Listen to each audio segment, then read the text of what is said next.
Welcome to Dynaground. Hello, my name is Owen and I'm your professional Dyna rider. Today I'll be teaching you how to ride a dinosaur and win that chicken dinner. Now, let's begin.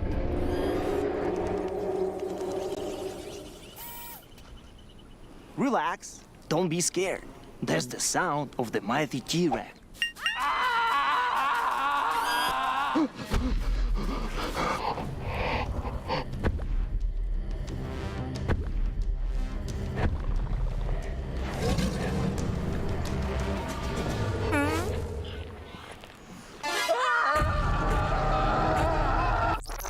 Now, here's the first dinosaur encounter. I want you to meet my girl Vicky, my sweet little raptor. Look how cute she is. Isn't she lovely? Vicky or raptors, they're the most vicious and fastest beasts in the world.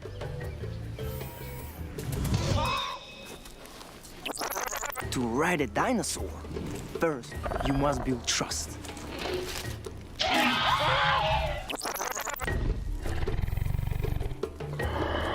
They are carnivores. They eat meat. You have to feed them off. They will think that you are their friend, not food. Once they trust you, they will be a great companion.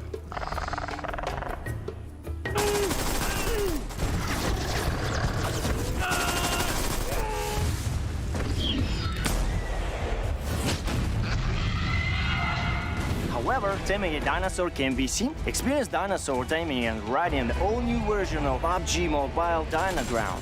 Explore Dino Settlement and Wild Reserve and embark on a prehistoric adventure in the Battle Royale game. Come and play now.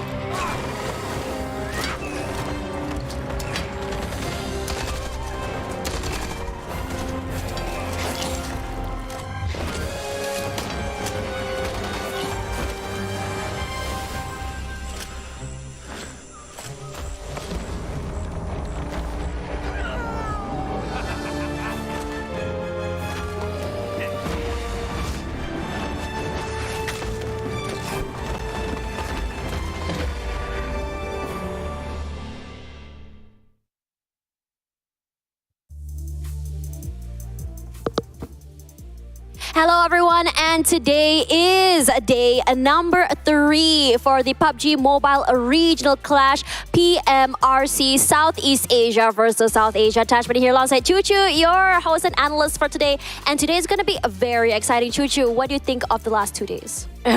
So far, we do know for a fact there's going to be a lot of South Asia domination, and you guys got it right in the chat section below because it's 9-3 since yesterday and 3 for South Asia for now. But we're walking to day number 3. We did mention about South Asia teams a bit of a late bloomer, so today will be the day they should be waking up. If they don't, I'm afraid it will be a bit too late now. Chatting with a few of the South Asian fans, hearing about the Southeast Asia and South Asia in general, what is your expectations, and did the last 2 days meet the expectation, Choo Choo? Now, I wouldn't say it's coming up from me because yesterday we did interview Senator as well. And coming up from even STE side, they're a bit disappointed with South Asia performance right now. They know for a fact they are strong, yes, we do know South Asia region are strong, but so far it's not meeting up their expectation just yet. But it's only 50% of the game underway, so we still have 50% more to go since we are in the middle of it. Yeah, so right now we are seeing a big, I say, boost of energy or explosiveness coming in here from South Asia. And I think this is something that has been echoed by many in the past. I think the past few seasons now coming in between Southeast Asia and South Asia, where Southeast Asia is a little bit more tactical and South Asia really, I would say, very decisive in how exactly they want to play, on how exactly they want to push. But let's talk a little bit about play styles here. Do you agree with what I said earlier about the statement between Southeast Asia and South Asia? Personally, I feel like right now South Asia is more tactical compared to South Asia. At the same time, we do see when it comes to the points, because we do know when it comes to firepower, both regions pretty much the same par when it comes to firepower. But we're back to overview right now where we're at. We are second last day, which is going to be July 1st. Happy July, everybody. But we still have 6 more maps to go. Right, 6 more maps to go coming in, starting off with Sanhok, and then 3 Erangel maps and 3 Miramars. Coming into today, if you guys are not aware, point system will be 10 points for the chicken dinner, where we will be seeing 6 matches per day for today and tomorrow. As you just hit 12 total, and per elimination will be 1 point each. Now, I think that personally, coming into this tournament, coming into this season, previously was a 15 point for the chicken dinner, and now moving to 10. I'm really liking this shift, honestly, because it puts a little bit more emphasis in finding that sweet spot between elimination as well as getting those placement points. That's kind of true. But speaking of which, we cannot predict what the player is going to do today because they are being cornered, especially Southeast Asia region. Last time we counted is almost around 100-point gaps in between the region itself. But speaking of South Asia, I do want to know, will they push more than what they did for the past 2 days? Because back then when we asked them in the first day itself, they mentioned they're not really tournament ready, and that's kind of surprising with their performance right now since they are dominating across the board. In your opinion, I think a lot of people were already expecting this firepower, this aggressive sort of play coming in here from South Asia. What do you think that Southeast Asia can do to counter-strat this sort of play from South Asia? For me personally, they are not super aggressive as we speak here. Yes, firepower-wise, they are incredible, great. But it's all about timing coming up from their side. Not just that, how they use well the resources. They didn't not use the throwables to confine or putting a pressure towards the other side of a team. It's not about isolating.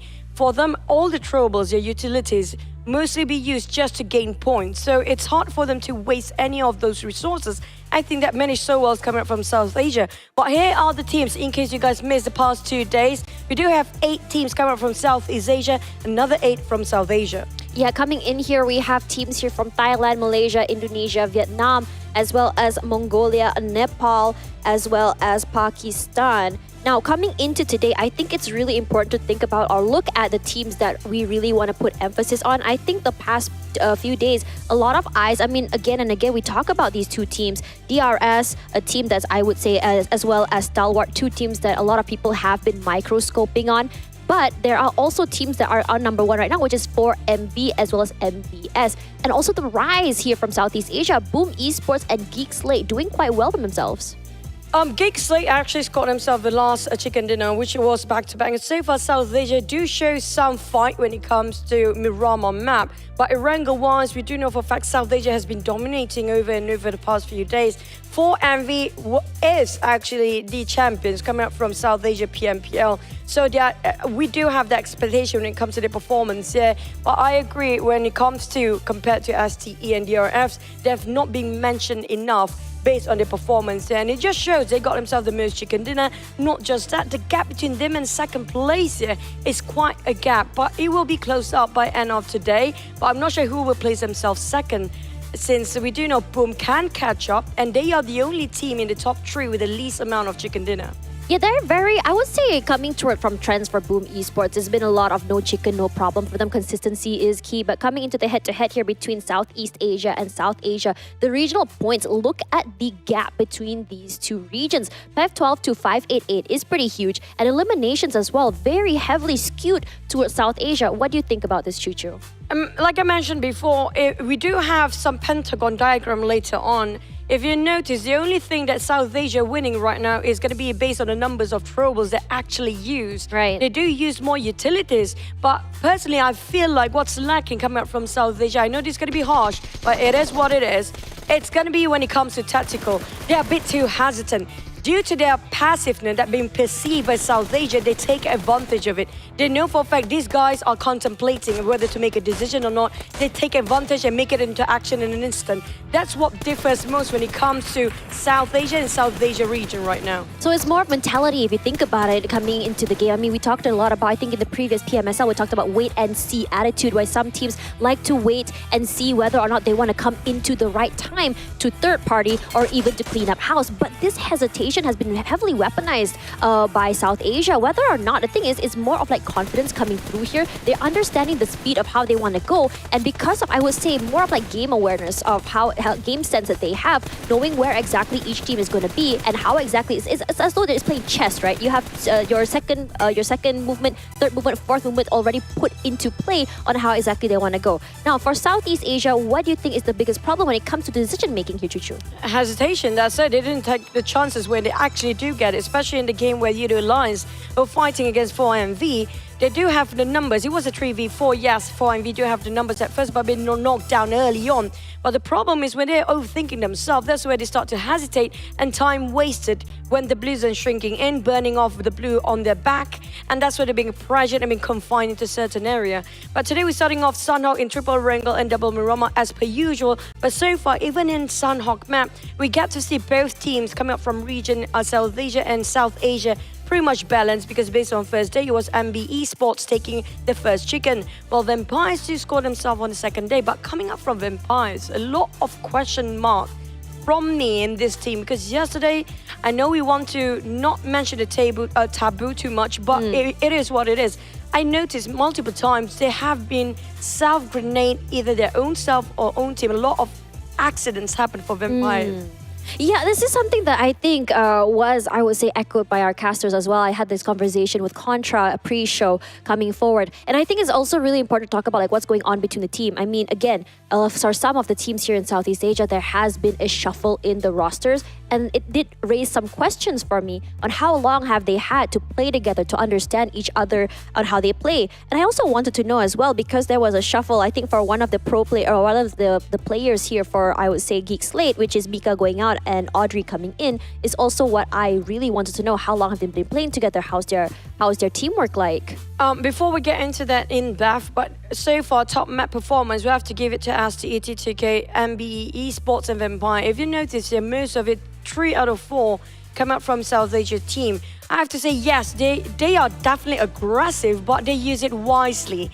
When it comes to firepower, like I mentioned before, nobody is actually subpar. All of them actually up to standard. It's all about where to pick, the timing of you picking out, and also the timing of you want to use your throwables at the same time. Speaking of GEEK SLATE, right, the first day we did have Mika played, but it feels like the shift from Mika to Audrey now feels more stable coming from GEEK SLATE. Hence, they got themselves that double chicken dinner. But at the same time, I won't say Mika is not valuable. Definitely, he's a very valuable asset. Yeah. But it depends on which region they are fighting. It feels like Audrey fits more in this sort of adaptation against South Asia. I think it comes down to, like, you know, how some teams have certain players for certain comps, certain play styles, and I think this is what exactly GEEK SLATE wants to bring to the table. And I'm really liking some teams really, I would say, kind of like utilizing their subs and putting them to work where they can get advantage from it. Because it's very rare that we see people subbing in, and usually I think for a lot of people, when someone subs in, the question is, what is wrong?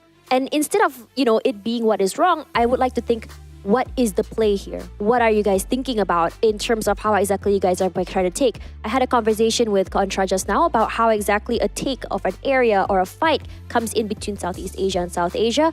Again, as you mentioned before, firepower, very similar, both very strong. The hesitation was something that I think Southeast Asia has. But again, if you look at, I would say, PMPL or PMSL, how Southeast Asia can be a little bit more of a slow cooker for some teams, where they take a few days to really figure out how they want to play. And I'm wondering if this is the same case. For me personally, I feel like, we're going to talk about prediction. And we're going to jinx the team right now, because I am being put into place. I requested for as well. But for me, because of Rosemary, I do believe in him, and he's one of the best players coming from South Asia itself. It's going to be Alter Ego for my first map of the day, but MAB for you, interesting.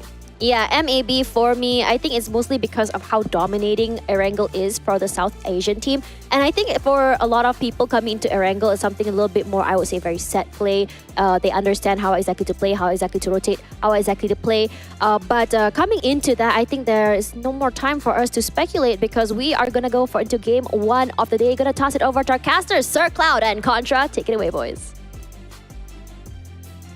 Thank you very much, Chuchu, as well as Tash Bunny. It's great to actually have Tash join us here on day 3, and now, you know, it's already 50% done and dusted. We're heading into this journey with SEA needing to play catch-up. So there's a lot to be done here for all these teams to be able to match the tempo that the SA side is offering so far.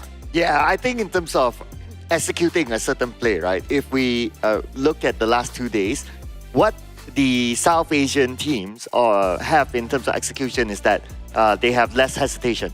Like when something happens, their follow-up is really, really fast as compared to, and we're talking in general, right? Not a specific team, as compared to the Southeast Asia region. So that's why if we can see that a fight ends, the follow-up from there is really fast, that they can clean up. Or if their teammates are in trouble, again, the same thing happens. Like the follow-up is really fast. It does seem like to a certain extent, they don't hesitate. They don't think that much. It's like, okay, just do it. And then we think about how to manage the situation later. It's just ridiculously incredible on how their work rate is like, because it's almost mechanical on what they do just next with so little time to make those form of decisions. But that's what makes all these squads phenomenal. So of course, in less than a minute, we're going to be jumping into our third Sanhok out of all these matches to be played out. So far, when we look back, it's been the record of 1 apiece for South Asia as well as Southeast Asia. So is it fair to say that this is probably the most neutral map of it all? I think it's the most iffy map of all. Probably it. Yeah, because it's very circle dependent. And if you so happen, like if you're in Camp Alpha, you get the circle, the chicken dinner is yours. But if you yet to see that kind of circle, let's see if it happens now.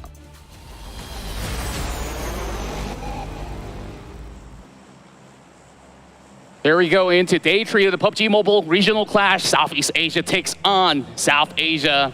And right now, still remains clear that South Asia is sitting pretty at the top. A lot of points to be followed through by the rest of Southeast Asia. But if there's going to be any day that they do step up, it has to be from today, or else there's not going to be any chances heading into our Sunday round. This is a flight path coming in from Cal, headed to Tambang. And as per usual, with this size of the map, they should be able to reach where they need to be. But I'm looking forward to see if there's going to be any early contest, because for the couple of days in South Sanhok, there's always a little bit of a casualty in the early game. Yeah, yesterday it was Hatin, GEEK, SLATE, and FaZe Clan. Looks like it's going to be the same case again. So they're going to contest. So yesterday's contention, let's see, was FaZe Clan actually winning against GEEK, SLATE? Yes, there was a little bit of a trade-off, but ultimately it was GEEK, SLATE leaving Hatin, and FaZe Clan became the mayor of Hatin at the end of the fight. It's interesting to see that GEEK, SLATE chooses to fight FaZe Clan inside of Hatin again. Other than that, no other contestant except for day 1 inside of Camp Bravo, but that's not happening now, perhaps due to the flight path as well. But keep your eye on Hatin. It's going to be round 2, GEEK, SLATE, and FaZe Clan. Yeah, this time starting off with a rather neutral circle, but we don't know where it will be ending up on, because it still has a little bit of a circumference that touches on towards the alpha side of the islands as well. As we take a closer look onto some of all these teams, AGIA definitely has amped up their firepower, just like when they actually said in the interview that we're going to really switch the play style of how we're going to be going for executions. And indeed, from that day onwards, they've been able to pile on quite a number of points. And the first day sees them contesting with Hill. And of all the teams, I think Hill is in a really interesting state, because there were certain times that they start off from the get-go challenging teams, and they are in the middle of nowhere across Ban, hoping to actually get those early loots. But it's going to take quite a while, because there's not many compounds. Oh, but this won't take a while as Damru 1v2. Well, I think it's going to be pretty straightforward. If both of you pincer attack onto one player, and that's going to be tough. Unless he has the right weapons. For example, a DBS, then a pincer attack, a DBS would be great. But if it's just using a regular SMG, then, well, pincer attack, he very likely to lose the fight.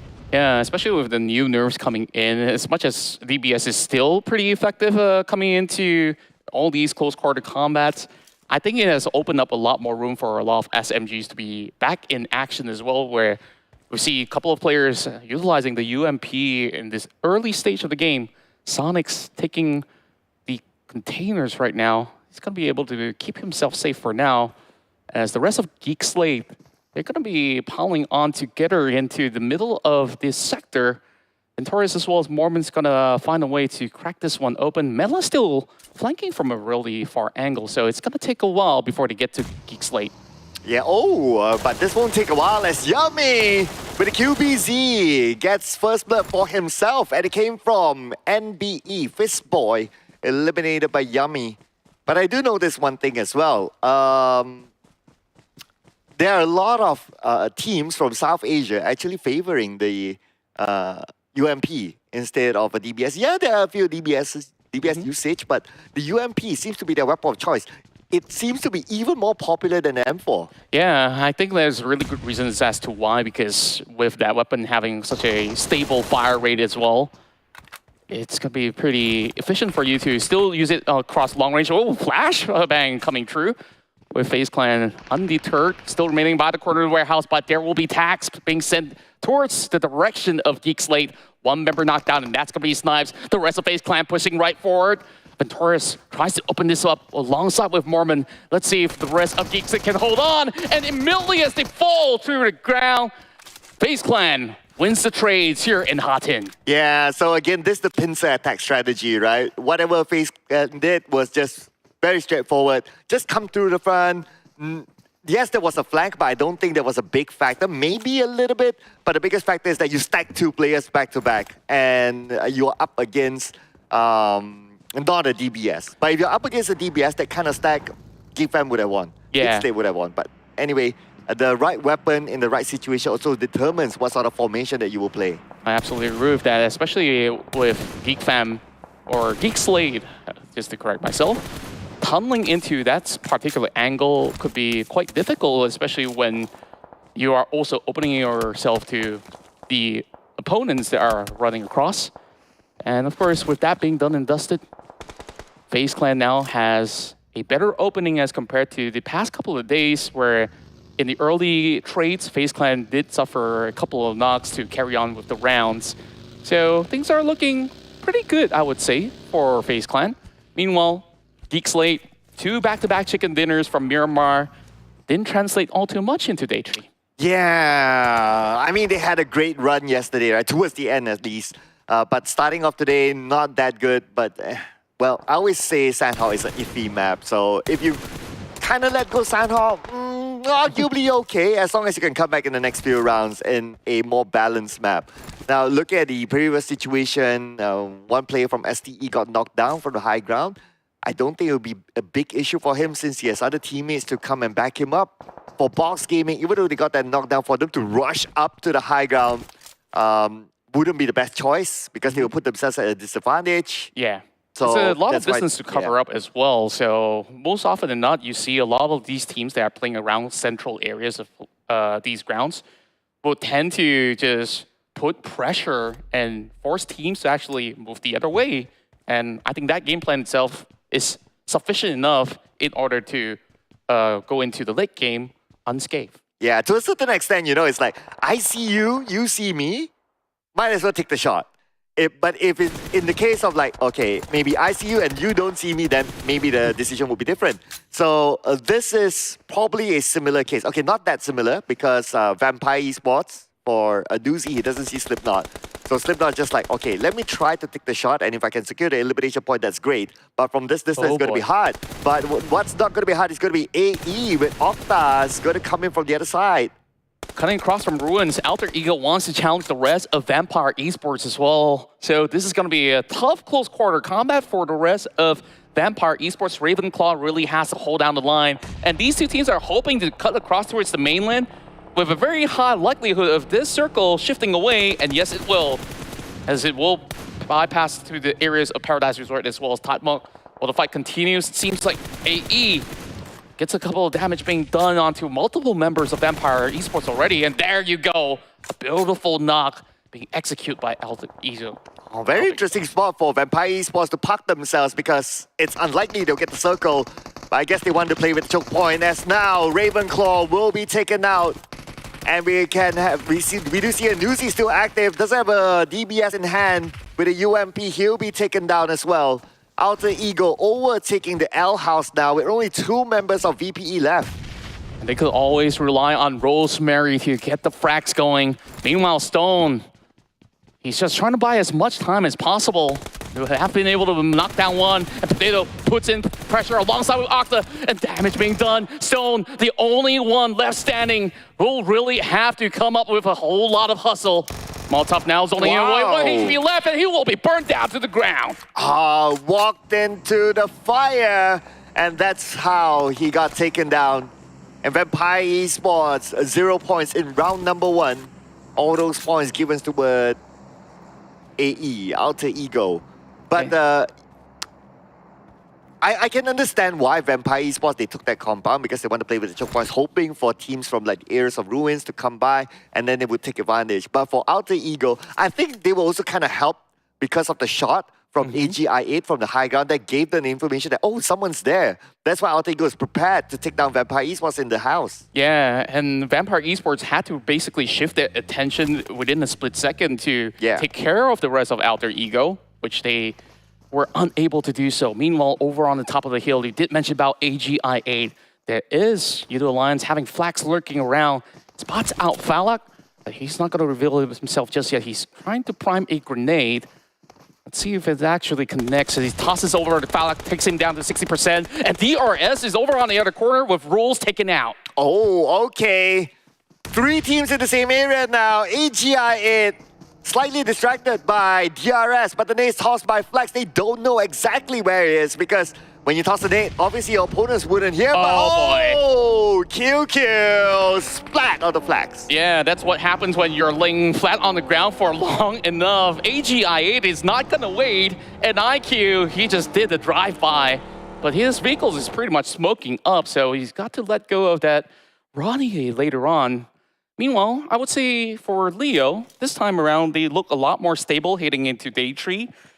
This team have not really seen too many great feats just yet, and I'm still hoping that they put their potentials out there in order to secure their first chicken dinner. YOODO Alliance currently at 15th spot, but they've seen a couple of second place finishes, which they couldn't close out, unfortunately. Yeah, that was unfortunate. I mean, that happened yesterday. So I worry that that yesterday thing was about the level of confidence that they have at that point. Because we know the potential of YOODO Alliance is that they are an aggressive team. They are able to take fights, especially if they still have 3, they still have 4. They can just push in. But I don't know, yesterday was a lapse for them. But for today, looks like we have a different kind of circle, at least for Sanhok.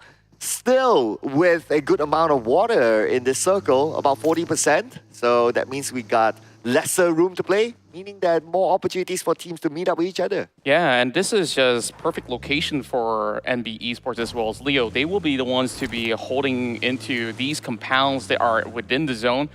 Whereas if they were to be teams moving in across the field, it's a lot of open grounds that they really have to find covers from. Meanwhile, as we say that, Leo have members being depleted as these teams continue to contest. Hill goes in for the Hail Mary play, crashing into the compound, and there's also the rest of Boom Esports crashing right in, but Hyatt could not hold on. A Cool will knock them off the ground. Well, just as you mentioned about Leo doing pretty okay, this had to happen. But we are talking about Boom Esports. They are up there for a reason. So crashing into the compound where Leo was at is definitely their thing. Now the nade being tossed by Shoyam onto the other side. Does not connect onto anyone, but he still seems to be interested to go in. But the shot from the high ground onto Shoyam stops him on his track. Yeah, that's the problem about being in the center of the circle right now. You just draw in so many attention of all these teams hoping to actually claim these compounds for their own. Fox Gaming finds it in the run from the outskirts. It's a rain of grenades from the hillside as they toss it towards the rest of Boom Esports, as well as Fox Gaming. Going to be joining in later on as they find members of AGI8. Another nade comes in from the side of Slipknot. He has defended this compound really well for himself, as they have given a lot of spacing towards the rest of Boom. Okay, let's see. Nade from Slipknot. Oh, the high ground. That high ground, Hail Esports have been overlooking this compound for the longest time. Yummy knocked down by Shoyam. And that could be a counter opening for Shoyam, but then again, Shoyam does not have space to go because NBE as well. Everyone is looking at the same place. That shot out of nowhere, NBE. They've heard all that ruckus going on and they want in. And one shot was all it takes coming in from Sek as well as the rest of NBE. Now, that position right now where Boom is at is basically quite the graveyard because a lot of all these teams are surrounding the hillsides. We saw how Hill have massive attempts just overlooking into some of all these areas of play and got themselves quite a number of takedowns from that position itself. Meanwhile, a lot of all these teams are still playing from the outskirts. AGI8 takes a slower approach coming in from the blue zone. Oh, okay. But they can't take that too slow of an approach as we will approach stage number 4 really soon. AGI is still on the outside. They have STE to deal with at the lower ground. Now the next phase of the circle very likely to go towards the, yep, there you go, towards the side of Sanhok. And it's going to be a very interesting area to play because that light green area in the middle is all about the high ground. True enough, especially now with Mabetex actually taking over control, there's not going to be all too much room for the other squads to be moving over onto these corners, especially the teams that have already got themselves to this compound. Eventually, they may have to leave. We'll definitely have to take a look on what Stage 5 offers, but I'm liking what I'm seeing from STALWART Esports, especially as there was one member being taken out. They were hoping to gatekeep the latecomers into the scene over the south side, so it might just actually be huge troubles lurking ahead for the rest of Aegon I8, but take a look at that. Aegon I8 have suddenly racked up a total of 7 eliminations throughout the span of the round. Well, living up to what they said yesterday that they want to play a little bit more aggressive. So far, so good for them while maintaining all of their players. But just as I mentioned, that Falak knocked down by one of the members of T2K. Looks like they don't only have STE to deal with, but T2K perhaps from the inner side of the circle as well. And take a look at the bottom left of your screen. South Asia is about to look for their 600 points, and Suga is going to be offering it closer and closer to the 600 mark. Meanwhile, Kill YT, one of the sharpest shooters out of Nepal, is going to hold out on his own. He's going to soak in some damage from all across the corner, and it's Blade that goes in for the challenge, and they will slowly deplete. Delta survives with a slither of health. Wow, that last moment from Delta worked out for them. DRS managed to defend their compound, and the circle is just next to them, so they'll be okay to get in. They can still manage this circle. Now with the long range from Gante, trying to shoo away MAB because that could be their next destination. That was as close as it gets. Like DRS, they were just on the hand strand of hope on those trades. And overall, thankfully they did survive, but they will eventually have to deal with the rest of MAB. Battles all across the field of Sanhok as the rest of Alter Ego unable to even get across the bridge. Slowly getting tagged up by Mondo. One of the most impressive players hailing from Mongolia so far. FaZe Clan, they're also hoping to have a piece of the pie. Still looking across the river as STE were unable to get across from the south side. Oh yeah, the circle was away from them, so not too sure what happened there. Earlier on, it seems like AGIA, they rotated somewhere else. So yeah, probably they were gate capped by another team, but now the circle shifted. Boom Esports, they have a compound together with Circle, one of the prime positions to be in. But then again, in this kind of position, farming eliminations might be difficult because they'll be dependent on the windows to try to take those shots. The only possible location for these teams to basically hold out on is to basically challenge Boom Esports within those villages that they're holding out directly over in the center. Meanwhile, over on towards the bridge, we see 2 Southeast Asian teams, Alter Ego as well as FaZe Clan, needing to make a move. And for MV, the moment that they try to step in, they get scouted out by the rest of T2K, and they will be the ones taking charge over on the southeastern corner, but they got to deal with Hill later on. All right, Hill at the bottom, but then the Hill, they do have the circle advantage. But speaking about circle advantage, it does not favor onto FaZe Clan. If they want to get into the circle, they have to come out, and it's going to be an open area for them. As for NBE, they're in a fine position, but for T2K making that move, everyone is slow, shooting from multiple directions onto them. But they're still challenging the rest of Hill as they are trying to prime grenades into their shacks as well. Flash spots one out running down the hill, and Suyo, he says, I'm just gonna run right towards the rest of Hill. 4 men stack inside of the compound. He will have to find a little bit of a crack, and T2K, every attempt that they go for, they will be sniffed out. Here we go, 2 more to go for Hill Esports to defend their ground. It's very likely that the circle will move away since they're by the edge, Potato knocked down somewhere else from Alter Ego. Hail Esports trying to find out where Suyong is at. Suyong is actually at the left side, but the dedicated crosshair is not pointed towards there.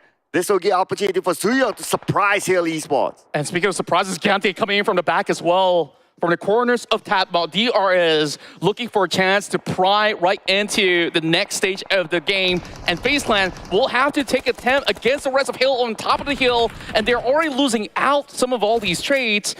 For the moment, they're left with no cover at all. And NBE, they're running out in the open. They will have to find ways to take on the rest of FaZe Clan. So Sack, he's got to find something, and instead he gets knocked out by Onsens. Oh, that's an opening for FaZe Clan to come in, but the counter nade from Akas onto FaZe Clan. Knockdown after knockdown with nades only. Torres knocks down one as well. Looks like FaZe Clan countering onto them, but the rest of FaZe Clan taken out. NBE defended their ground. Precision on the grenades is what keeps NBeSports alive and running. 7 elimination points. And if you do take out FaZe Clan, they're going to look for that double-digit number in a short time. As Hell, they've got themselves into a very defensive location, but T2K have always been there. And Suya, with the last stand, will still be shut down by C-Sky only. It was a tough one for T2K. I mean, Hail Esports, they have a fortress basically. And the blue, we are talking about stage 6. So stage 6 burns. And if it lands onto T2K, they are forced to move. But now it's going to be Hail Esports against Boom. Boom had this compound for the longest time, but they have visitors in the compound. Tiger X immediately getting bombarded with a grenade. Yummy holds out with a DBS. The attempt coming from Hill is not turning out to be all too great. They had to make swift decisions, but it's all in a dire state. And now it's only down to C-Sky only hugging by the corner of the wall. Yummy know where he's at, so he's gonna go in for the challenge. He's got one grenade being primed up, and C-Sky only knows that there's no time for him to actually charge in, and he will have to just take the L right here. At least it's a 4th place finish for Hale. Yeah, I mean, you're talking about Yummy with the DBS, right? A DBS king. And now MAB with a high ground advantage against their opponent. Wally is backing out. He has a UMP in hand together with an M4. And now putting inside the lower ground, but still, they can't get a good shot onto Wally. Wally's circling around, back up, it's around. Leo is there together with Wally. Wally was the distraction, and Leo was the executioner. This time around, it's Southeast Asia versus South Asia. Boom versus MAB. One-man disadvantage for Boom Esports, and all along, MAB knows that they've been within the compound, but after all the fights that have been happening from across the section, they may have actually lose a little bit of that intel of the whereabouts of Aku at the very least.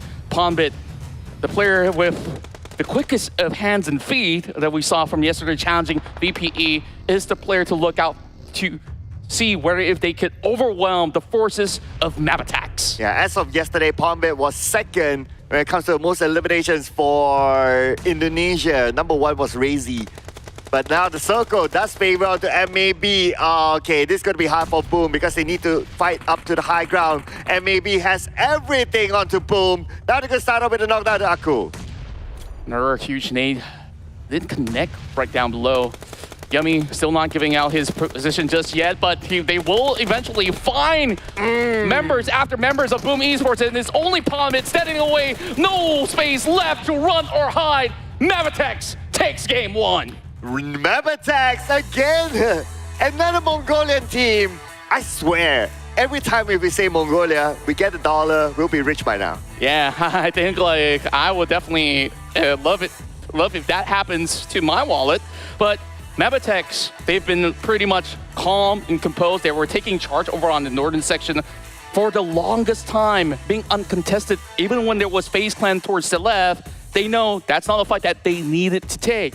And overall, with so much on the line with teams running left, right, and center, most of the contests were actually happening over the south side, and Mabetex was just happy to trade from afar, which earned them the round. Yeah, and I really like their checkpoint, right? So they chose the high ground against crashing into the compound where Boom Esports were. Yes, to be fair, they were all in the circle. That's why there wasn't that big motivation or big objective for them to do so. But if you kind of think about it, what would you pick, right? You will, if you have the high ground in the situation versus a compound at the low ground, what would you go for? Well, naturally, everyone will think that, hey, I want to defend myself, I'll go to the compound. But if you're looking for advantages, you want that open space, you want to take those hills.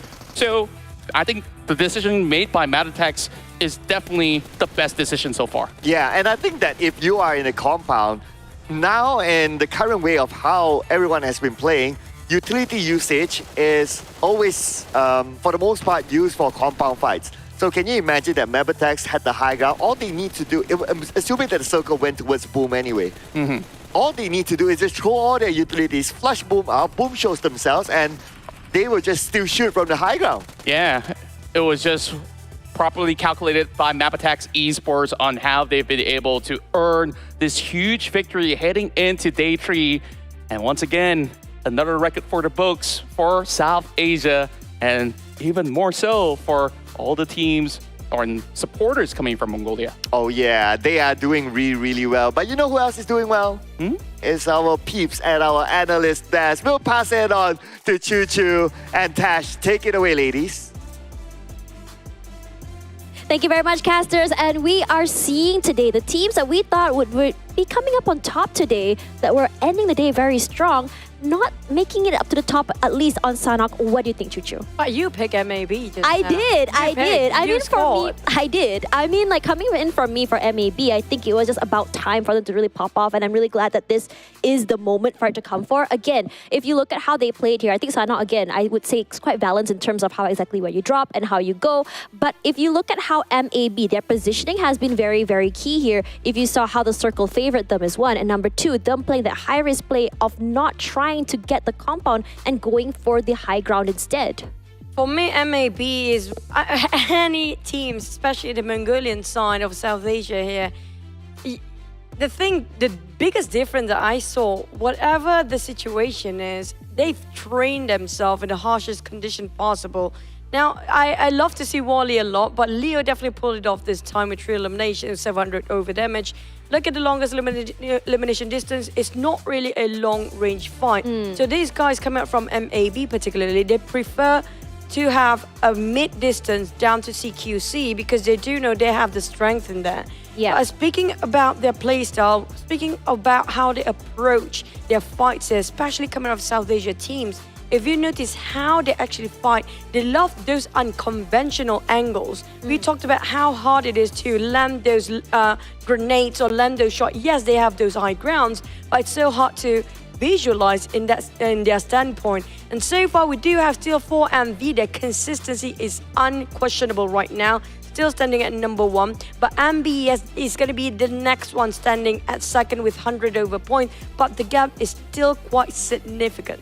Yeah, it's just getting further and further away for 4MV. I mean, even though they didn't get the chicken dinner, they still managed to make it to the top 10 and 6th place, if I am not mistaken, for the team. They still managed to get away with not only placement points, but also with eliminations. And I think that it's really important to talk about, I think, the beginning of the day, how FaZe as well as GEEK SLATE met each other very earlier. I'm wondering why exactly has Hatin such a hot spot for them? For me, it's not about Hatin itself. Yeah, Hatin itself is kind of a small island. There's so many choke points in case the circle is not on your side. And when you have to go out from there, there's a lot of bridges. There'll be guard over on the other side, which is going to be the main island, right? Yeah. But in the case of South Asia, particularly, in this case, since day number 1 that I noticed of, they love to trill each other rotation, which happened to be on top of Camp Alpha or Hatin in this particular side, was where FaZe versus GEEK SLATE. On the one around Camp Alpha, we saw early on it was Vampire versus YOODO Alliance, if I'm not mistaken. So South Asia team, because maybe they're a bit too comfortable fighting against each other, they have been following the same sort of rotation that they used to play in South Asia, but they forgot the fact they are fighting against South Asia region exactly. as well. So if you notice, South Asia teams don't really bump into each other early on. Exactly. Hence, that's why we have that significant gap between these two regions, because South Asia teams, they love to fight each other by the end of this map. Only few of them survive. Yeah, and I think it's very interesting how their rotations have been meeting up with each other a lot more compared to other teams running into South Asia. I think because again, scrimming practice is always, I think, is a lot more accessible between these teams compared to South Asia. And I think that's also a reason why that, these teams are not really running into each other. Regardless, this is where I would really like to see teams really change it up a little bit, what they usually used to do. This is where you really want to challenge yourselves in changing up the way you play. Regardless, let's have a look at the head-to-head here between these two regions, where now South Asia has breached the 408 total eliminations coming through, as well as Southeast Asia with the 368. Elimination-wise, South Asia still dominating in terms of damage, in terms of total knockouts is very, very close. In terms of, I would say, total throwables used, Southeast Asia a little bit more, but understandably why? Because they're more about just trying to brute force their way into situations with This the is what I throwables. mentioned before we start, right? Yeah. This is the only thing that we're winning over South Asia right now. But the thing is, if you actually compare the efficiency of the throwables actually being used, even though it's more on South Asia when they're using it, efficiency is more to its South Asia side, because they will only throw it when they manage to visualize their target. They don't just throw it blindly if they don't know their position. Yep, resource management is definitely something that South Asia is a little bit more, or very, very proactive in. Proficient, rather, would be the right word. Regardless, for those who are just tuning in here, we still have another 5 maps to go. And next up will be Erangel at 7:40 p.m. here in Singapore time. If you guys are not sure, you guys can convert your timing to where you live. Now, let's talk a little bit about some other teams that are, I think, in my opinion, doing quite well from Southeast Asia. Boom Esports. They lost one player very early, but let's talk about the mid-way recovery. Are they able to survive until second place? I think the best example here I want to put is going to be NBeSports instead of Boom. Okay, Boom, it was great for them. They have a lot of men, but by the end of the day, it's just difficult for them to see based on the terrain just now, right? But that's the difference between South Asia and South Asia. If you look at all the maps past few days, if it's actually South Asia teams that got themselves in that terrain where Boom actually stand, they still can pull it off because they've been trained in the most uncomfortable situation in case they are not in the best position there is, how to deal with it. They already deal with that in their scrims, but for South Asia, not so much. They think about, we need to get there, but the problem is they don't get to use whatever there is with them to make the best out of it. But speaking of, NBeSports example, right? Even though they got themselves 2 of their members being needed down. Right. We can just roll with the prediction right now. Even though they got 2 of their members down, but how do they fight back? That's the difference. They still managed to survive, even though they're being outnumbered, but they did not cower into an angle. They actually fight back. They retaliate. Yeah. It's very different. Yeah, that retaliation is something I would really love to see more. But for now, let's see whether or not that will be echoed by our sentiments here. Just going to be passing it over to casters, Sir, Cloud, and Contra. What do you guys think we're going to be seeing over in Erangel? Oh, I think the food is good today. Yeah, it's absolutely delicious. I smell what you were having on the lunchbox, but when it comes down to the games, of course, which, Tash is absolutely on point, on fire.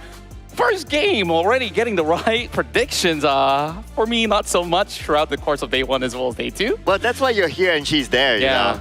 I got relegated. Yeah, you got relegated. If only you got 4 predictions right, you probably maintain your spot there. But to be fair, the moment I got it right, that's where I transferred over. It's like, okay, perhaps it's a promotion instead. Wow. So I like to take it as that. But what we can predict heading into Erangel is for Southeast Asia to fight back even harder. So let's see as we dive into our next flight.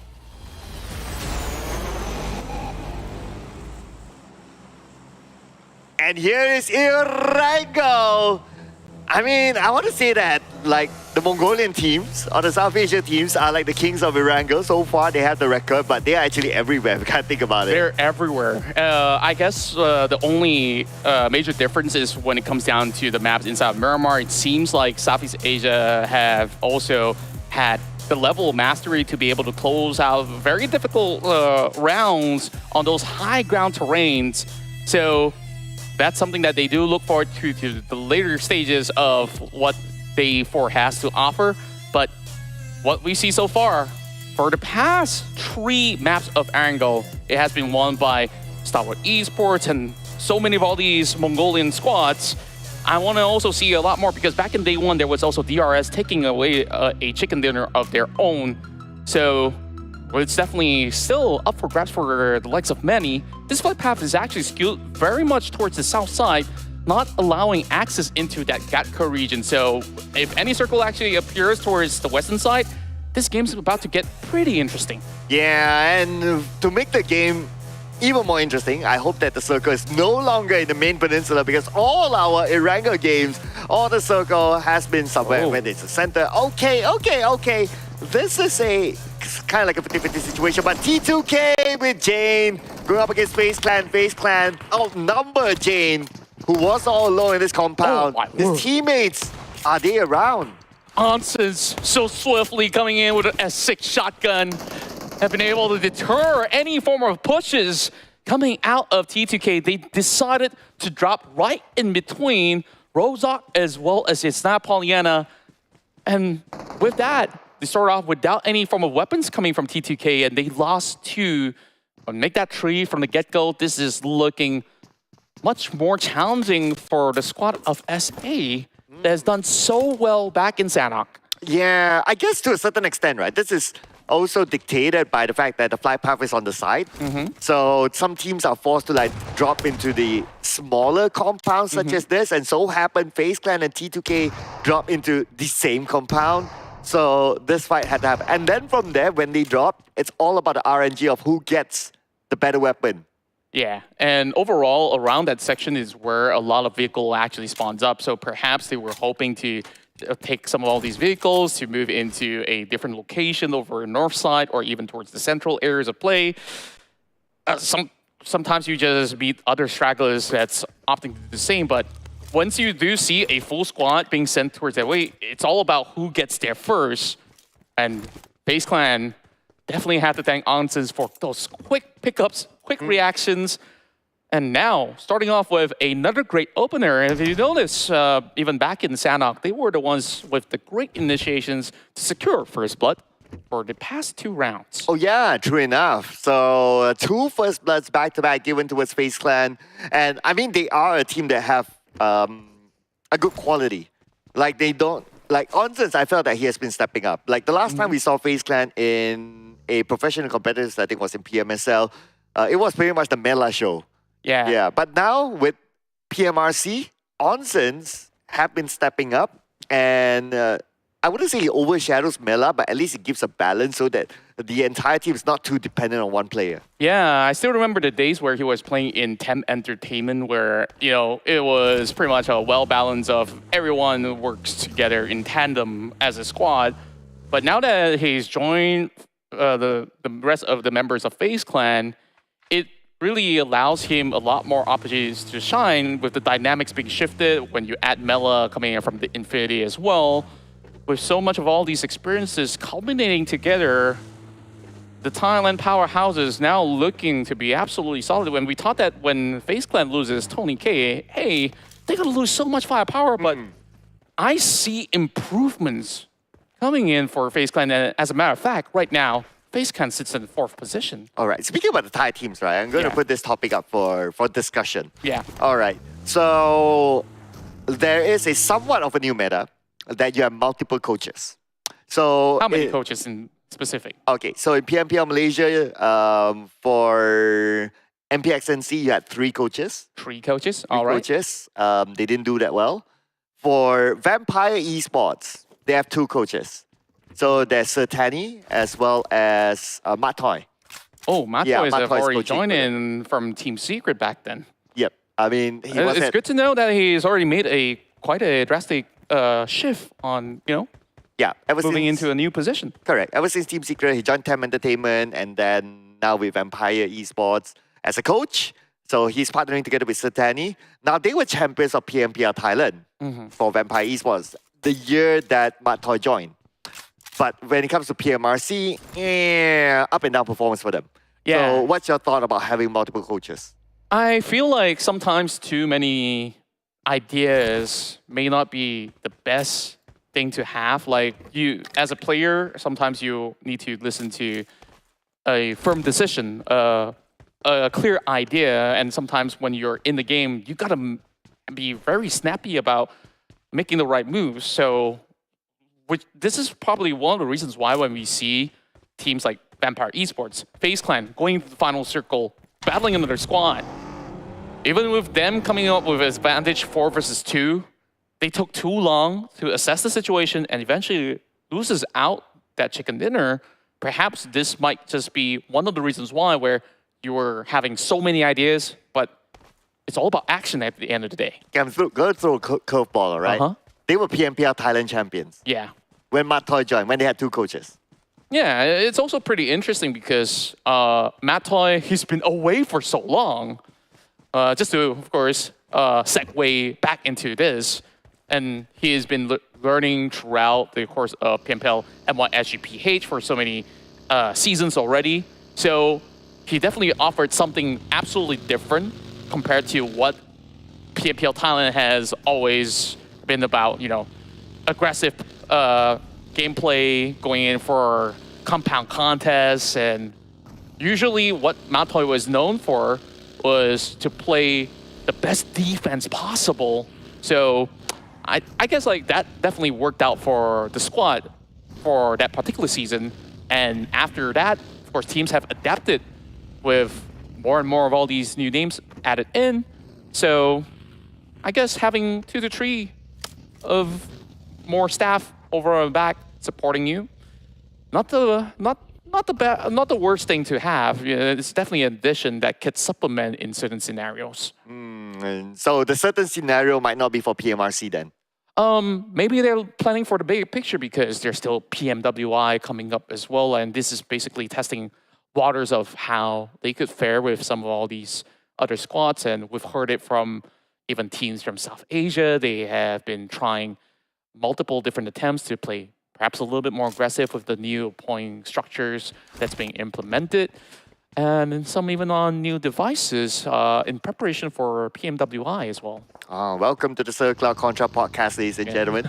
So that's his thoughts. So, well, because the evolution of having a meta of 2 coaches or 3 coaches, basically multiple coaches, we don't have enough of a trend yet or a data point yet. So I guess it's still up for debate. Yeah. But for you guys at home, what do you guys think? Do you think that having 2 coaches, 3 coaches in a certain team works out or not? Because, well, it's still up for debate. Yeah. And since we did actually, Matt, you know, we're part of certain organizations to look into the different spectrum. I think there is a great thing to have because you can delegate very different tasks, like how do you dissect maybe half of the teams, because there's so many teams contesting, right? So once they work through the back end and like put the puzzle pieces together, then it will eventually turn out to be something that is a lot more efficient than just having one man to handle it all, because if all else fails, that one person is to be blamed sometimes. Wow, okay. I wouldn't say, okay, everybody looks at the coach and is like, hey, yeah, it's your fault. I mean, he's not in the game, right? Yeah, at the end of the day, it's the players that is actually playing. But speaking about players that play, 4MV opening up the fight against AGI8. And at the same time, Hail Esports, they're kind of busy with FaZe Clan. And AGI8 countering back onto 4MV. So 2 fights happening at the same time. It's SA versus SA here. 4 Miracle Vibes have continued with their onslaught here, but they do have one member being shut down. Blade has been able to flush 4MV off towards a different direction. That also allows a little bit more of a cover ground. AGIA taking far flanks. They will eventually take out Doc. I don't see a way how 4MV will be able to resuscitate some of all these knocked members, as IQ have consistently brought points back on the table for AGI8.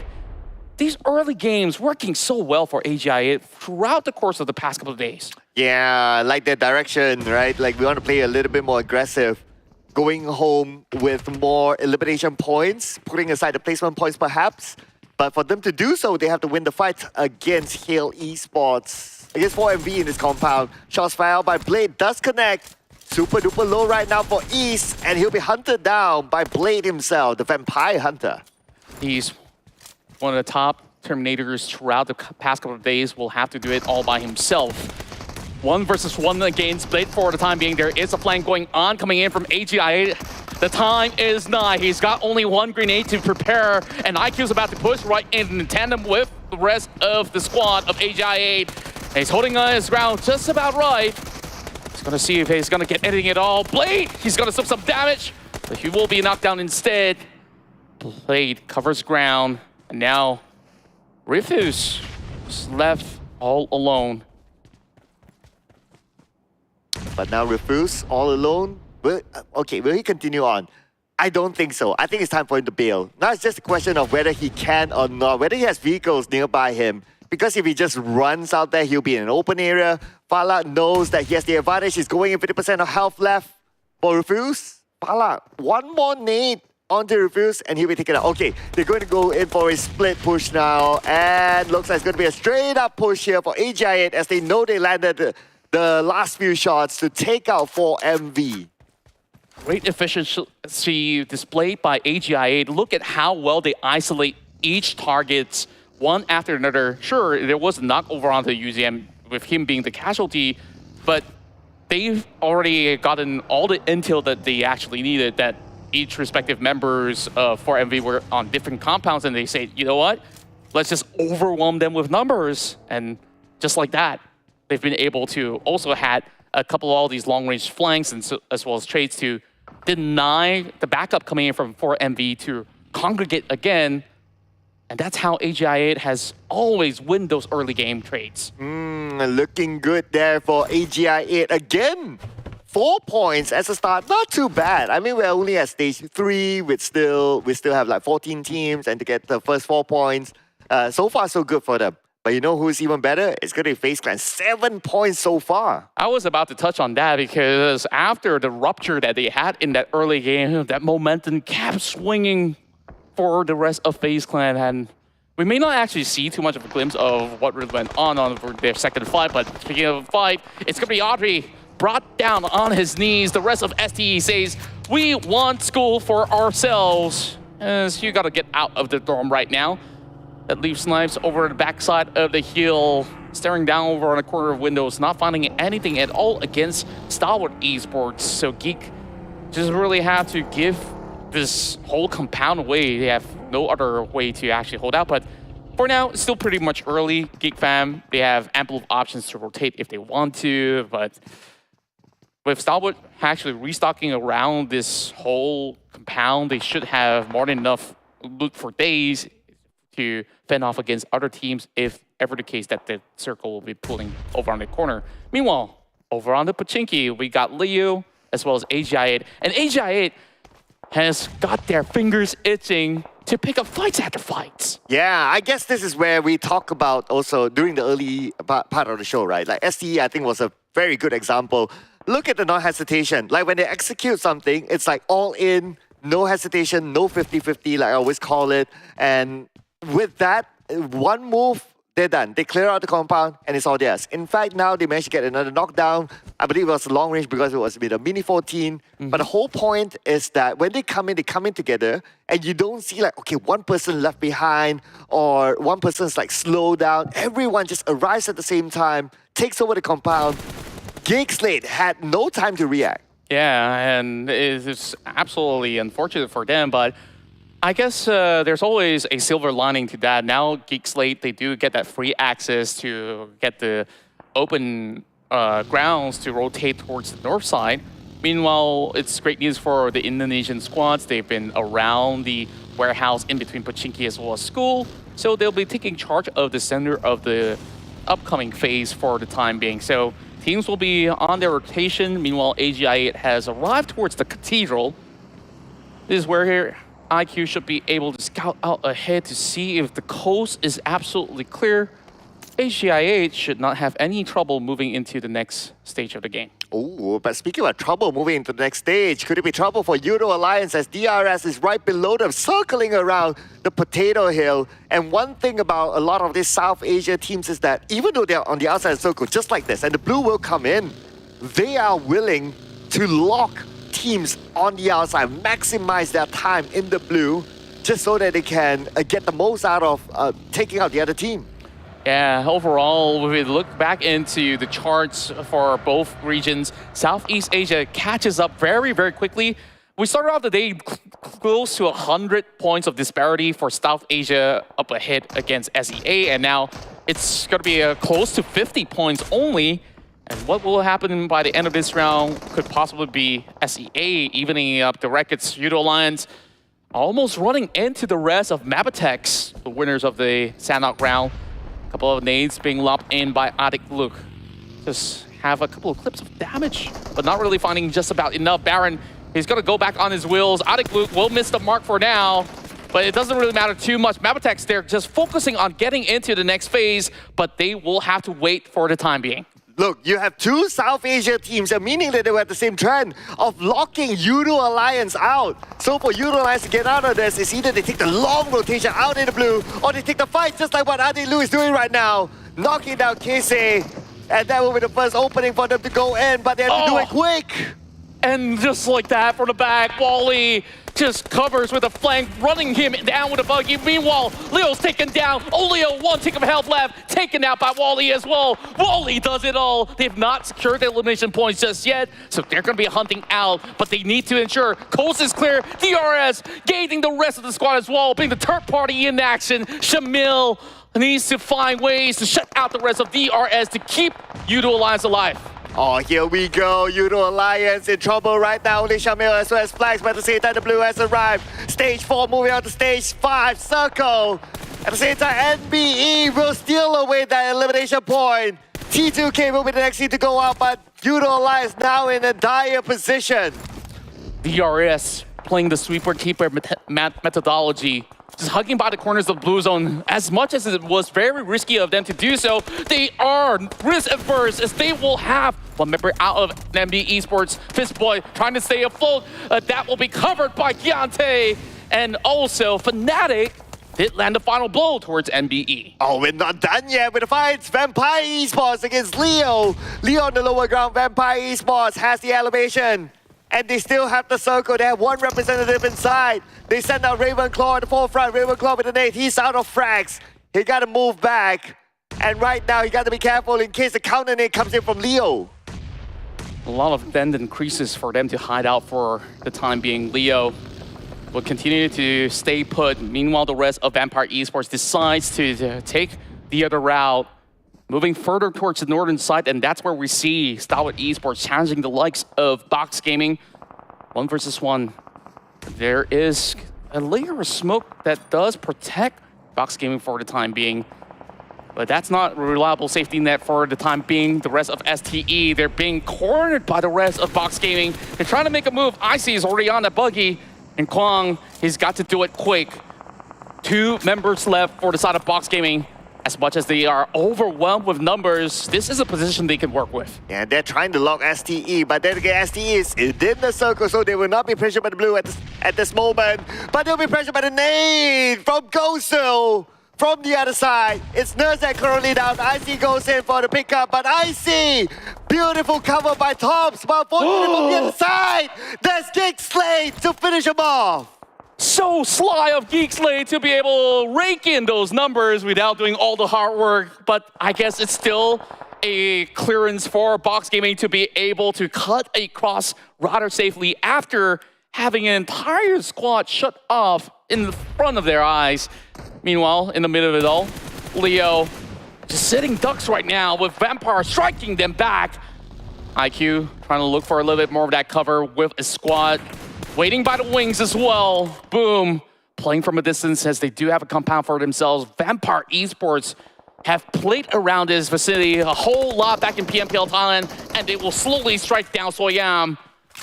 And the day seems to be pretty much numbered for Leo. Not too sure if Liquid could stay alive.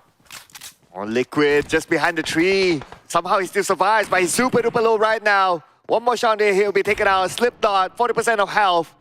Liquid is calling out for help as he will be eliminated. Now down to Slipknot, but it's going to be really, really hard for Slipknot. The moment they see him, he'll be taken out. But Yummy from the other side, long range at the Fala. Great cover fire as Razy. They definitely have a bird's eye view after coming in with a swift rotation with Dacia. Now, that's going to be a hail of grenades being tossed over on the side of AGI, but from the back, a surprise attack coming in. Meanwhile, Blade holds down the rest of Vampire Esports as well. Two members being shut down. AGI8, they see this as the golden opportunity to run them all over, but Blade goes down. It's really down to Fallout, and boom, comes in the picture as well. Yummy takes on Blade. And it's helter-skelter over the west side. Oh, it's going to be Yummy stealing away the elimination point. Now Fallout 1v1 with the DBS and Fallout will win. This is AGI 11 elimination points when we still have 7 teams alive. 7 frags on Fallout's name itself. He's definitely doing wonders, but can he take on the entirety of Boom? 1 versus 3. He still got the shotgun up and ready, but he could not take out Yummy, the god of the DBS from Indonesia. Oh yeah, I mean he was surrounded, right? If he can pull off a clutch there, that would be insane. But anyway, still great job for them. Despite their number 7 finish in this round, 11 eliminations. I would say job done. Yeah, and it's more than just having their job well executed. This is basically them earning more than the chicken dinner just by elimination points itself. And I'm surprised Box Gaming have stayed afloat for the longest time, but just by the edges. But the circle absolutely does not favor the Vietnamese squad. Meanwhile, the rest of Alter Ego have not moved out of this compound for most part of the game. FaZe Clan has joined them from the south side. Meanwhile, Wally has arrived at the scene, met with a couple of all these tags coming in from Kwang as well as Box Gaming. Ansons finds Potato. That's only going to be a knock, but Alter Ego should be able to go in for the pickup. Oh, not the best of position for Wally as Box Gaming will try to take him down, but luckily he's still alive. He will reset back to 80% health. Now Box Gaming forced to move because the circle is closing. They will get into the circle, probably unchallenged, but Gosu is still putting pressure onto the right side. That's going to be Boom. Razy is there as Yummy waiting to give them a surprise. Yummy, clear line of sight to take down Kwang. Oh, so unfortunate for Kwang. He already lost 1 tire, so he didn't really have the speed to avoid any of all these shots. Yummy has been waiting around that sector of the stone for the longest time. And now it's really down to Gosu for Box Gaming. It's been a while since we actually see Box Gaming move into a top 5 position as he's fighting tooth and nail to get right in. He's got not much time, and if he's gonna do so, he's gonna bow out. No chance whatsoever. I think they settled for 6. Yeah, no vehicle, open area. Pretty much the idea was just to deny the point. So now we're down to the top 5 teams with 14 players still alive. And as always, in any top 5, you will always have a Mongolian team. Indeed, overall, MAB, as much as they are around, they're only having 1 member to play this one out, and that is Wally.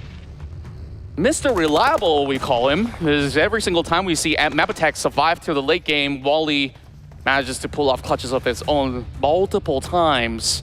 So him hugging by the corner of these creases can only protect him for so long. 1 grenade lands perfectly on towards Sonics.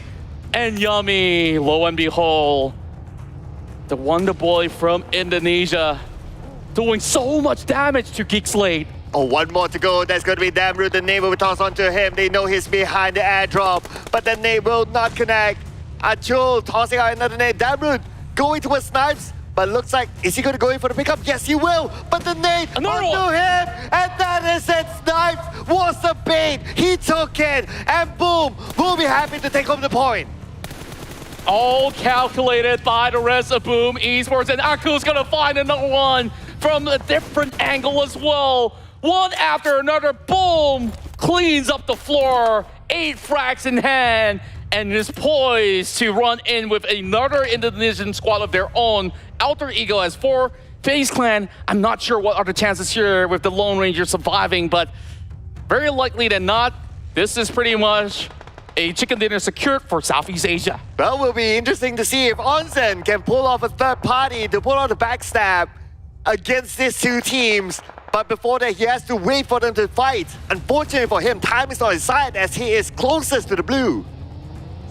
And look at how many grenades Boom Esports have in their hands after taking out multiple squads. They've been able to restock countless of numbers of frag grenades, and now challenging against Alter Ego in the open grounds. This is definitely going to be a little bit dicey as Alter Ego is coming late to the picture. Well, Anson's tried to pick one off. He's going to be on foot. He's going to be late to the scene as well. So he has to run towards the direction of Alter Ego.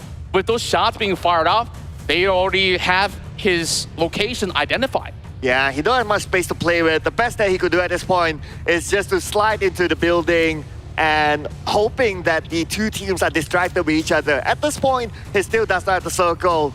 Not too sure if eyes are still kept onto him, but hopefully that will be the case. If not, he can bring a surprise to Alter Ego. Anson's hanging through a thin line, creating layers of smokes. He's gonna walk directly to the face of Alter Ego. The tree mask. It will definitely strike fear through the eyes of Anson's as he's being held all the way back. Akil doing such a phenomenal job through long range. A 2-1 split going on for Boom Esports at the time being. Yummy will take down the very final member of FaZe Clan, and it has been a beautiful run for the Thai squad. Well, literal run there for Onsens. Unfortunately, the run will end. And now we're going to have an all-Indonesia finale with the circle. Still 50-50 for all of them. Stage 8 circle will be the final circle. Stage 9 will close entirely. They have about 35 more seconds before the zone starts to close. But Boom is so far the closest to the blue. Akul as well as Rosemary will play very vital roles for their respective teams. They're going to be watching for these flank angles. And Rosemary so far has not been spotted out just yet, but Razy does have a clear idea of what's going on. Potato, they spot out a kill. So this is definitely going to be a little bit more pressure on the side of Boom as they need to move directly into the circle. And that's where they're now being stuck all together, but they're using these vehicles as a small little bunker for the time being. Alter Ego slowly plotting this one out. They're on the wheels as well. At this point, they pretty much can't go any further than this ditch because across that little hill is going to be an open space. So they must take the fight somehow here. But then again, there's advantage towards Alter Ego as the sprays coming in from Razy from the other side, managing to get a knockdown. Gone to Potato. Can he get more? Octas is low as well, but no advantage taken by Boom just yet because they know there's at least 3 more from Alter Ego around. And that line of fire for Razy is just giving him so much space to punish some of these members of Alter Ego. 10 points in for Boom Esports. They're looking for the final 3 points to back the chicken dinner with 23. Razy being forced by the blue zone as well. So right now, Alter Ego is actually taking control of 50% of the map. Boom Esports really have to rely on their firepower to stay afloat in this competition. Yeah, firepower will determine it because both teams have strong firepower. The same amount of players each. At this point, Boom Esports with 10 eliminations, whereas for Alter Ego, 4 eliminations for their team. And now with stage 9 in, the circle will close entirely. Boom Esports will be pressured by the blue. They'll be forced to move. That's why they're creating the smoke bridge. But unfortunately, while the smoke's out of time. Only 24 seconds left on the clock, and they got to make their run in. Rosemary is holding the line, and there's so little space left. The blue slowly creeping right in, and they did get a couple of shots in against Fnatic. And now down to Cool. Can he find Rosemary? If he does, it will open the spot, but they take down Fnatic.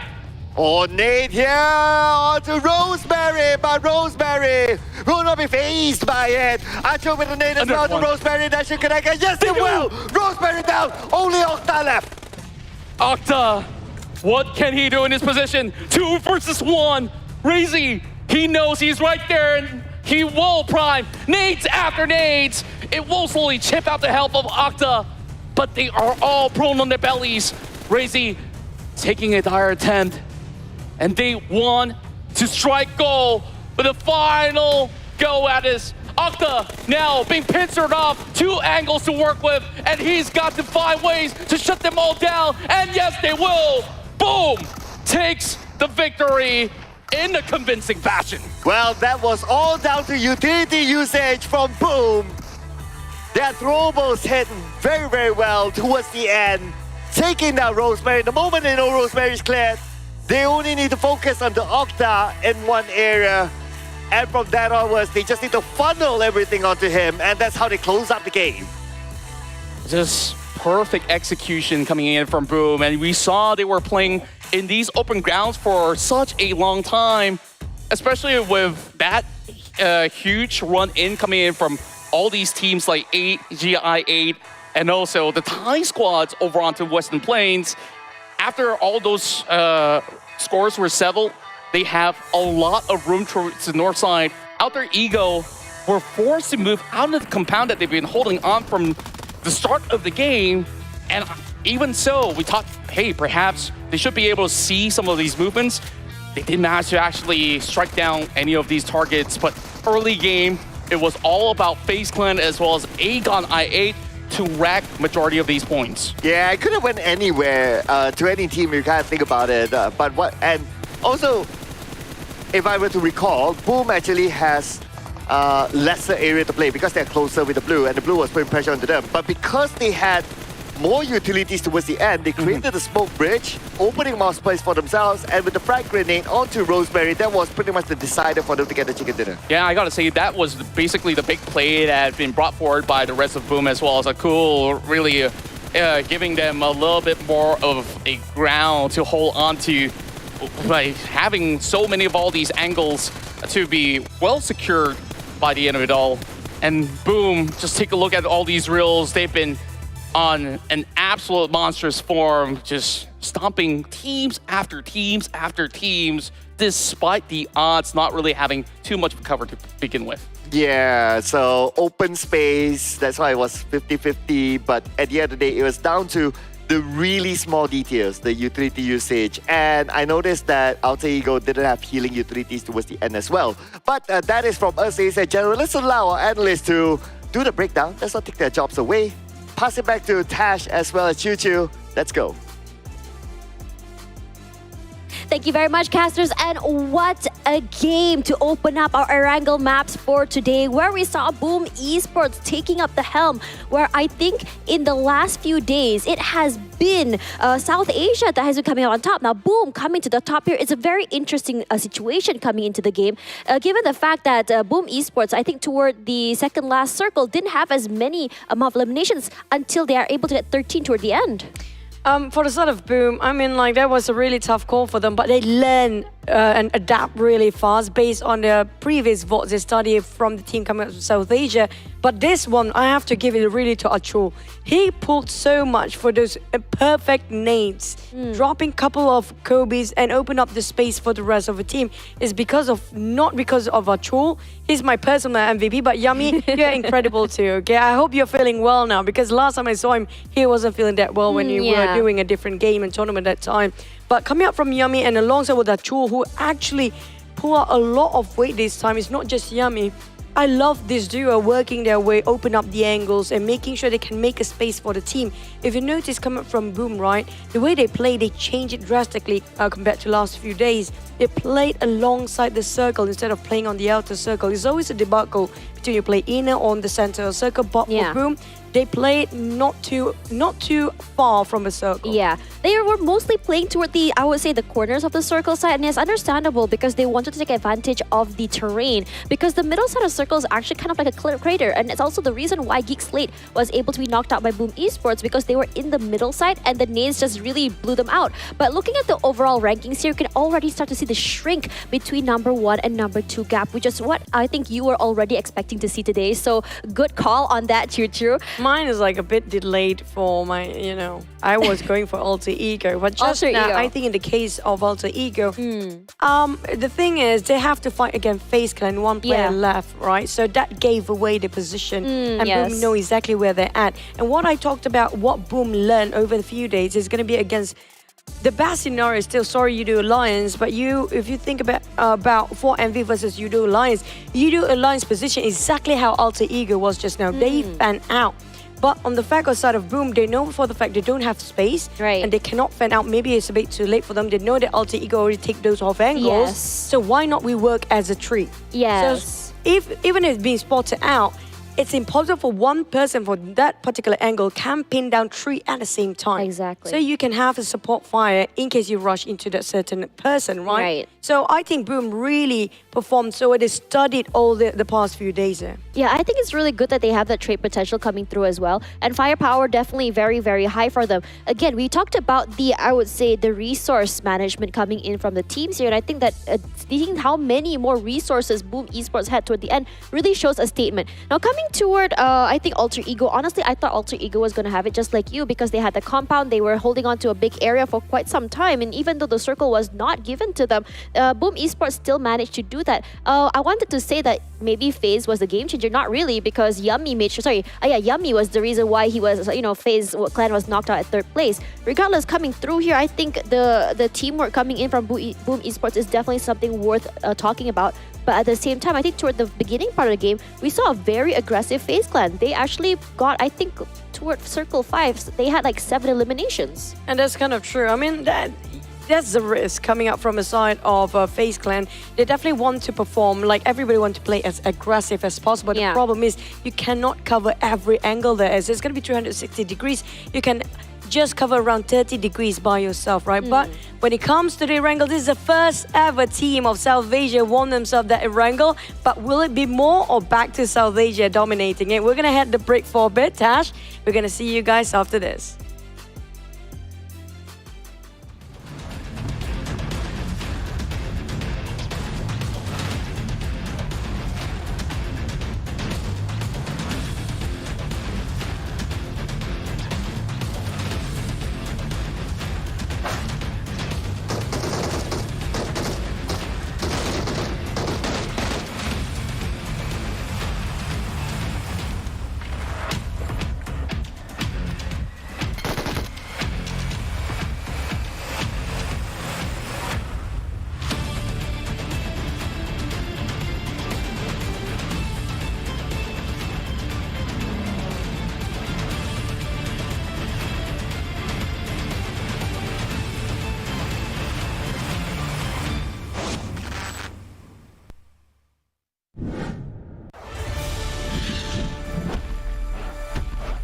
Welcome to Dynaground. Hello, my name is Owen and I'm your professional Dyna rider. Today I'll be teaching you how to ride a dinosaur and win that chicken dinner. Now, let's begin.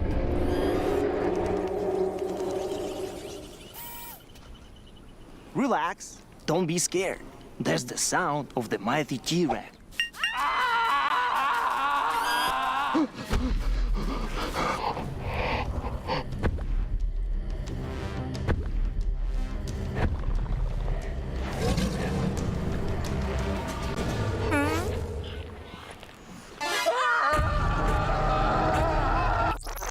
Now, here's the first dinosaur encounter. I want you to meet my girl Vicky, my sweet little raptor. Look how cute she is. Isn't she lovely? Vicky or raptors, they're the most vicious and fastest beasts in the world.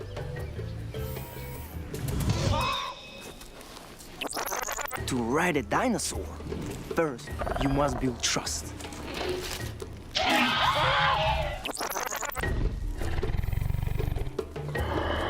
They are carnivores. They eat meat. You have to feed them off. They will think that you are their friend, not food. Once they trust you, they will be a great companion.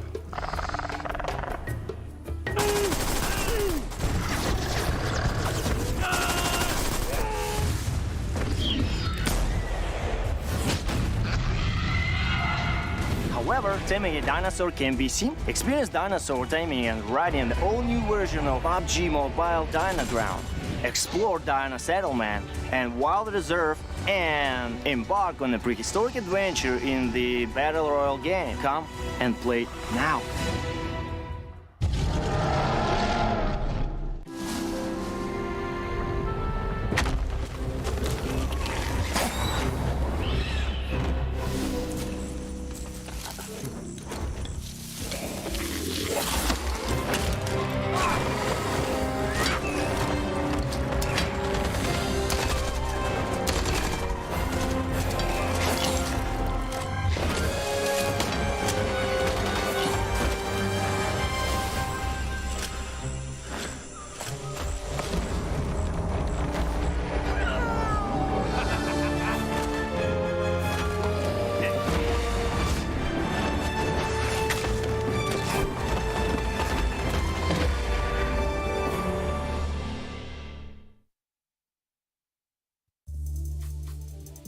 Two games have been played where one of them is dominated by Southeast Asia. Will South Asia take it away or will Southeast Asia pull ahead? Tash Bunny here, Lasa Chuchu, your analyst for today as we go into our third map, Erangel, once again. And I'm still waiting if we finally overtake of the overall accumulated points between the regions. And so far it's been closing up the gap. Not too far, even the first and second place, just 10 points of difference compared to yesterday. Yeah, we're starting to see that gap start to shrink, and this is where things get serious between these teams. While it was a very, I would say, convincing, explosive start here for South Asia, we're starting to see Southeast Asia start to pull back ahead. But for now, we're going to be looking at the head-to-head here. GEEK SLATE is up against NBeSports. What do you think, Chuchu? I mean, like, GEEK SLATE definitely showed their prowess when it comes to Miramar map. Not so much when we saw them last time in Erangel, but definitely one of the best teams from South Asia right now. Damage-wise, you have to give it to NBeSports. Now, NBeSports, they the type of team, you know, when they've been cornered, they bite you back. Yeah. And they will keep on biting people. Yeah. One of the best example also T2K here, because they are the one that will lock their target, and they tunnel their vision to chase you down no matter what other things are against them. They are the type of team that like the Raptors. Yeah. We were just looking at the ad and I was like losing my mind. It's a very funny ad. Regardless, coming back into today's matches here, and I think, you know, my predictions for game one was, you know, well, correct, but coming into game two here, I was honestly taken off guard. As an analyst, we can only see predictions based on patterns that we've seen, and to see Southeast Asia come back to our day three here, what I would say it's not something I expected, but it is definitely something that we've seen in the past, where we start to see, you know, teams like Esports, teams like, you know, GEEK SLATE start to come up toward the last few days. Regardless, I'm still team thinking is going to be, you know, STE coming up here, but what about you, Chuchu? Oh, definitely, it's going to be NBeSports. I've been talking about them a lot. Okay. And for the side of the Mongolian team specifically, Okay. you know, when it comes to the open circle, if you witness between South Asia region how they play, how they close up the game, it's slightly slower than the side of South Asia, right? Yeah. Because they're the type of team that, you know what, you want to fight, we fight. And South Asia on the otherwise is like, we observe first. Yeah, the wait and see method. While I do like that wait and see method, I would like to see all the players to be on board on the same page. Whether or not this will change will be the question I like to ask here. Contra and Sir Cloud, how do you do? Well, we're doing great so far, Tash Bunny, and I just absolutely love the pace of the past two games, and we finally see the first chicken dinner of Erangel for Southeast Asia, and I wonder if, you know, SA will really felt that this is going to be a huge rupture of the ground to really shake things up. And perhaps this might have actually awoken a different level of beast of what SA will bring to the table this time around. Right, to a certain extent, right? I'll be observing. I'll be looking forward to see whether the pattern of what was mentioned at the analyst desk before this is that Southeast Asia, in general, they are teams that like to warm up first. Yeah. So now we are at the 50% mark, right? Well, not really the 50%, but we still have the last 2 days to go to see whether that actually becomes a trend or not. Now that we've completed the 2 rounds, this could be the decider here, ladies and gentlemen, as we head on to match number 3.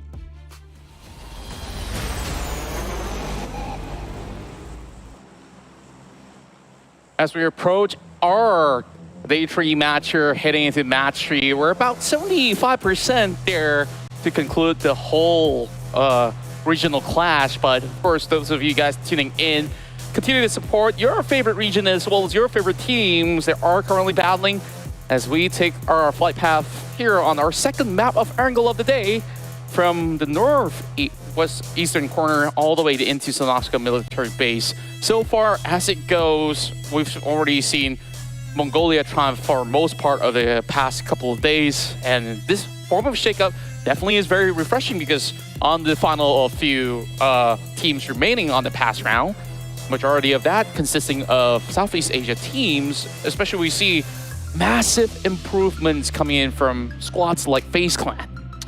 Yeah, FaZe Clan always started off well, always having the first blood. So far 2 rounds in a row. Let's see if they get the opportunity here, since we still have quite a side flight path and the opportunity might be presented to them. But other opportunities that I see that has changed in this round is GEEK SLATE Before this, they like to start inside of North Jolopol. But for this round, they changed their draw spot to the areas of Kameshki-ish and Stalberg. So it's going to be a shift for them. But unfortunately for them, maybe they wish they would have started off with Jolopol because Circle is there. As much as they love to be in their hometown, I believe the Flight Path is telling them, yeah, maybe it's not the wisest of choice to drift through the parachutes by doing so. So hopefully SLATE will eventually find those vehicles in order to get back into the town of George. Meanwhile, look at what we do have across that favorite pier. Vampire Esports, Aegon I8, Leo, they're floating across those regions around Gatka. And I think this will be the focal point because there's going to be a lot of these teams. They're also circulating across the Sanhok military base sector with 3 teams knocking their way into the island. Meanwhile, UZM, the first member to bow of Aegon I8 on the past round, will have to actually do a lot this round as Falak opens fire and finds Flukov to kickstart our round 3. It's always Aegon I8, right? Having a lot of action early, like maybe until 3rd or 4th phase or stage of the circle. And then when it comes to the middle stage onwards, they seem to struggle. Like they do well early to mid. But late game, we don't get to see much action for them because by that time, it's either they're low on manpower or they're totally out.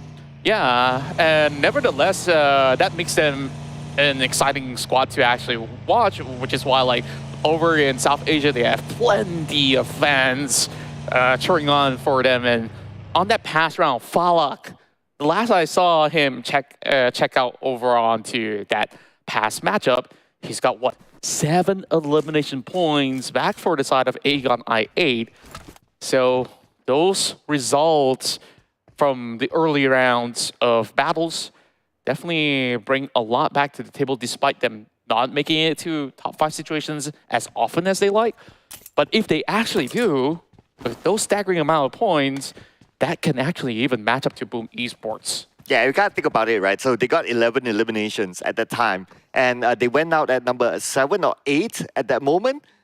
So again, it's the midpoint out of all the teams left.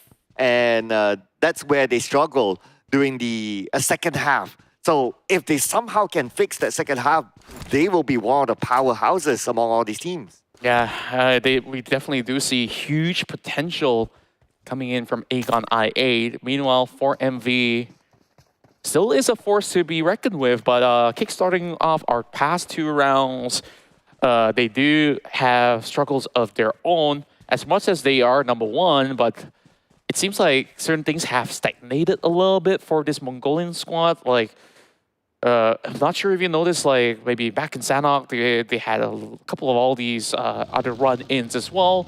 Erangel, I wasn't too sure what really halted their progress. I would give it like, oh, it's just one game for them. Yeah, it's just one game. Yeah. There's many more to go for MV. Yeah, because if we look at like the percentage, it is still generally the Mongolian teams taking home most of the chicken dinners. So yeah, and like in PUBG Mobile, it is a marathon game, right? So you are bound to have that one game that you don't really do well. So it just happens. Yeah. But as long as you can create that lead for yourself, you can create still, even though you're not in the lead, but you can create the amount of point gap that is not too far away and you're still putting yourself in contention. I think losing that one game is something that in general they can drop. Yeah, all they have to be making sure of is to not rest on their laurels because Boom is definitely catching up to them. Currently with only 10 points of a difference between number 1 as well as number 2. And look at the rise of FaZe Clan. They've already hit the 100-point mark after that massive round back in Erangel. To replicate that, this time around will definitely take a lot of effort. Also do remember this as well. FaZe Clan, when they play back in PMPL Thailand, South Georgia Pole is their grounds, which they now will have to contest SLATE for it. Though opening up this map, we see neither teams getting into that zone itself. Maybe it's something that we will have to subscribe to heading into the later stages of the match that these 2 teams might lock horns. Ooh, okay.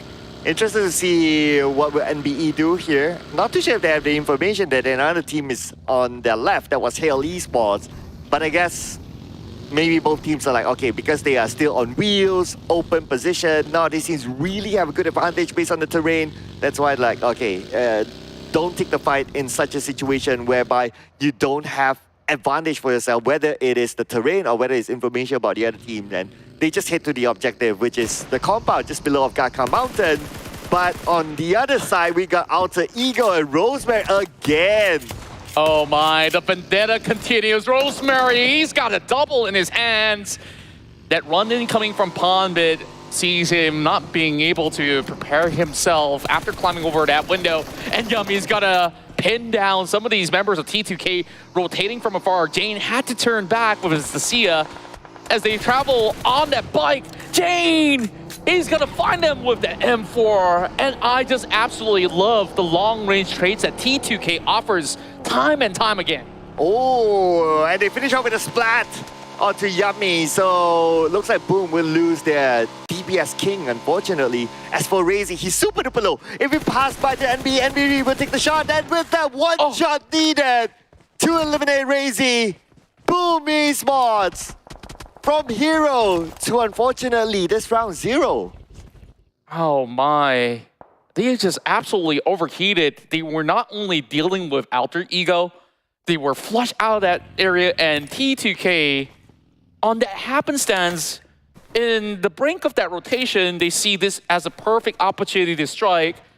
And the moment that the rest of Alter Ego, or should I say Boom, hops back into the bike, they were basically left bare in the open.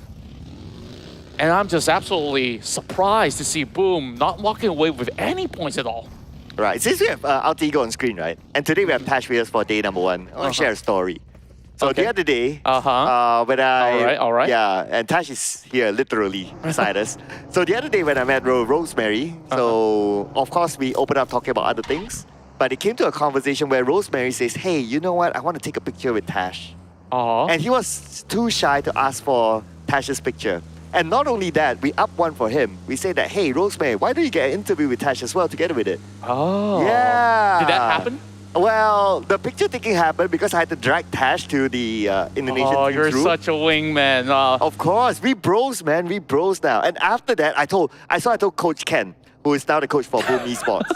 I said that, Coach, if you guys get an interview, make sure you drag him there. And it's like, okay, bro, gotcha. Looks like Tash has got a suitor waiting for her.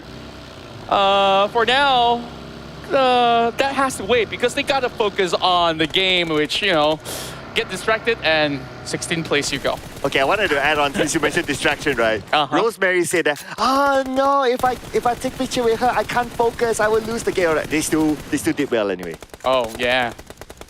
And that is the power of Tash. I want to say love. It's too soon to say. Too soon to say. I think Rosemary is single though. Just saying, you know. Well, I didn't really ask whether it's single or not. Not that I care. Well, of course, we leave their personal lives aside for now, as there's so much going on inside of Erangel for now. A little and bit inside of Tash's head. Yeah. Meanwhile, of course, FaZe Clan has one member being knocked out from the far east. A lot of all these teams are vying to take spots around the fields of Gatka as well as Mount Gatka. I don't think there's any saving grace for Venturis this time around. Box Gaming, they fancy their chances picking off teams rotating from afar. Mabetex, driving their way past towards the hill. And later on, we'll be joined with many other teams as well. For now, these are just the noisy neighbors, so I guess we got more time for love stories. Oh. I do have more though, not gonna lie. Okay, tell me more. What else happened in the recent events that, you know, I've not been keeping tabs on?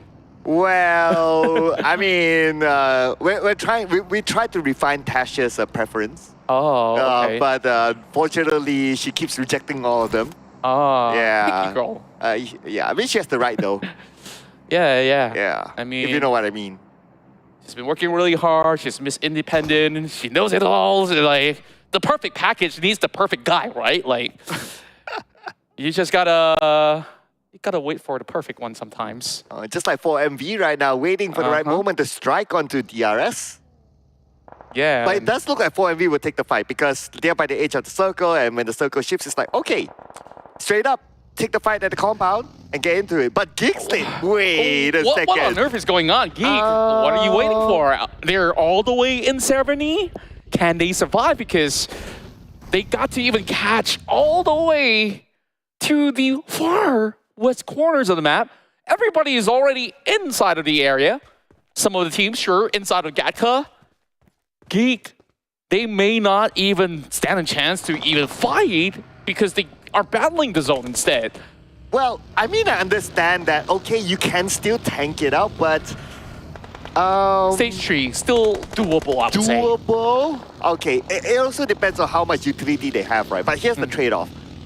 By the time you enter into the circle, assuming that you survive, you have the least of first aids left. I guess like it's great that they do have a lot of pit stops to work with. Falak continues on his streak as he spots one member coming in from Leo. And that is going to be a tough one for Leo to walk out of the situation as they are by the corners of the Swamp Lake. Aegon IA, Falak. Look at the damage he does. An average of 303 damage per round. That's securing at the very least 2 takedowns in the round. Or without helmets and all these gears, that's 3. Yeah. I mean, talk about consistency, right? Yeah, but let's see the consistency can remain here as AGIA looks to be interested to try to crash into Leo. But is it going to be worthwhile for them? They have them surrounded though, but they're both in the circle, so I guess it's still a 50-50 decision. But for YOODO Alliance, not going to be a 50-50. STE around them. Ade Luke knocks down Nerzit and finishes him off. A perfect catch as STE drove on by, not knowing that Adik Luke is just waiting right around the corner. All these gatekeeping methodologies being set up by YOODO Alliance is paying dividends as YOODO Alliance will now lock onto the target. STE will have, at the very least, a bunker to work with. The Sniper's Nest, some may call the Harry Potter Tower, the Mushroom Tower. There's many names, whichever one you want. Take a pick, but action. If there's anyone to hold him out, it has to be him. He's got 4 frag grenades. This is about enough to really take on the rest of YOODO Alliance, but this is definitely a long distance to cover. No damage being done just yet. Yeah, this is where I would say YOODO Alliance, their confidence will be tested. Now they know that their opponent is STE after taking out Nerzet, because obviously before you do the elimination, you wouldn't know. I mean, from a player's perspective. So with them knowing that, it's like, oh, STE, are they going to be like, oh, STE? Or are they going to go like, oh, STE? No. I feel like at this moment, YOODO Alliance have already seen so many different scenarios before. They've even reached like top 2 scenarios. And they're just basically having a lot of open ground. And look at the sector. There's just so many teams still left alive. And they're battling for such an open space to work with. Finally, I see GEEK in sight, way up north there, just below hospital. But they're still tanking out the blue. The fact that Audrey stopped around the areas of hospital, assuming that he is healing himself, but Sonic's taken out by the zone. Looking for a doctor. Wait, GEEK says snipes as well? Wait. Oh no. Wait, this is what we talked about. And they're just so close on making it out. Meanwhile, while all that's happening, there is Leo challenging the rest of Aegon IA. They were forced to make a move. Slipknot being cornered up. And it's Mabetex that gets flushed out by the rest of Hill from another sector of a fight. Multiple fights taking place as there's not really much areas to hide out over onto the west plains of the field. Some of them playing by the shores, some of them already having compounds, but Blade starting to pile on the pressure. It's got to find Slipknot. Falak will need a little bit of a helping hand for now. Shouldn't be too problematic. T2K will join in later on. Yete runs into STE.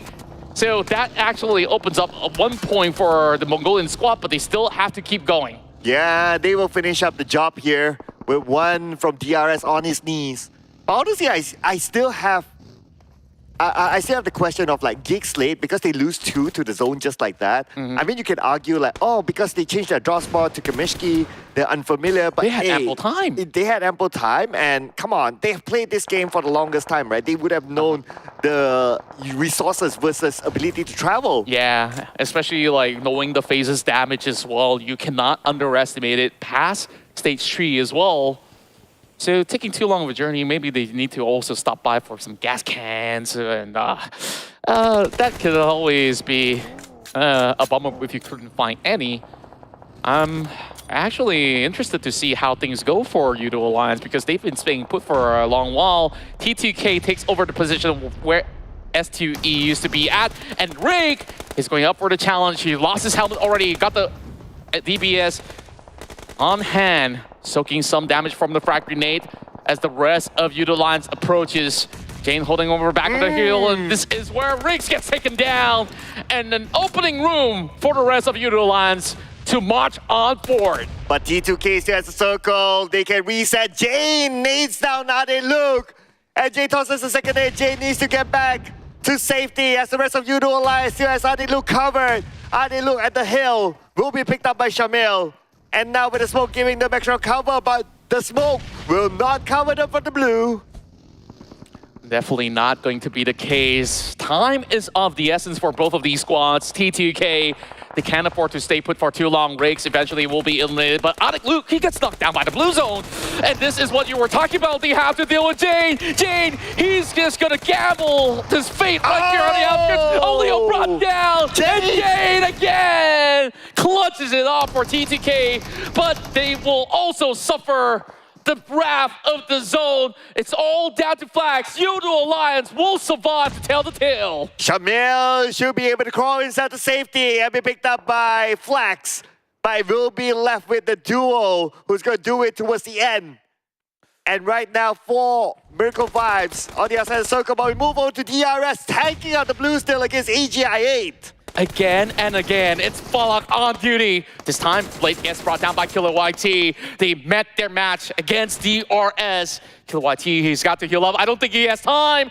Can he survive? Killer, he will not. And that is just going to be quite the difficult feat for him to pull his way through into the next phase. A 13th place finish for DRS, and this is definitely a very, very difficult round. It's up Erangel with a huge nade being dropped in. Leo, after all those challenges across the swamp, they met their maker, and it is for Miracle Vibes to take them out. Yeah, that final nade, I mean, it looked like an off angle, but it had enough damage because Slipknot only at 50% health.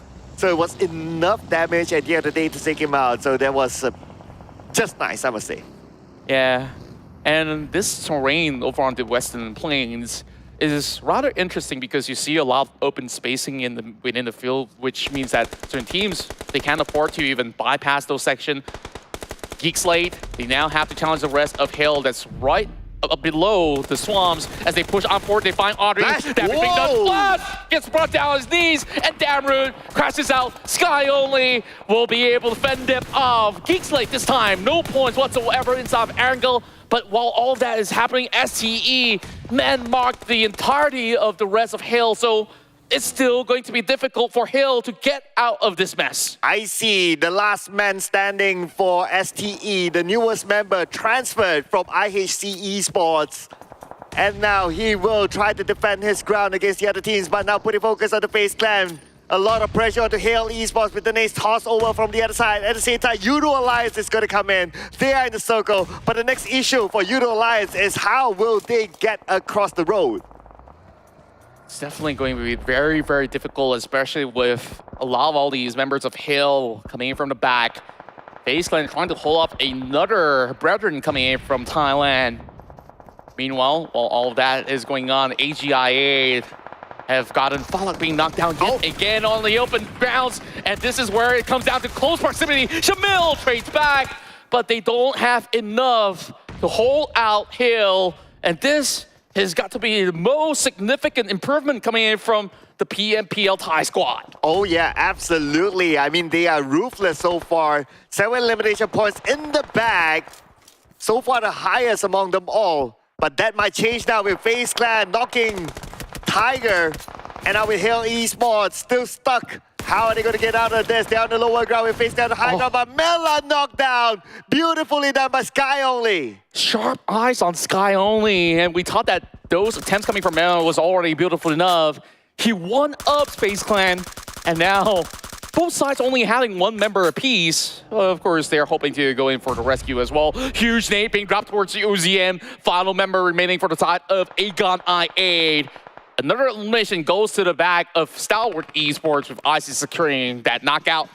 Meanwhile, Alter Ego trying to stay afloat. They do have a lot of room over on towards the northern plains, but they need to get in the circle, and Box Gaming is trying to stop them from coming into the next zone. Oh, FaZe Clan. A little bit of elevation here for them, but they don't have good vision onto other teams, but that's okay as long as they can get into the circle safely. But I can't say the same for Vampire Esports, number 9. But no points. That means 0 points for them in this round. Yeah, remember how the flight path actually started? A lot of all these teams having struggles to even secure ground because it's in such a zone which is not often seen in many of all these tournaments. And at the very same time, you don't really have proper compounds that helps you defend or even allow you to have enough of that elevation to actually seek out targets, which is why we see so many of all these battles taking place from the corners of the map, which a lot of all these teams suffered casualties not towards players, but actually the blue zone itself. Alter Ego on the attempt to crack open this building against the rest of Box Gaming. Box Gaming trying to hold on to their lives.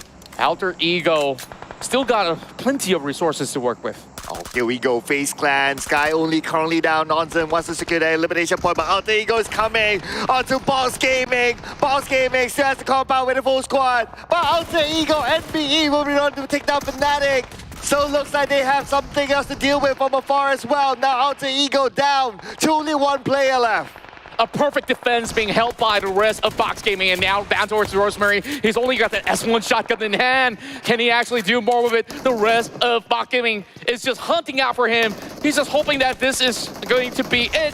Goes in for a 1-tap. He gets it. 2 more to go. Box Gaming still has the numbers at hand, but it's going to be another squad that will also arrive to the scene as well. And NBE, they saw what's going on. They want a piece of the pie. Oh yeah, NBE Mondo opening up the fight, but at the same time for MV, they are in trouble going up against SCE. Apex needs to pick up his teammate. The revive will kick in, but the smoke, how long will it last? How much cover will it give them? As we move back onto Box Gaming, playing by the edge of the circle, it's very likely the circle will move away from them, so they need to be prepared to go up against NBE. Majority of the squads here having at least a little bit of a casualty of their own.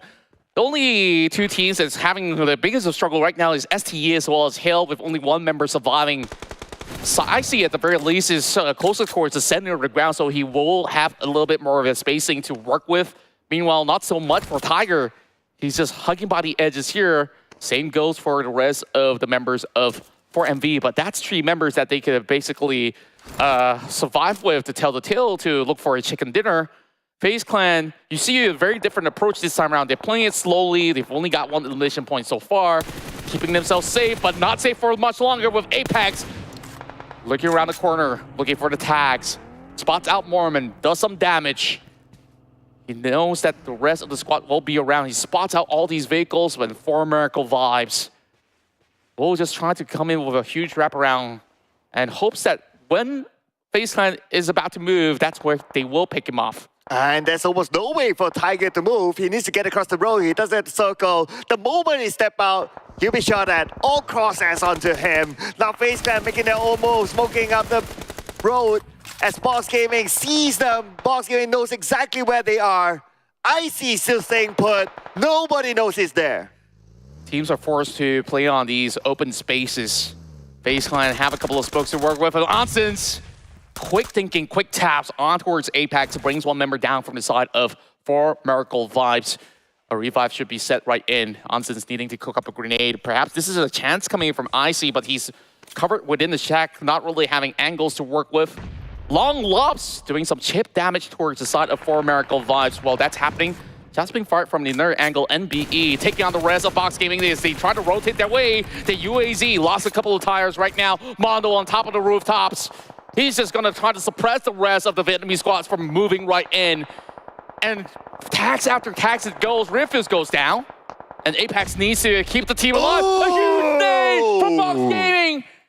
And just like that, FaZe Clan, as much as they survived to tell the tale to the 6th position, they didn't have enough eliminations to bring more records to the plate. And just like that, we are in the top 5 teams with 3 Mongolian teams in the top 5 as always. But I see Smarter now by Tiger. And he'll be taken out just like that with one pump of a gun. Hail Esports, who eliminated STALWART Esports. Well, you gotta always respect the crouching tiger hiding right behind these shacks. But as much as he's been able to do that, sure, 1 extra point coming from Hill, which they've already had a plenty of. This is possibly one of the best rounds we've seen coming from Hill. Meanwhile, Box, they make their way into the top 4, but can they close it out? And their biggest competitors right now, as it stands, are the Mongolian squads, which still have 3 members apiece for both for Miracle Vibes as well as NBeSports. Oh, here we go. This is going to be interesting. A second knockdown by 4MV. The Mongolian teams, they're just shooting each other right now. Box Gaming, nobody really sees them. Apex sees Mondo on the other side. But Sank, beautifully nade onto Apex, will knock him down. Perfect communication coming in from NBE. They spot one target over on the corner of the rock and immediately cooks up a grenade to suppress Apex. And there's no way that Rifus can even go anywhere to go in for a pickup. This boy is going to be advancing for it, and he's got to be absolutely careful as he has not spotted out the rest of the members of 4MV just yet, but he will pick whatever they've been able to reap out of for the moment. Rifus! He gets overwhelmed. Rifus finally shows himself up.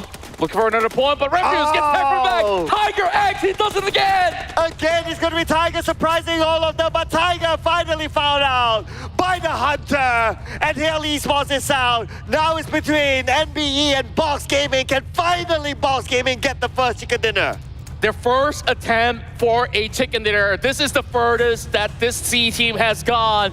But now the challenge sets in. NBE, currently the top 3 on the table, will definitely be a tough contender for the rest of Box Gaming to trade here on equal grounds.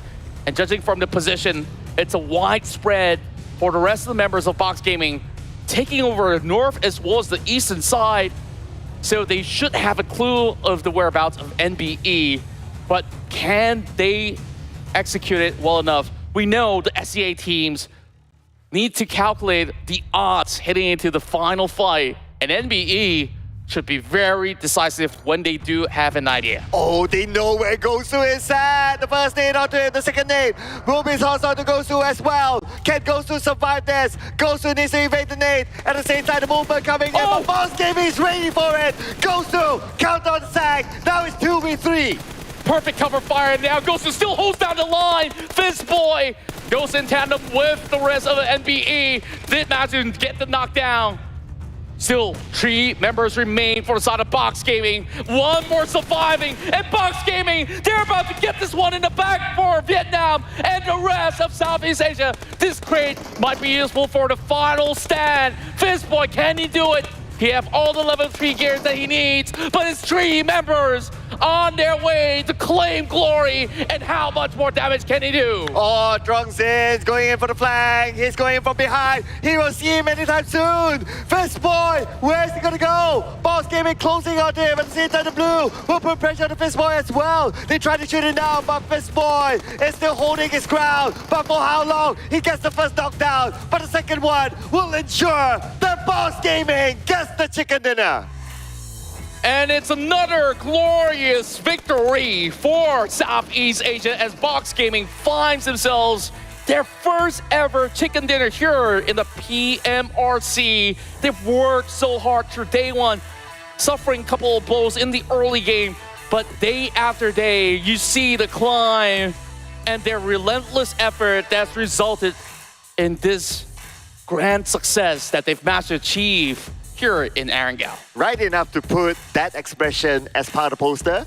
Because that is how they feel right now. It's finally, because Box Gaming, they have been struggling inside of PMRC, and finally they got the chicken dinner. This is a relief for them. An absolute relief, and this is a household name for PMPL Vietnam ever since the inception of competitive PUBG Mobile. And it's great to see the meteoric rise of the squad that have ups and downs, struggles even in their own region. They find themselves back on track after securing this brand new roster. And through all these attempts from all the other squads, as we see this round to be one of the more difficult rounds inside of Erangel, they've been able to overcome all the obstacles as well as odds in order to pull through. And here they are at the top by the end of the round.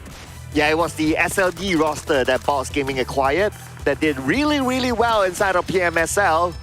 And they will be moving to PMWI, by the way. So with that said, well, I mean, this kind of performance, we do expect them to come up with a good performance at some point.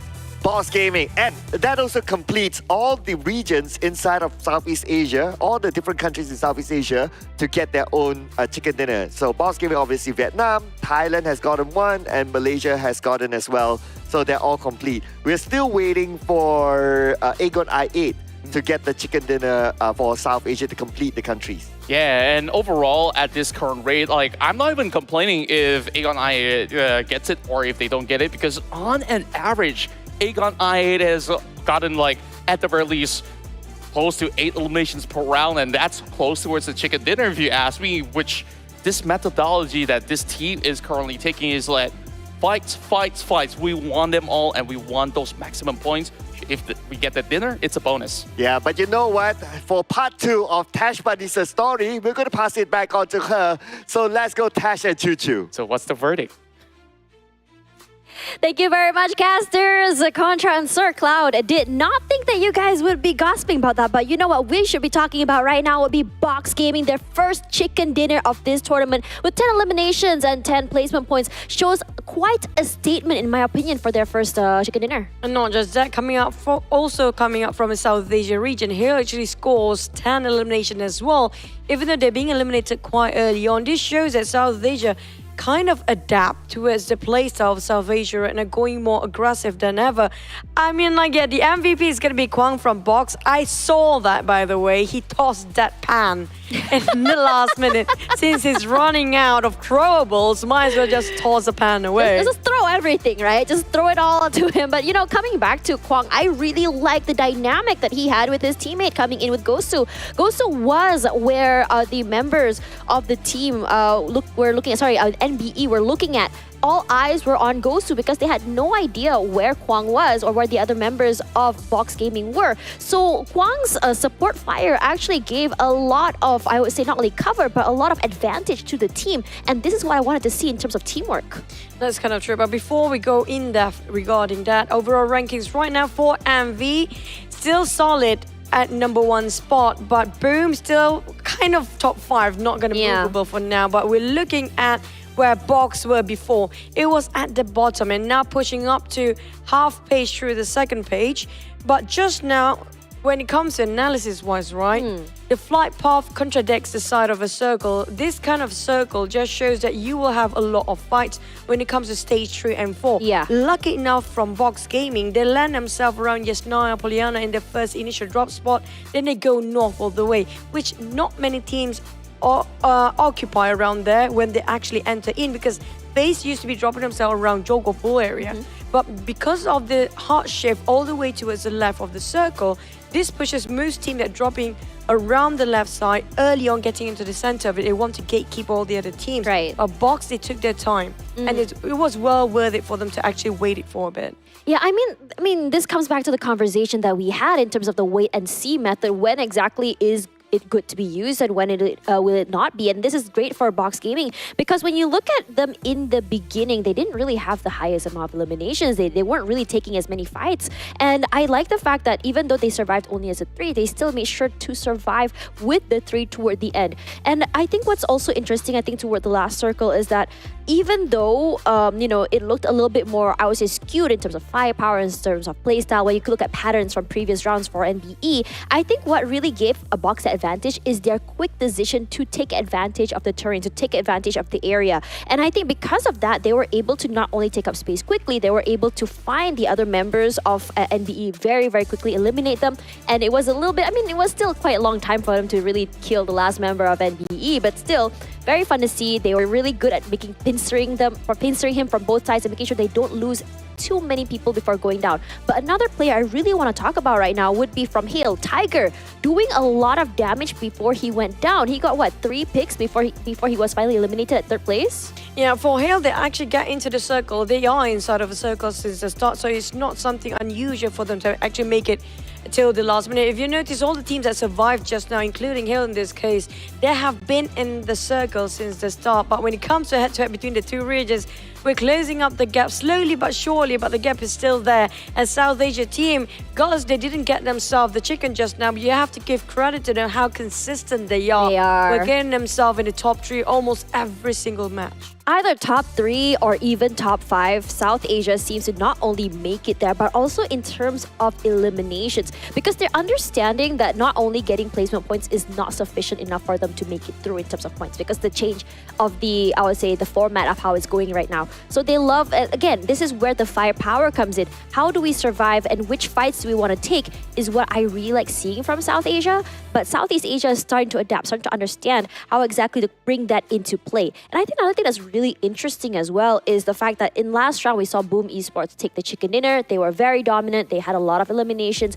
But then the next game, they were eliminated very early. What do you think was going on? Definitely, it's going to be one of the toughest spots to drop himself in between FaZe, in between Alter Ego. And there's so many teams dropping right on top of the right upper corner of a circle at first. And not just that, they happen to be cutting across Gaka. If you're cutting across Gaka, there will be like 10 teams possibly that crossing around the same place as well. So it's quite obvious if you're taking all the way down south, like how NBeSports and 4MV actually do place themselves in the south, and also coming up from northern side, it's going to be Box. You actually survive longer because all the other middle packs is going to be the one that extremely crowded during that time.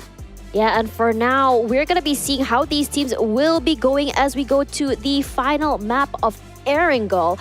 And this is where a do or die moment, at least for the day, as we go into the next map. Gonna pass it over to our casters. Sir Cloud, please do not share part 2.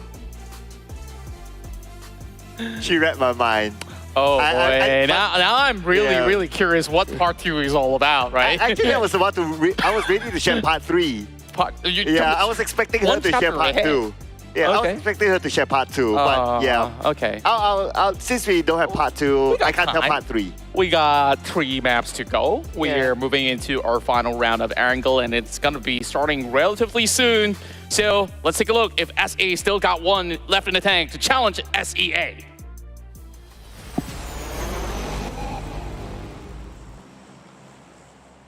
Well, will it be the comeback of Southeast Asia here? Now that they've gotten 2 chicken dinners back-to-back, the third one, will it come in the final Erangel round? And this time the flight path, earlier on the first 2 rounds, flight path more on the right, but this time on the left. Yeah, it seems to be, having a little bit of a swing, just like a mood, like the pilot says, yeah, I have traversed this area, I want to change of site, I want to change of a flight path, a different type of circle probably will happen from this result. So this allows a lot more access in towards the northern plains. We've not really seen many teams going for a city like Zarki, but MAB says, you know what, if that's going to be up for the taking, we can take both North George as well as Zarki, and there's plenty amount of loots for the team. Meanwhile, if that's going to happen, there's still going to be GEEK fam around North George. So this is definitely going to be a point of contest that might be pretty interesting, especially with FaZe Clan being over on the south side, closer to the hospital. Well, if you remember, like on day 1, when the flight path was on the left, MAB did take Zarki. So they are no stranger to Zarki.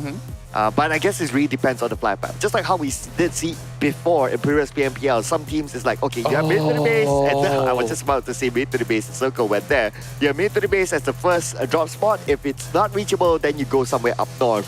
So this time around, I am glad to finally see a circle that is not on the main island. That's right. Feast your eyes on this, folks, because we're about to have an epic battle happening here on the final map of Erangel of Day 3. So, this being said, the late droppers of the flight will actually have the best of advantages, especially the natives of Sanhok Island. So, with all these form of opportunities, do you expect a form of gatekeeping to happen by the corners of the bridge relatively early? Look at the trend of especially the South Asian teams, right? They like to maximize their space, like even on the outside of the circle. So I think that there's a possibility that we might see that. We might even see that from the Lighthouse onwards. So the Lighthouse, interesting choke point. I don't know if we'll see past the Lighthouse because we never got this kind of circle yet with these teams. But the Lighthouse has been an interesting point. I remember Hale Esports took that once. And another South Asian team as well took that once. So that could happen again. Yeah, speaking of bridges, we're already seeing Aegon IA wasting no time to get themselves into the island, but there will be a couple of casualties. This time, Boom Esports! Again, unlucky on these early rounds. This time, caught out by none other than NBE. So that is definitely a tough blow for the rising Indonesian team that was hoping to challenge for Miracle Vibes over on the top. And after their chicken dinner back in Erangel on match 2, it seems like nothing great has happened so far. Well, looks like we got our answer about the bridge thing. So 4MV will be the one to take advantage of the bridge still. They'll be gatekeeping here. And just looking at their utilities, not the best, but I think they hope to get the knockdown into loot from whoever passes by. But Leo passing by onto the patrol station. 2 knockdowns back to back on the hill, but he's not done yet. Oh, now double trouble coming in, and hey, I mean, he has to actually do it all with a DBS. Double shots, he actually lowers them down. Whoa! Hey, what the clean! Oh, 4 takedowns, aced out Hill. Here, within the span of 4 minutes of play. I know July is the month of the Cancer Zodiac. And Leo is somewhere in August. But looks like it came early for them.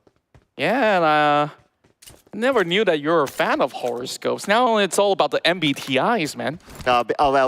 It's because it's my birthday month, so I know. Oh. So I'm just telling, it's my birthday month. Just say. So we should prepare presents, I guess. Well, don't need to guess, just do it. Okay. Yeah.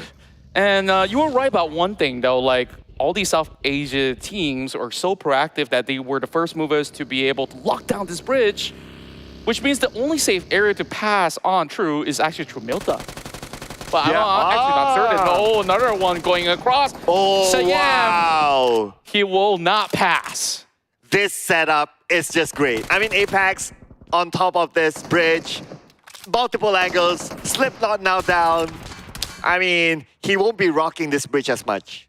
Yeah, and this bridge will probably see a lot more visitors in the span of a couple of minutes. So wherever Leo's currently holding at, they got to settle the scores real quick before the rest of the team starts to butt in. Not to say that 4MV is not suffering a couple of shots of their own. Doc currently being knocked out. And they're trying to actually book it right through with this buggy crashing right in the way, and damage being done. And Dami, he's not over with all these fights. He wants blood, and he's gonna find the 5th takedown against 4MV.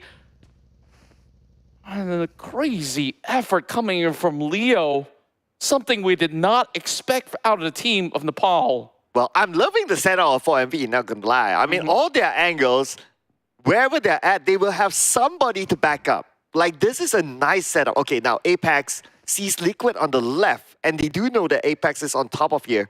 To counter Apex, well, it's just to land the shot, or hopefully Apex drops down, but Apex not making a mistake. They're landing those shots, putting pressure onto them, and now repositioning himself. Yeah.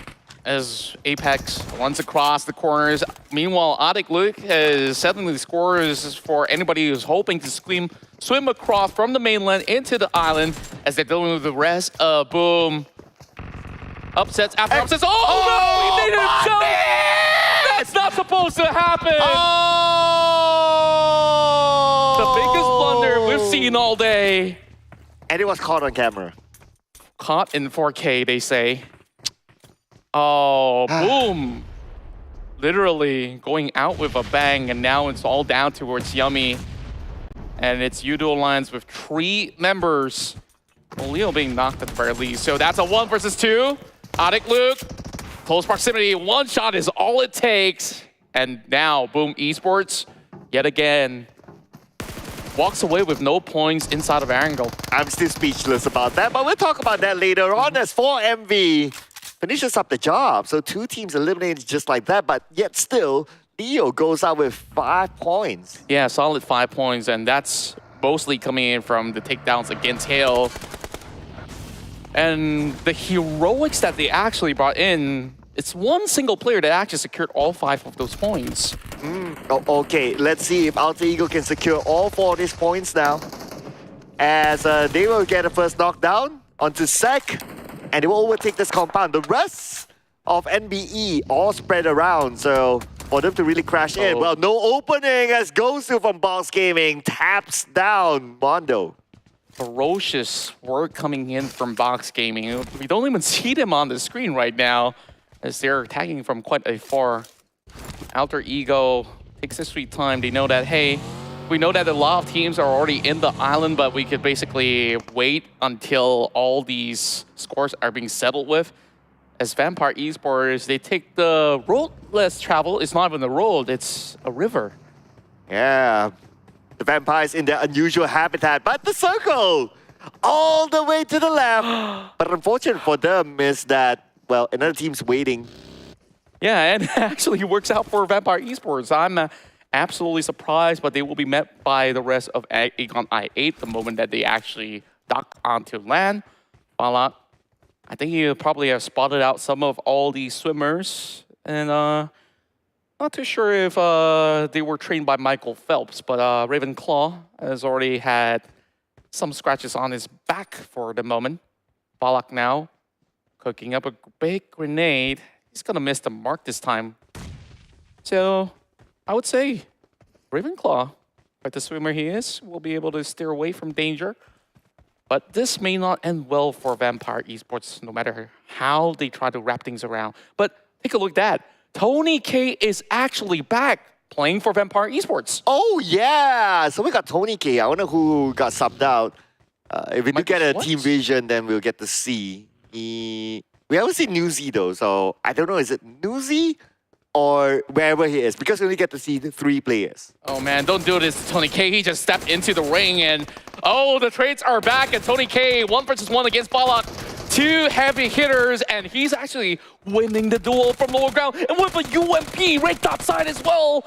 Okay, Fox says, I'm done with this shooting range. I'm just going to bring these grenades into the party.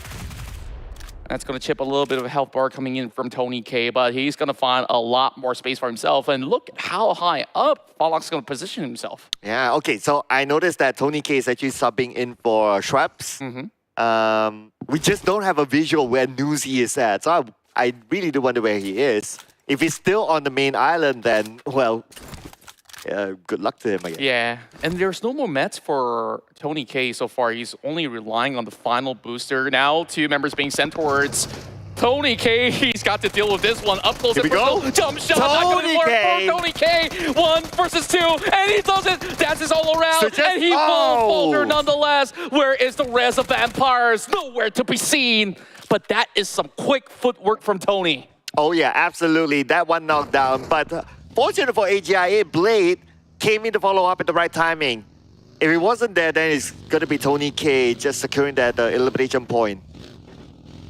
Oh boy. Oh, Onsen.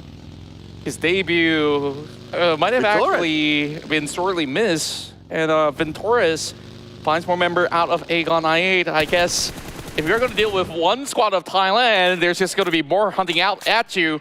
IQ now gets picked up by Stone.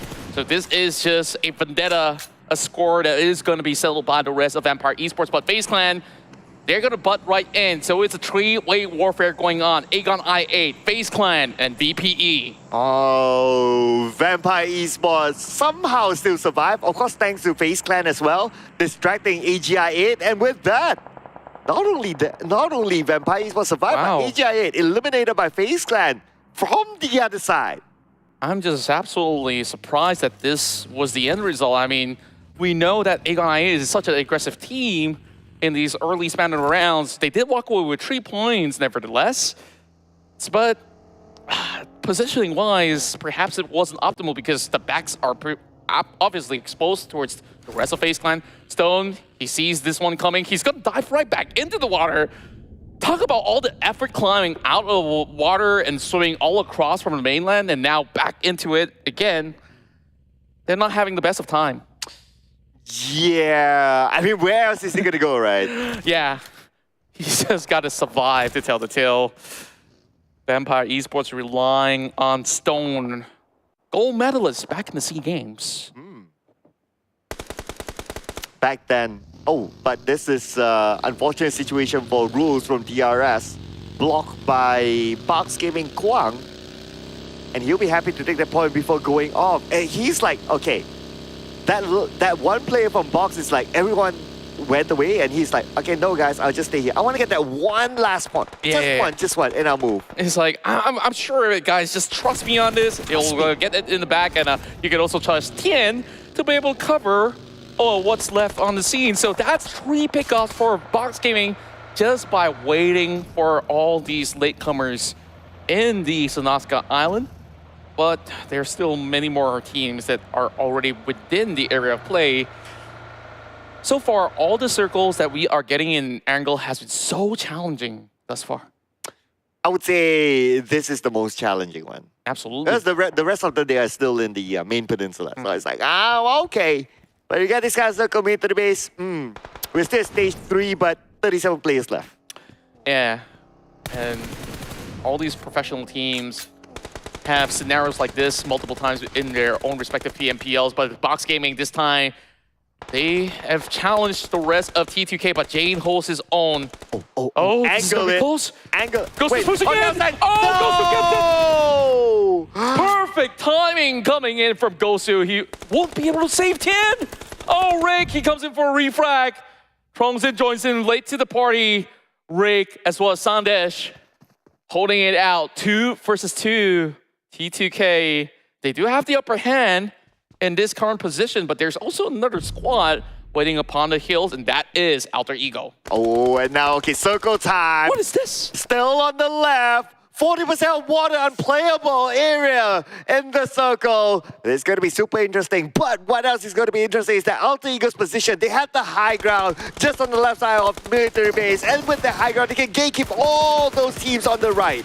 Alter Ego definitely will be hunting out for all the teams that are over on the northeast corner of the map. Meanwhile, GEEK SLATE has damage, shutting one out. Delta scouted out. Rosemary! He brings out 2, but he will be knocked down after having too much of an exposure over the top end of the hill. But Potato says, I don't think there's any more time left. We got to book a better position, but he's trying to go for Rosemary, and the Rosemary play will definitely be in the wings, but this is where Box Gaming now finds Rig, and T2K is only left with 1, just hugging by the edges. Speaking about T2K, Flags takes out Rig, and now T2K, only 1 player left, still taking out the blue. And speaking about the blue as well, the zone will close. Box Gaming on the outside still. They will need to tank out the blue. But speaking about tanking, Sandesh, you can see on screen now, 50% of health left. This is stage 4. It's definitely going to hurt, and if it were to go on open ground, I don't think his chances of surviving is going to be great, especially now with Flags overlooking this huge field of view from the south all the way up to the north. He spots out Rosemary, which has been picked up early on by his teammates, but he's still holding his own for now until Trongsin is going to be sniping him down with the Mini 14, and that's a direct hit shot. He's already had so many of all these armory being depleted from the fight that he took early on. And that forces Alter Ego to pay attention of what's happening down in the south, so they are going to focus on Box Gaming. And Box Gaming going towards Alter Ego's position, but Alter Ego has full focus on the Box Gaming. Nevertheless, they still manage to get into the circle, at least one of them. But they need to clear up the space for the rest of Box Gaming to come in as well. Now Kwang will be in the forefront. He's being shot at. Down to only 1%, and it's going to be Flex from the other side. Wow, that is absolutely sure. Sure, he's on the ghillie suit. Maybe it's difficult for Ghosty to have been spotted out, but that is a pixel shot. But Flags, he's just gonna pry this box open. Though it's not a can, he's just gonna see what's a gift waiting for him. For the time being, 10 more teams still surviving and so little room left. All the other teams will have to play by the coastal shores. Mela spots out the rest of 4MV. Hugging by the corner, Ease trying to stay afloat over on the forefront. Two other members of 4MV is going to be hiding right behind this giant rock for cover for the time being. At the same time, GEEK will lose Sonics, but the zone is still closing. The rest of FaZe Clan still behind. They need to move in. But there's one member. Okay, Stone is still alive.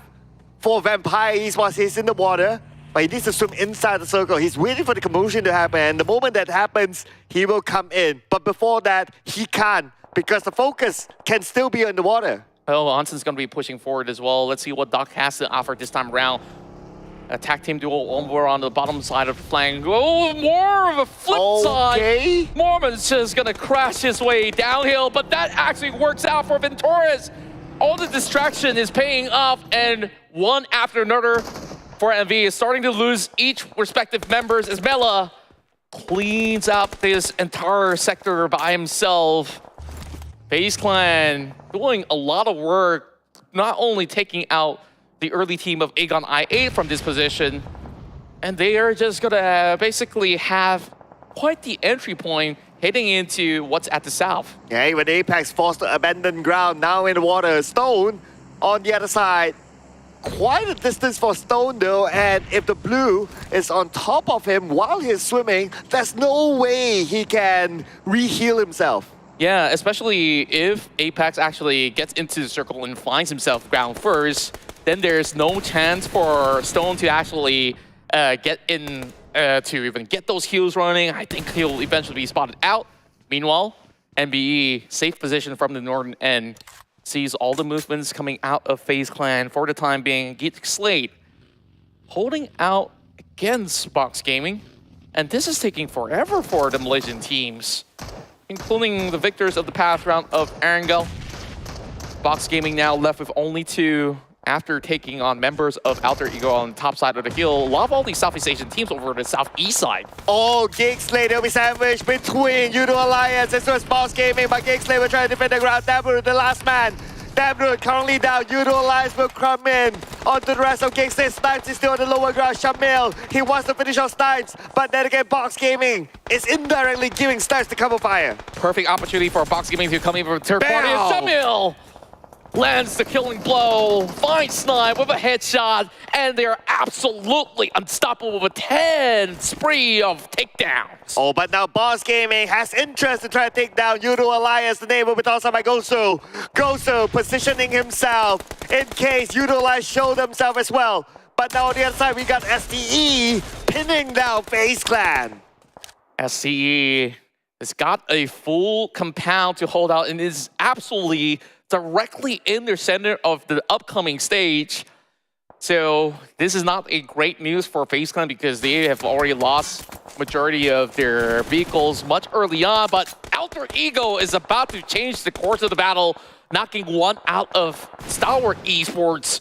Ghost is still at work, but he's just gonna trade right back against YOODO Alliance, and it's Shamil, a pop-off round with 4 frags as they stay afloat and takes down the champions of the past round, Box Gaming. Oh man, Shamil just save YOODO Alliance, and now he'll be the one to pick up the rest of them. They will reset. No other teams to challenge them for now. Coming back to 4MV and Vampire Esports. Stone managed to swim into the circle, but for the last member of 4MV, just right the edge of it. At the same time, Alter Ego still with the high ground advantage, putting pressure onto NBE with Fizz. now not able to come out from his house. Oh, he's not even gonna have anywhere to actually run off from. He's trying to prepare a smoke, but I think eventually NBE will just have to settle with this current placement that they're at. So Fistboy has definitely got a lot to do in order to stay alive, but the trades continue with STE facing off against FaZe Clan. This FaZe Clan takes a lot more of a defensive stance. STE, but STE needs to move as well. The circle did go away, but at least for STE Tops, he has some of his teammates in the circle as a marker, so he knows that, okay, as long as he has a vehicle which he has a buggy behind him, he just needs to rotate towards them. But for FaZe Clan, the entire team is still on the outside of the circle, being pressured by STE. How are they going to come in?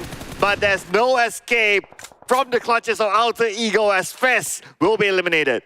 Octa have been marking that location for the longest of time. Now only 7 more teams remain. That grenade's gonna connect. Stone, as sneaky as he may have seemed, that's the only thing that he could possibly do, but at least securing a little bit of that position points for the side of FaZe Clan. Next to bow out is another squad coming from Mongolia, and now only 5 teams remain for MV. 1 player left. Meanwhile, the rest of the squads have at the very least 3 to 4 members staying put.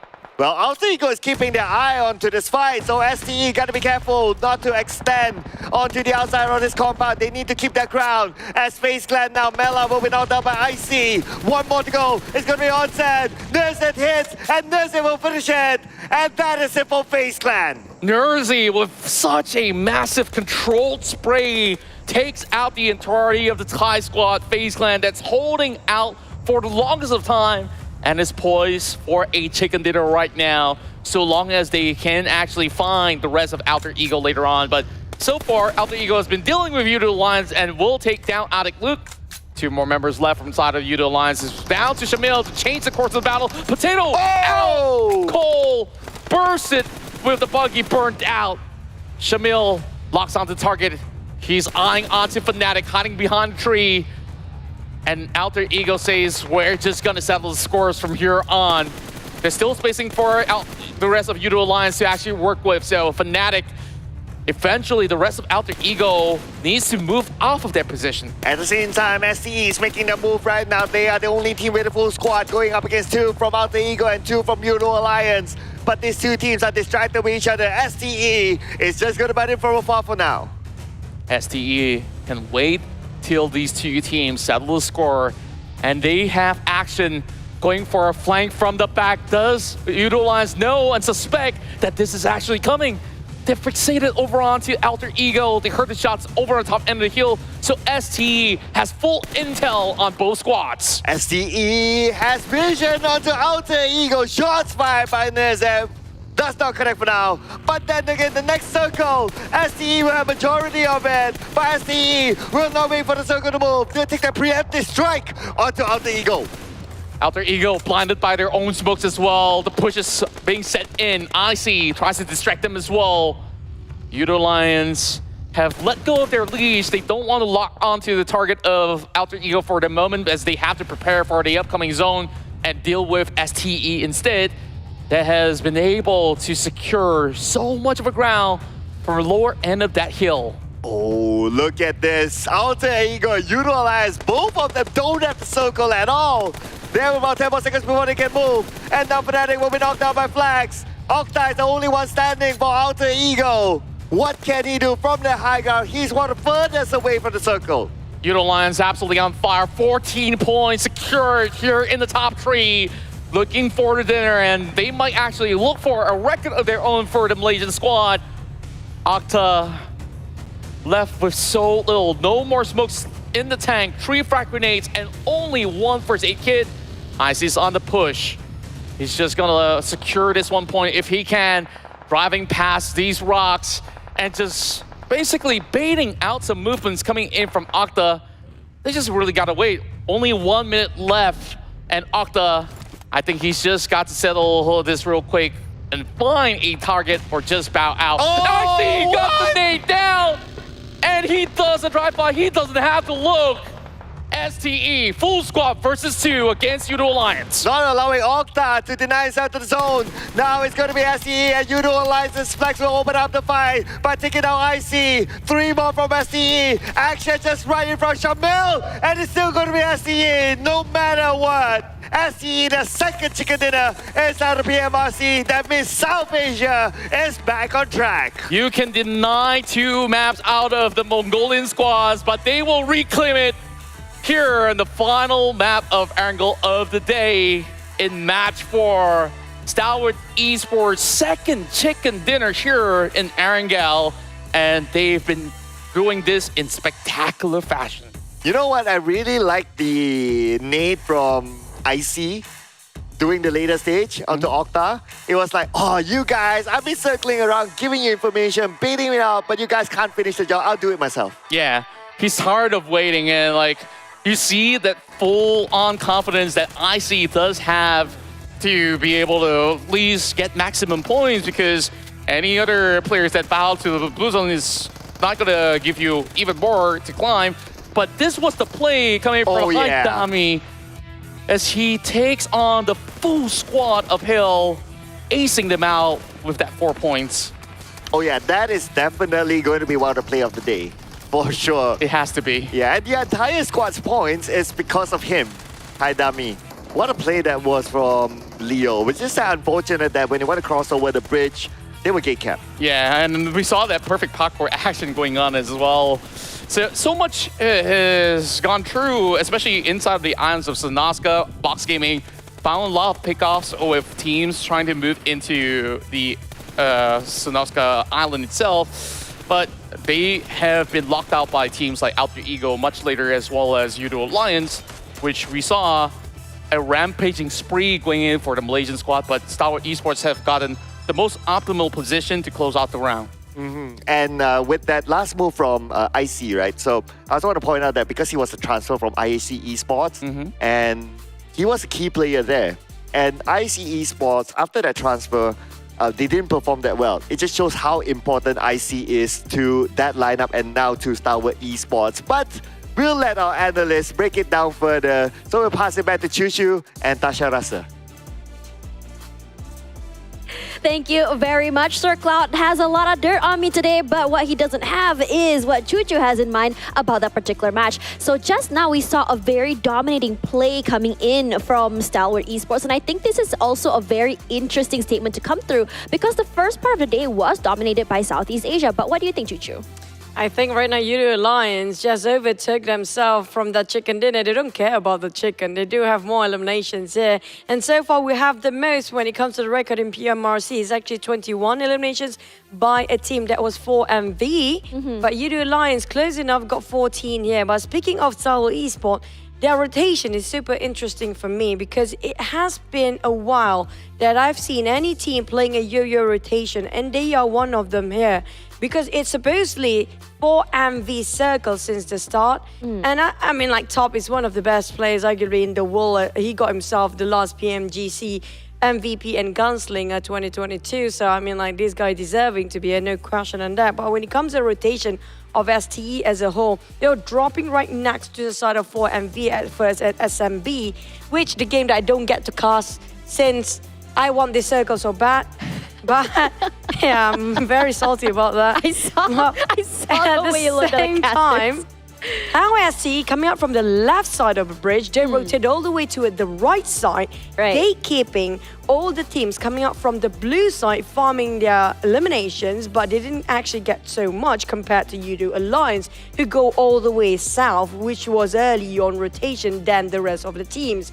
But coming into the overall rankings right now, 4MV is not movable. No. Because it lasted long enough. That was the circle. Exactly. I think that what's great about 4MV is like is literally no chicken, no problem, because they have built a lead far enough that all they need to do is just consistently get points moving forward, which is why it's so hard for a lot of teams to catch up. Now, Boom Esports, while they did have a really great start to Erangel just now, I think that coming into the last two matches, they weren't able, one match I think they weren't able to get any points, and second one barely any as well. So this is honestly one of those situations in Southeast Asia, right? I mean, for Indonesia and Malaysia, we see this happening all the time, where we see a huge match coming through, and then the second, third match we won't see any points, which is kind of like a heart attack in a jar, if you ask me. Now, coming into this circle in particular, again, as Chuchu said, she likes these, I would say, unusual circles, and I would have to give it to her. We saw some very unusual rotations, unusual movements. We saw VPE forced to swim. We saw how AGI8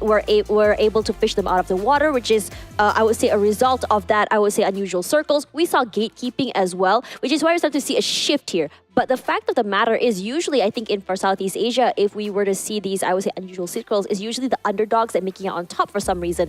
But this time around, STALWART Esports as well as YOODO Lions made it on top. And what do you think was the reason for that, Chuchu? I did mention it before because of how the yo-yo themselves, even though they got themselves in the side of circle, they go on the right side instead of the left of SMB, which the circle comprises most of it there. Right. And not just that, the way they played in the last few minutes with 3 teams remaining, how is STALWART Esports willing to take the risk, playing a very dangerous game to actually leave the circle to find all the other players? They are pretty good. I have to give it to South Asia region. When it comes to information gathering, they are one of the best out there. Based on their positions, they're willing to take the risk. I agree. And that's how exactly they play it. Because again, how they play with their resource management just shows that. But for now, we're going to be taking a quick break. When we come back, more PMRC coming right at you.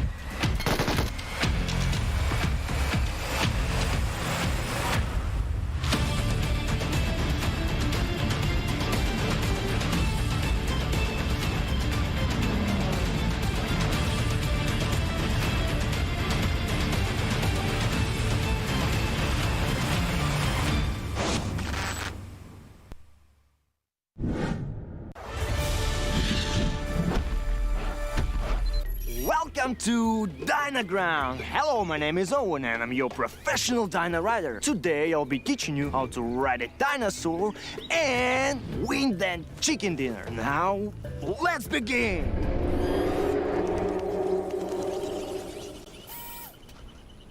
Relax, don't be scared. That's the sound of the mighty T-Rex.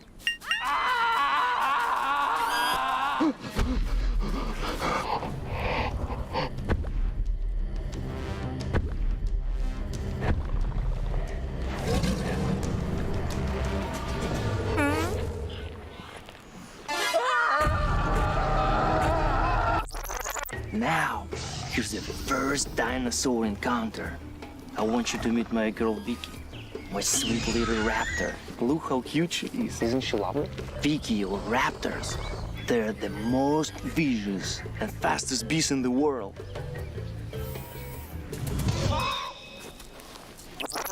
To ride a dinosaur, first you must build trust.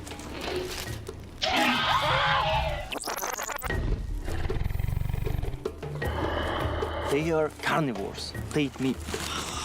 You have to feed them off. They will think that you are their friend, not food. Once they trust you, they will be a great companion.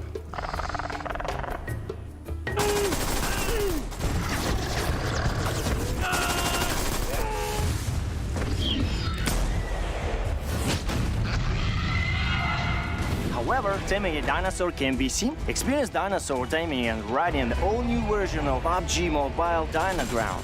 Explore Dyna Settlement and Wild Reserve and embark on a prehistoric adventure in the Battle Royale game. Come and play now.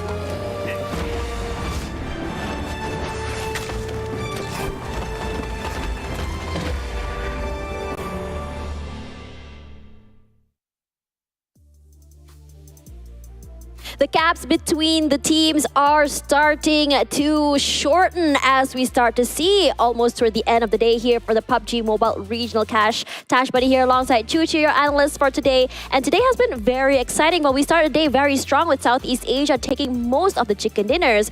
I think that South Asia is starting to hit back. But before we get into more in the game, don't forget we do have the PMRC South Asia versus South Asia 1 versus 1 popularity battle. And not just that, the next contender for South Asia is going to be versus the PEL team, which is going to be on 20th to 22nd of October. Note that dates down because there's going to be one interesting matchup. But when it comes to a head-to-head between two teams of South Asia and South Asia, you guys know orange is going to be Southeast Asia color with Boom. This is going to be one of the strongest team for South Asia for now. But as TE, they have been not consistent, but at least now they start to have a rhythm of the game itself and start to adapt. But the one that, when it comes to the numbers, I mean, like you guys can literally see how much damage coming up from each of the team. But coming from STE, they have a better closure of a game compared to Boom right now. I agree with you. I think Boom Esports has been having a lot of trouble. I mean, they're a team that I think the game has to be set by the momentum of how they start the game, how strong they start in terms of positioning, in terms of how they play, in terms of how aggressive they play.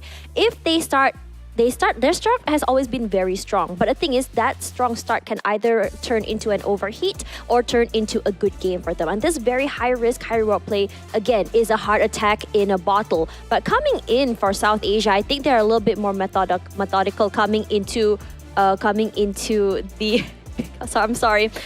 into the game itself. I think that they're really understanding where they want to go to, where they want to rotate to, and how they want to go forward. But coming into the performers here for Miramar, we're going to be seeing 4MV, GEEK, T2K, and Boom Esports. Now, we just talked about GEEK having a really good game yesterday, but what about the rest of the teams, Chuchu?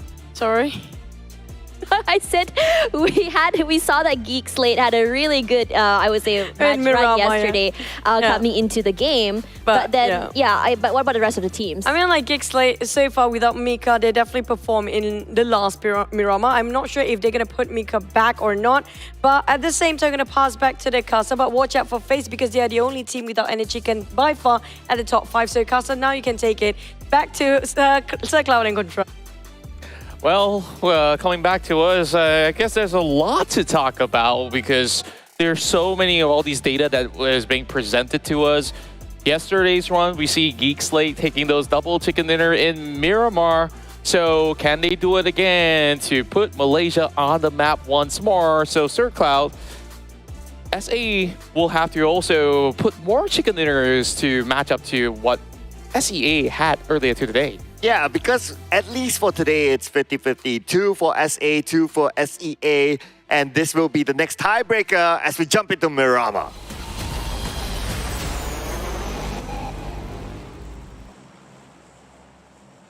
And it's lights, camera, action here.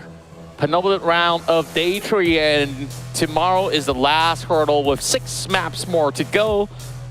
As this flight path takes us through from the north points of La Corberia heading into the shorelines of Puerto Paraíso. Ample of options as this is as neutral as it could possibly get as compared to all the rounds that we've actually seen through Erangel earlier in the year on. So I think there's a lot of changes that all these teams have presented for today that sees the rise of, YOODO Alliance heading into the later stages of the game, and then you have Box Gaming who have not gotten a chicken dinner, getting themselves one as well. And that pushes VPE to sit on 15th spot after a couple of dismal runs, and they will start off here docking into La Corberia. Yeah, and I guess that justifies the fact that why Tony K is played. But unfortunately for him, when he played that first round, the circle was super tough. Yeah. Yeah, so he warrants himself definitely to continue on playing, and that's going to be the case still, stepping in on behalf of Schweppes. So he will be continuing on. Now, yesterday we saw a clash inside Power Grid. So far we can see STEs around there, Box Gaming as well, but I see a clear separation between them.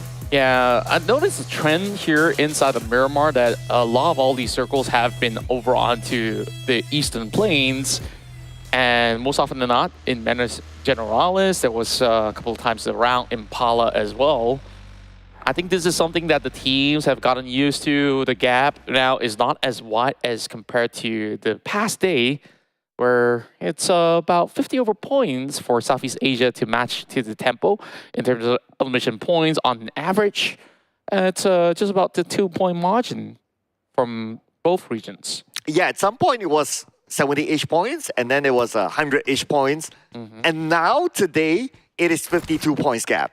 So as what mentioned by our analysts as well, the gap is now shortened between the two regions. So this could be the day that we see that that gap will be minimal. But that's also going to be interesting for us as viewers, right? Like if it goes down to the last game tomorrow to kind of determine that which region is going to be the best, I mean, that will be the best in entertainment that will be served.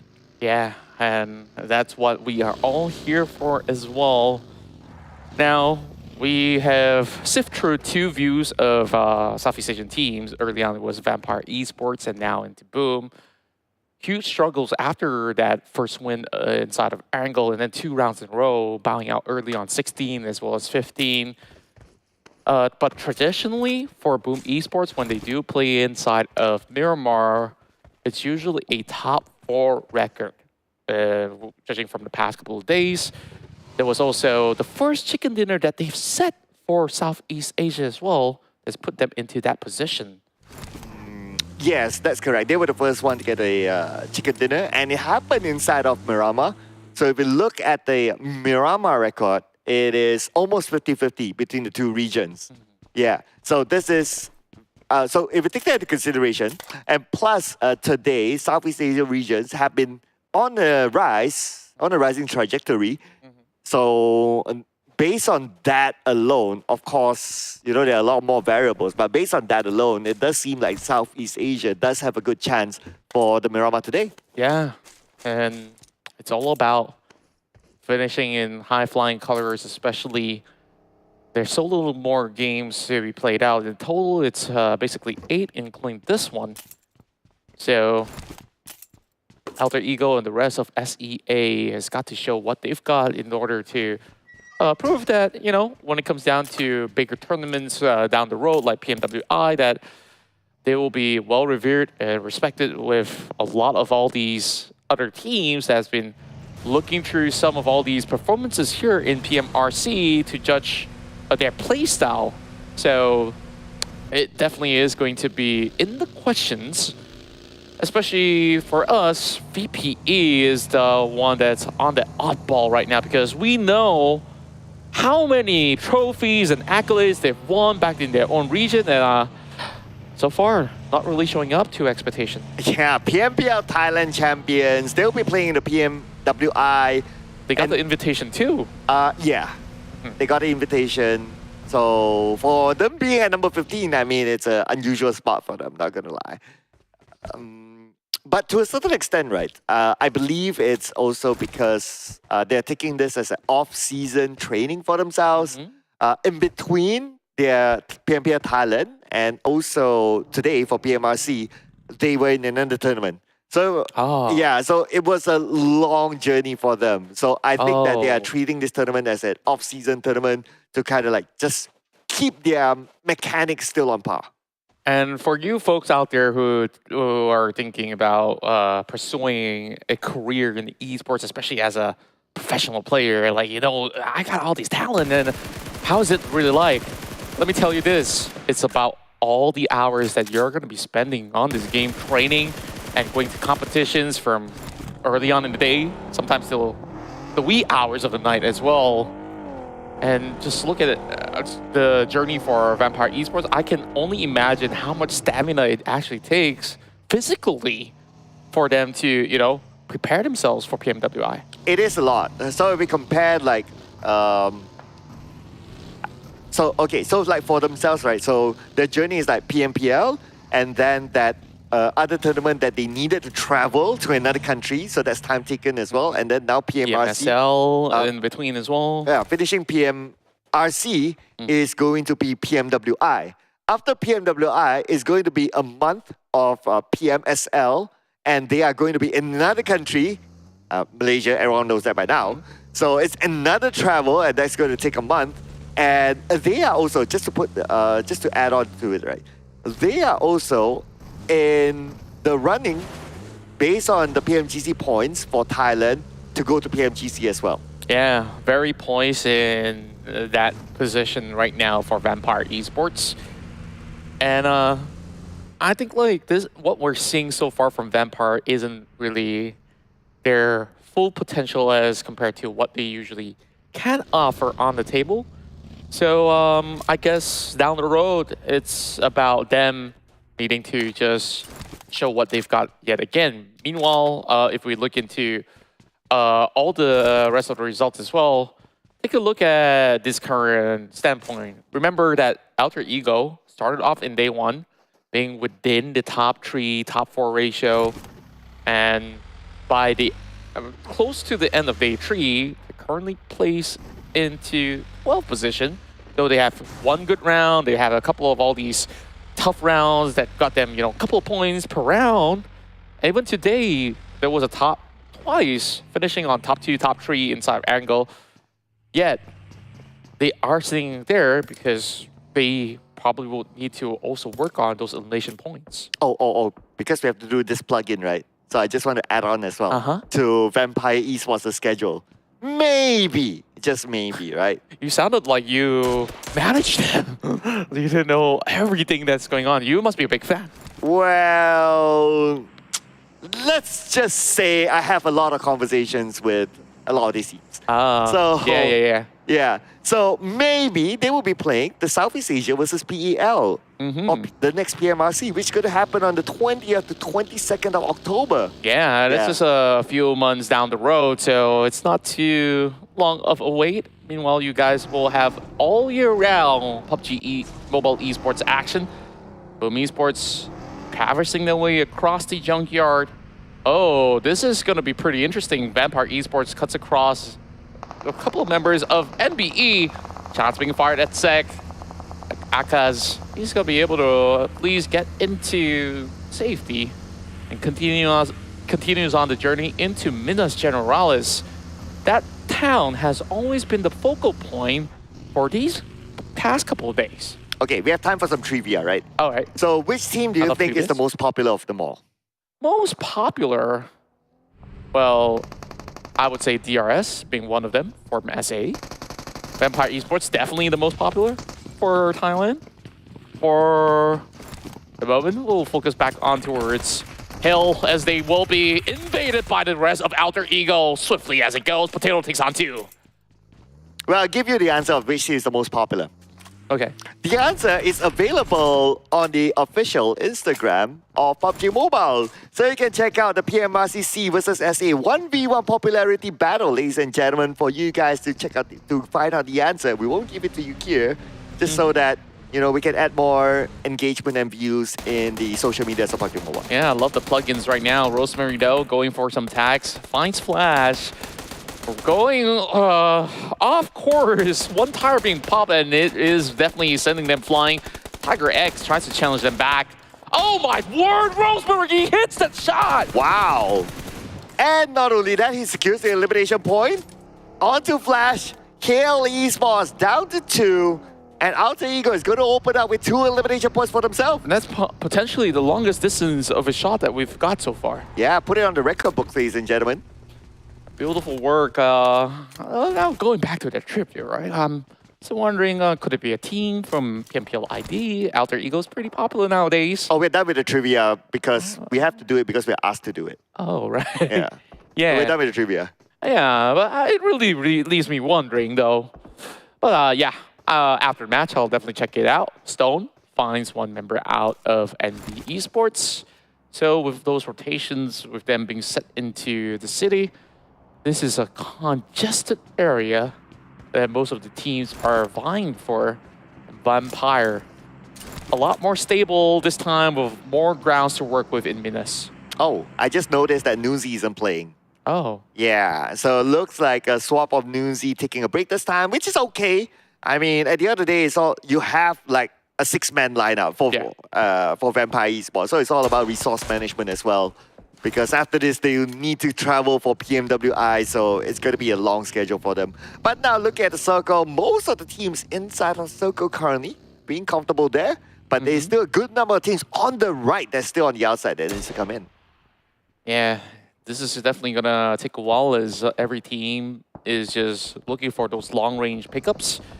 Usually it's just gonna end with a knock, and that's kind of about it, as it's ample of space for them to be able to reset. Meanwhile, shots being fired from Box Gaming towards GEEK SLATE. An opening ground, but they're driving towards STE. They arrive to the doorstep. Tops waiting in the wings, but Tops gets pinned down. Quick work from Audrey, 1-for-1. Zaxxon takes charge alongside with a huge save from Action. All the way from above. And he sees Snipes. He's gonna land another blow. Another one. Gets another.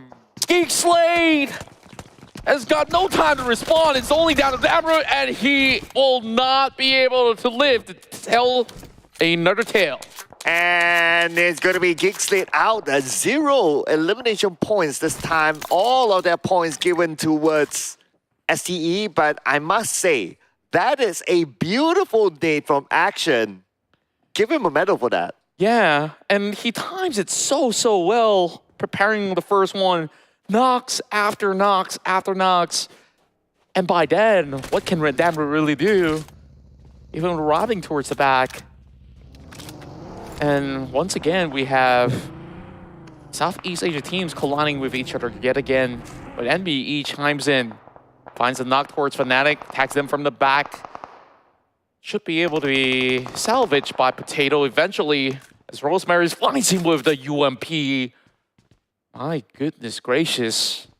So much damage being done by Rosemary in this map. Yeah, I mean, Rosemary, right? How are we going to say no to this guy? But you know what? This is like the millionth time Alter Ego and Boom Esports meeting with each other again. Yeah. It's like, you know your brother is better than all your enemies sometimes, right? So it seems to be the case for the PMPID squads. Gets slow. It's rather fast on that monster truck, but gotta catch up to speed with his teammates because Tiger X is losing those tires. Might need to pick up, but he's just gonna fall flat on the ground with Doc pummeling him down with the M4. Looking for Gensel as well, and that bursts down the monster truck. Doc just wipes off the rest of Hale. Wow, and we're still like pretty early into the game. We got 2 teams eliminated. And now the circle shifted again. We got DRS and MAB next to each other, with T2K on the outside as well. But T2K, they have NBE to deal with. Yeah, this time around, it's a little bit different from what we have saw from the other couple of days, where this is shifting towards the crater fields instead. Leo, he's going to shift the angles 180 as he's looking for Killer over on the other corner.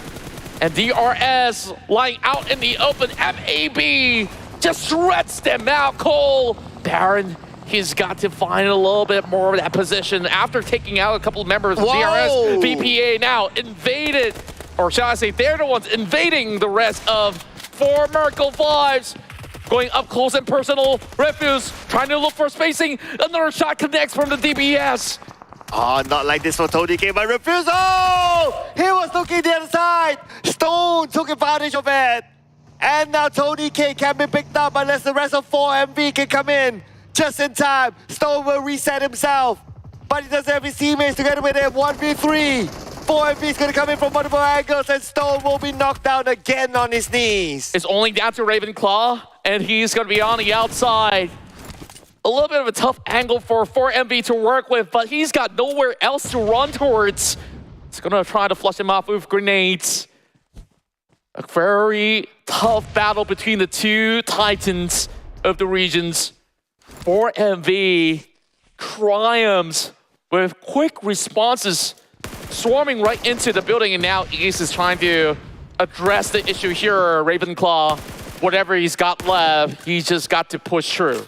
Oh, but 1v3, pushing through. I think he's pushing because he doesn't have any other options. No vehicles on him on site. But now, Aegon I8 versus Box Gaming. Box Gaming with the compound, but Aegon I8 spreading out across this area. And now they have Box Gaming locked in. Yeah, have to defend this compound to the best of their potential. IQ have already spotted one out. Trongzin runs towards the higher grounds instead. Close proximities. T2K suffers a double blow coming in from Kese. Quick pickups, but there is still Rig waiting for his opportunity. There is a grenade being cooked up. This could be their demise. And here comes Leo charging right through. Still 1 versus 2. Kese, he tries to deal with the situation right now as they go with a tag team duo to try to pin him off. Shots being fired coming from Leo, and they will be able to just get it all cleared up. 6 points in for Mabetex. Wow, and MAB didn't lose anyone in the fight. Now we come back onto Box Gaming versus Aegon IA. Both in the same compound, played by the Asian Circle, but in about 20 more seconds, the Circle might move away from them. Box Gaming still defending their ground while there's another team overlooking these teams. Aegon IA hunting like sharks. He's trying to prop a grenade, but not in the nick of time. Blade coming in with the cover fire will be able to take out Trongzin. 2 members left side of Box Gaming, and they're being segregated. This is not looking all too good for the team that has won a chicken dinner back for SEA. Aegon IA still hunting out for their first chicken dinner throughout the span of these past 3 days. Gosu gets some chip damage done towards the side of IQ. Sees him running out about, should be able to prime another one. This might actually connect, and yes, it does land towards IQ. Oh, that's going to be another one as well. Onto UZM. And now they're moving in. Blade is picking out his teammate. Gosu on the left. He spots on Falang. Falang moving on down. One more left. There's still like them. Gosu super duper low. Here's the last man. But it's going to be YOODO Alliance all the way from downtown. Adik Luke, the king of taps of Malaysia, coming with an ambush to spoil the parade. It could have been an absolute clutch for Box Gaming. Man, he got to spoil the 1v1 like that. Yeah, in other words, Adelu is also called the Sunti. The Sunti. The Sunti. Yeah, I don't know how to translate that though. If we direct translate, it's called inject, but it doesn't make sense in this context. But it's pretty similar to what you said. Yeah, like he's probably like a doctor. Like he'll just, without you knowing, he's probably stabbed you with a syringe out of nowhere. So, of course, putting all these medical terms aside before we summon Choo-Choo back on the desk, we're just going to take a look at NBeSports. Having a lot of grounds to work with, but they need to get in the circle just across Minas Generalis. So they got to create a little bit more space. Further over in the corner, there is the rest of Leo and also 4MV. So all these Mongolian squads are quite close to each other. Oh, yeah. 3 at least, but I believe that we're still at stage 5. There's still enough room somewhat to rotate. And considering that we have 11 teams left, I think teams are dropping like flies this time. If you don't remind me at stage 5, I wouldn't even notice. It feels like stage 7 already at the moment because they keep taking fights after fights after fights, and now another one might just erupt. Or Envy holding over on a high ground. Meanwhile, Mondo looking for some spacing on foot. I think this might just actually signify something great for MV to initiate. But with 2 members over upon those hills, not too certain how this fight will actually go between these 2 Mongolian squads. Mondo's already lost his helmet, still has 3 more frags that he could basically pop. Apex now hunting out for Sek after getting that knockdown. He's still dealing the damage. Sek is going to be eliminated. Oh yes, another point in the bag for 4MV. 7 elimination points right now for them. The team at #1 spot has the most elimination points. This is going to be scary for the rest of them knowing this stat. But that stat is for us to know, of course. As YOODO Alliance now, high ground. Aegon IA is still below them. Yeah, this is definitely a tough position for Aegon IA. They just got to hide out for the meantime. YOODO Alliance hugging over on the southern corners over the top of the mountain. Meanwhile, the teams are currently stuck inside the city of Minas Generalis until they are required to shift. And they will eventually have to meet with Alter Ego as well as Boom. So Leo definitely has a lot of duty to cut across. STALWART Esports perfectly sits directly into the middle. So perhaps that might just be a little bit of pressure with a lot of all these teams eyeing to book their spot as well. Oh, yes. It's going to be interesting, though. If any team chooses to charge onto STALWART Esports, yes, it's a compound, but it's in the middle circle. They need to be prepared to defend a compound. And that sometimes is the hardest thing to do, especially if multiple teams will be looking at you at the same time. Meantime, Alter Ego spots the movements out of Mabetex. They've already lost one of their vehicles, but they still have a couple of buggies as well as the CO to work with. Aldio spots out ease for MV. As much as they've gotten a number of fracks here throughout the course of Miramar, they're only left with one member remaining, and Killer YT, as much as he wants to take out the entirety of Mabetex, he's just absolutely outnumbered. Oh, MAB now, no vehicle. Vehicle exploded. Leo knocked down. At the same time, Boom Esports will need to face up against Leo, the team. Onto Boom Esports with Pombit currently on his knees. High Dami, the hero of Leo, now starting off with taking out Pombit. And up close and personal line, he's going to be able to do it again! Just like in Erangel, he's looking for the ace against Boom Esports. And Akul, he's over on the top end. He already knows his position, but they got to also find Razy. Alter Ego pressing on from the back as well. This is not going to be looking all too good for Boom, but there is Razy over on the top end of the roof. He will remain to be safe for now. So it's a battle between Leo and Alter Ego. Alter Ego coming in, but Razy could be the one to backstab both of them. Razy with the Sky L in hand, but Razy position compromise. Where's that shot coming from? Could it be from STE? It's actually YOODO Alliance. YOODO Alliance, same vision onto Razy. Sharp eyes coming from YOODO Alliance. Who would have thought they was looked over on top of the roofs? And Liquid, he spots one out. Takes down Octa. He's got to deal with Potato, but he's over on the other corner of the wall. And Potato has got to hold out. He's all he does it. Takes down Liquid, but Razy's here, covering from the top. Oh, this is where Razy steps in. They didn't expect Razy to be there. They thought they had done after eliminating Leo. But no, Razy with an 8. Could not be the one to take the ball out and fire in the hole like what you said. They are eliminated. Just like that. Razy not only saves all the hopes and dreams for Boom to claw their way back up after disappointing rounds of Erangels. Here in Miramar, they show what they've got. Outnumbered, not outgunned, and he just ends Alter Ego with a bang. And that is why, as of yesterday, he's the top eliminator among all the Indonesian players. He's just showing it again, why he deserves to be up there. And after that, we're now down to 5 teams left. And as always, in the 5 teams, you must have a Mongolian team. As always, STALWART Esports have been able to be the constant name that Mongolian fans have been proud of, as they have that tenacity to outlast majority of all these teams in most instances, despite a couple of struggles throughout a couple of all these days. But today, STE is in a hot form, and lo and behold, once again, Circle belongs to STALWART Esports. Well, literally lo and behold for STE, since they're on the lower ground. YOODO Alliance will be looking for the opportunity to take that fight against STE, but we can see that Olio is opening up the flank on the left. Now we're putting focus on the other side as well, as we have visual onto STE, looking at YOODO Alliance, waiting for them to make the first move. Huge improvements for today for teams like FaZe Clan, STE, as well as YOODO Alliance.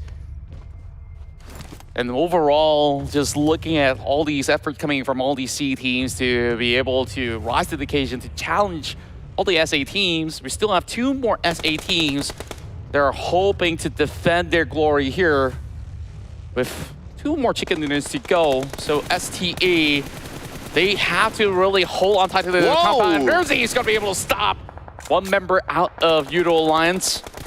But it's still a very wide angle for YOODO Alliance to actually cover ground there, hoping to rotate over on the corner. Shamil hoping to revive one member out of YOODO Alliance, but does he actually have what it takes to even cut across to save flags?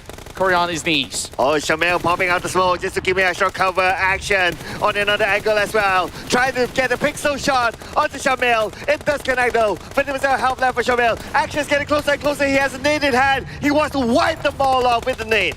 IC setting it all up, tossing one directly into the center.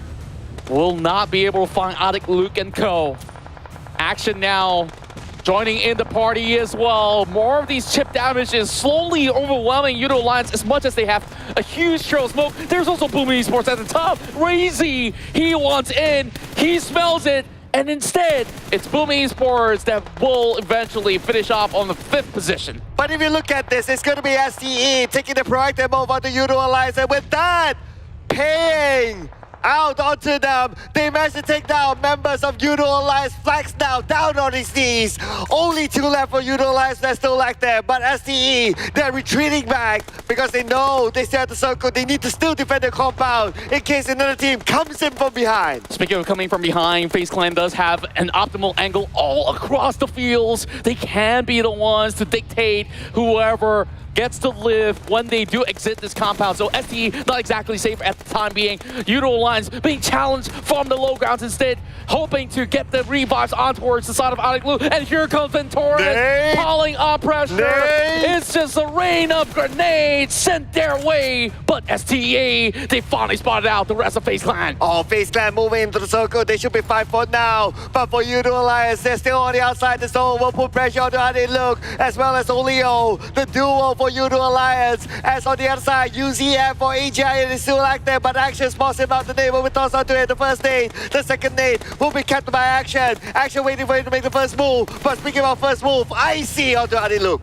Another perfect shot, and that actually halts the progress of YOODO Alliance. They're being stuck by the corner, and they don't really have time. The zone is slowly shrinking. I don't think they should go in for any more pickups, but they do. They're running for it, and I see he's holding down to his ground.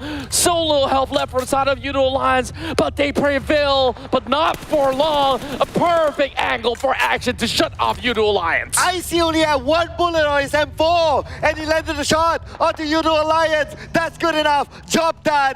And now IC needs to reload. He needs to ask for bullets from his other teammates, but they'll have time. As now, the zone will start to shrink again as STE has the compound. So all they need to do is wait for FaZe Clan, but knowing STE, they're a team, they're able to make the proactive move.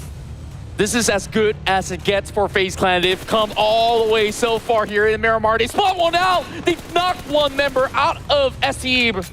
As they will find another one over on the right-hand side of the flank. Tops challenges Venturas. Now, that's one problem being settled for the side of SE, and they spot out Moment as well. Tops doing all the work for the Mongolian squad, and he's gonna send a huge grenade towards Onsens. Now, they're slowly closing right in. SE wastes no time to push forward. Oh, here we go. The smoke being popped up by STE. Toss will get a knockdown to Venturas. Onsen together with Mela is still active. Mela naded down, but the counter nade from Mela takes down Top. STE Action is closest to him, but will he go for it? But Mela is down right now. Only Onsen left. Action with the nade in hand as well. He'll toss it on to Onsens. Onsens will evade the nade. And he's going for a pickup. It might just turn into a 2v2 again, but Onsen says he's got other plans. He's still got one more nade. X is running across. He might be chipped off as well. 10 streak of kills in the hands. Onsen actually shreds him, but not enough. Not enough time for him to do so. And he will find the final blow. FaZe Clan triumphs in Miramar. And looks like, again, another chicken dinner towards Southeast Asia. Now it's going to be 3 today for Southeast Asia. But then again, we still have Mongolia at the top 5. STALWART Esports with a 2nd place finish. It was still impressive how they defended that compound. Just look at both of these teams fighting each other till the last man stands. And it was so close. All these nades that STE popped towards those angles were actually connecting. It's only down to Onsens and he managed to evade one of these huge detonations and eventually drop a few more that pressurized STE on that position. And for the first time we see STE crashes out in such a small margin, it almost was theirs to take. Truth to be told, it could have been anyone's chicken dinner. Yeah. At some point, it looked like, oh, STE. At some point, it looked like FaZe Clan. I mean, it just went back and forth, and that was arguably one of the closest fights we have seen in PMRC. Yeah, especially within two regions of the battle as well, and we definitely got ourselves great offerings. But this is basically one of the best plays that we had coming in from Boom's Razy with that 3 teams battling by that warehouse. He have won against Alter Ego as well as another squad that was waiting right underneath as well. So, man, there's just a lot to basically dissect inside of this matchup in Miramar. Yeah, action from start till the end. A lot for our analysts to talk to. So we'll pass it on to them. Choo Choo, as well as Tash. I'll let you go for now. Take it away. Thanks very much, casters. What a match, a tug of war between South Asia and Southeast Asia. FaZe versus STALWART Esports, a game that is a 4 versus 4, coming down to just the line. Choo Choo, what do you think? I told you guys to watch out for FaZe before we start just now, because they are the only team didn't land any chicken and finally land one. Now this definitely will change the overall rankings later on. Yeah, definitely. If you look at how it was played, speaking of ranking, let's have a look at that. But the match ranking just now is very interesting. Coming into this game, I think FaZe is playing more of the survivability game with the only 8 eliminations. I think it works very well in their favor, changing up the way they play, because they understand that they haven't really been winning these fights against South Asia. So what can we do next? Try and survive for as long as you can. And the rest of the eliminations that came into their pocket were just by surviving toward the last part of the circle. If you saw just now, FaZe toward the last part, I think they only had 4 eliminations before finally ending it. It's actually the same game how FaZe and STALWART Esports actually play. If you guys notice since the start, right, both teams landing next to each other and coming up from Monza. I'm like, this is well deserving for this guys. He played so well just now. Really? With long distance, try to take away all the points from afar. But not just that, based from the start itself, around Picardo, that's where FaZe used to land. And for the side of STE, it's around Hacienda de Patron and St. Martin. They are just next to each other. But the moment they saw during stage 4, surprisingly, both teams IGL think alike because of how STE plays himself first in the center of the circle, got himself the most solid compound there is, next to Minas Generalis, but you have the Labradita crate in between, so they pick that place first. While the side of FaZe, they land themselves across the street where STE were, and both teams just waited for all the other teams done with their skerfuffle, then they join in and just steals away. Yeah, speaking of that, when you look at the overall rankings here, FaZe will be taking up the 2nd place, overtaking Boom and NBeSports. And STALWART as well, just kind of like just maintaining that 5th spot. And I think that this is a very big, I would say, situation where you can never really tell, because if you look at how FaZe played previously on PMPLs, they are the type of team to really rise up toward the end of the league. So I'm wondering if this is something that they have kind of been prepping for, trying to understand how each team plays, understanding rotations, and finally interpreting it into the map itself. Because yesterday, I mean, like I had this conversation with Contra earlier about how, in Miramar, it seemed to be Southeast Asia's map. And then for Erangel, it was South Asia's. But it seems like everything is up in the air now. That's kind of true. And I think when you talk about FaZe prepping himself as a late game player, I think that's going to be the entirety of Southeast Asia. They love to play and just pull it till the last minute. I just hope they will actually make it. Surprising, we're both having GEEK SLATE for this one. I mean, I didn't know her prediction, by the way. Yeah, we didn't talk about predictions, but yesterday, I mean, again, we look at patterns once again, and I think because GEEK SLATE has been doing pretty well yesterday on Miramar is the reason why I think both of us did choose them. But surprisingly today, we haven't really seen them come up on top quite yet. Really hoping that this last one, I mean, they tend to do that, right? The last map of the day, last map of the week is when we want to see them come through. Let's see if this prediction will be coming through. But the head-to-head between these two regions now, again, South Asia is just not letting Southeast Asia catch up at all. I mean, they still consistently getting themselves in the top 5. Yeah. In the case of the previous map, STE almost got themselves a back-to-back chicken dinner. Oh, yeah. Just close enough, down to 50-50 till the end when it was 1v1 between 2 players. But South Asia definitely, when it comes to as a whole, their team's performance for entirety of that region do have better standings than South Asia do. Yeah, and I think look at the average time in the blue as well. I think we also had this conversation how it's okay for them to play in the blue for a little while and take their time, figure out how exactly they want to go in through the rotations. I think for South Asia, this rotation is something that I would love to explore more, to look at more, honestly, because the way they play, that's understanding how long they're okay to be in the blue and which area they can go to so that they don't take these fights too early is something that we should be looking out for. Regardless if you guys weren't watching today, we are here in the last match of the day, going to be in Miramar coming through. And I think throughout the day has been very, I would say, balanced Today has been for South Asia comeback. It was because we got more numbers when it comes to compared to last 2 days, right? I mean, what can I say with Tash Bunny appears? I don't know, is this a coincidence? Sorry to cut you off there. because we talked about the blue zone thing, Right. I noticed the same pattern coming out of South Asia team is where they take in the blue when it comes to the first 3 stages of the game, but they will not extend more longer than that. But there are cases for Southeast Asia teams, they tend to prolong that and got just to focus on the fights that's not supposed to be happening in the blue zone.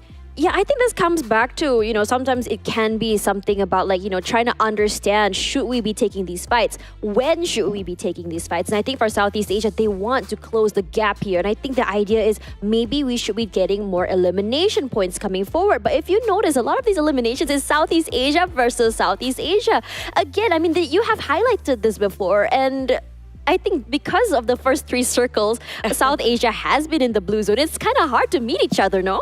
And also the fact that South Asia know when to pull back, they know when the fights will be jeopardizing for the entire team. They will try to negate themselves from this fight, but wait themselves in the inner circle and gatekeep the teams they were trying to fight early on. In the case of Southeast Asia, they tend to just stay there while trying to get it so hot. And at the end of the day, both teams lost. Yeah, I mean, coming from that 4 versus 4 just now, we can see in terms of firepower, in terms of team play, both teams are very, very similar. It's just a matter of that rotation, that mindset coming forward. We talked about how different the mindsets are from both these regions. And honestly, it's kind of like, you've played for so long in Southeast Asia, a small little pond, and then you go to a bigger pond, you kind of get culture-shocked a bit. But to see some teams, the adjustment to come through, right? And I think, it is, given the fact that Southeast Asia still managed to keep up with the tempo that South Asia has been setting, does play a point here, but I would really love to see the tempo being controlled by Southeast Asia for once, instead of South Asia. Oh, maybe we'll have to do that for the final day, because so far I have a feeling that maybe in the next map, South Asia is really going to put all cylinders out for this one. I think so too, yeah. Because don't forget about our Thursday's chicken dinner when it comes to the final map of Miramar. This is where 4MV scored the most. And it's been a while for us to actually see South Asia for the entire day, because so far they only scored themselves once or twice, 3 times. It's actually quite equal between these 3. It was yesterday. And when it comes to today, it's only out of 5, 2 coming up from South Asia, right? Yeah. So they definitely feel more drive, wanting to prove themselves. They're still here to fight. But we're going to pass it back to our casters here, Sir Cloud and Sir Contra. Take it away. You have been knighted.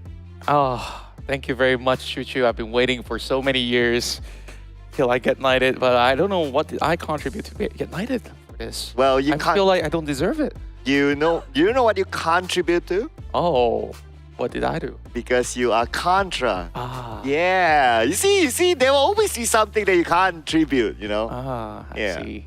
With a Q.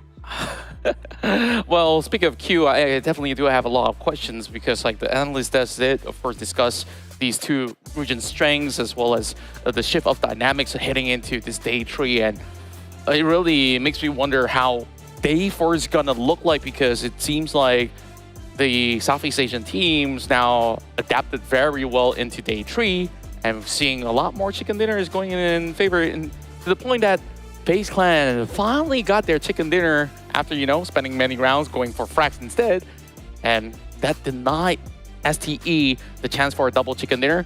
But of course, they still have one more shot here in this final round, as we'll definitely have to see. Is SA gonna take it all back from Southeast Asia? Let's go right in.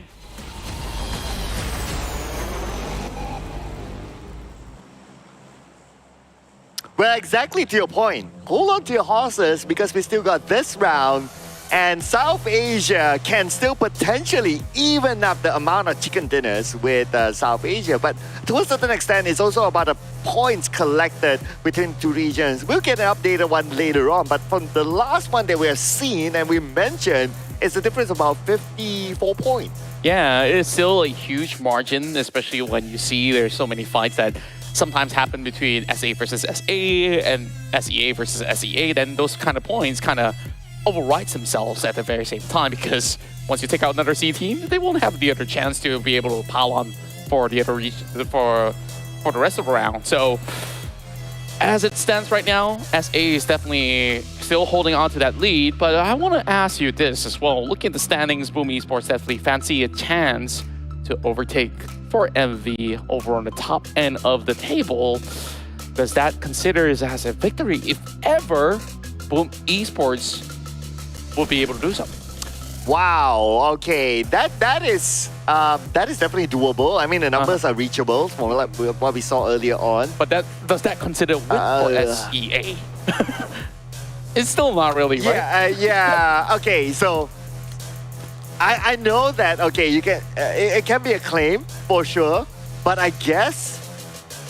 What would really mean, right? What would be really meaningful is for the regions to do it as a region rather than as a team. Yeah, I think like that itself tells a lot more about the growth of each region overall. And over the span of years, so we'll hold that for now. As we currently have SA team T2K now getting pummeled down by the members of Vampire Esports. This time, better start. Newsy is already back in the picture. Newsy. So they're playing with the lineup of PMSL, the first lineup now. So Tony K finally lands his first elimination point inside of the PMRC and happened to be the first blood in this round as well. So hopefully he will get more action this time, because for the 2 rounds that he has played, he didn't get the opportunity to really show his stuff. Yeah, and now he is going to be charging hit first. We'll be able to find one for Ravenclaw. Swiftly as it goes, Vampire Esports secures 2 in the row, and T2K, I'm not too sure where the other 2 members are. It seems like they're over onto the other corners of Graveyard. We only see Suyok just hoping to actually get more loots to defend himself for now. Only has a shotgun as well as an M16. Though it's a decent weapon, especially inside Miramar, where a lot of teams are playing on the long range. But close proximity, you gotta quickly tap or switch into burst fire mode, which is not really the easiest to land all the time. Yeah, and he has like extra steps, right? Like, okay, you have to switch and then you shoot. More buttons. More buttons to press, right? So not the most efficient. That's why towards the later stages, you don't really see these players holding the M16 that much. But okay, we did talk about the regional points, right? So now it is pretty much still the same. So it's like 53, yeah. Yeah, not too staggering of a difference from what we last checked in with our previous round as well.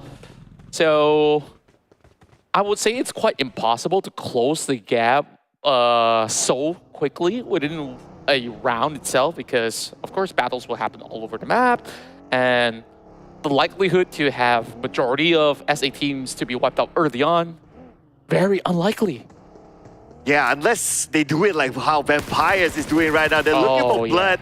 It's spot on Suyong. Suyong didn't even manage to loot a single thing, and he got eliminated just like that. So unfortunately for him, that means that T2K, only Jane left, and now Jane shooting at Vampire Esports, also revealing his position. And if you have players like Newsy, like Tony K, oh, they'll be happy to go in. Oh, Newsy, after taking a break, he is just looking for action. And Jane, he spots out Stone, and he goes for a drop shot. Whoa. Newsy now in danger as well as Jane distracting him, and he's gonna take 2 knocks. Jane, can he do it all alone for T2K? Wow, Jane. If he can pull off a clutch here against the entire Vampire Esports squad, it's gonna be crazy. What? Okay, he's going in, but the nade, Tony K. Was that intentional? I'm not sure. I don't think it's fully intentional, but he gets the job done.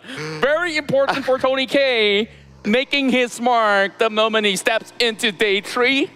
And that is 3 in a row, but damage is done. I mean, Newsy, Guy's taking a longer break right now because that's the last game. Well, he can start to order dinner for his team, you know. Oh yeah, it's probably supper. Supper, yeah. And it's plus 1 hour from Singapore time, so it's already 12:09 midnight, as it is. Yeah, so yeah, of course we have multiple regions here, so they all have their respective time zones. So understandably, it's pretty late in Thailand right now. But great thing about Thailand, if you're ever in Bangkok, there's always a lot of stalls that you could basically walk out and like, you know, get some stuff. And that always comes into handy. So I think they should be pretty well stocked up. To be fair, I've never been to Bangkok. You've never been to Bangkok? I've never been to Bangkok. I'm surprised. Yeah. I mean, you've been traveling. Tash, I've never been to Bangkok. Tash is literally looking at me right now. Yeah. I shall not translate whatever Tash said. Why? Is it surprising She's for giving me? the side eye. Wait a second. Is it surprising, the fact that I've never been to Bangkok? Why? Because it's so close to Malaysia. But... Yeah.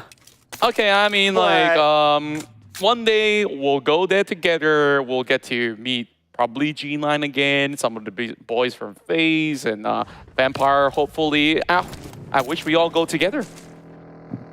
So, probably they could take you out for supper. Tash is going gnar. Yeah, and she's probably having the sound clip of like criminally offensive side eye. Just looking at you from the other corner while all of that is going on. Nah, Tash just wants to have a good time by herself inside of in Bangkok. I totally understand why, you know. Yeah. I mean, she's single, she's available, she's ready to mingle and all that, so. Yeah. I mean, got a queue because Rosemary is ahead. Sorry, I just reviewed part 3. Okay. Yeah. She's got a lot of fan base, that's for sure. Same goes to all the players out there. And one with a huge one definitely is Blade. Handsome looking Chad with a lot of skills to display throughout the PUBG Mobile universe. As Aegon I8 still looking for their chicken dinner so far. You know, FaZe Clan has broken the spree of going on the drop without a chicken dinner and now sitting at number 2 after securing that chicken dinner, even knocking Boom one position downwards. Oh, speaking of which, 4MVs finds one member of Box, but Box is now charging right in. He's not prepared!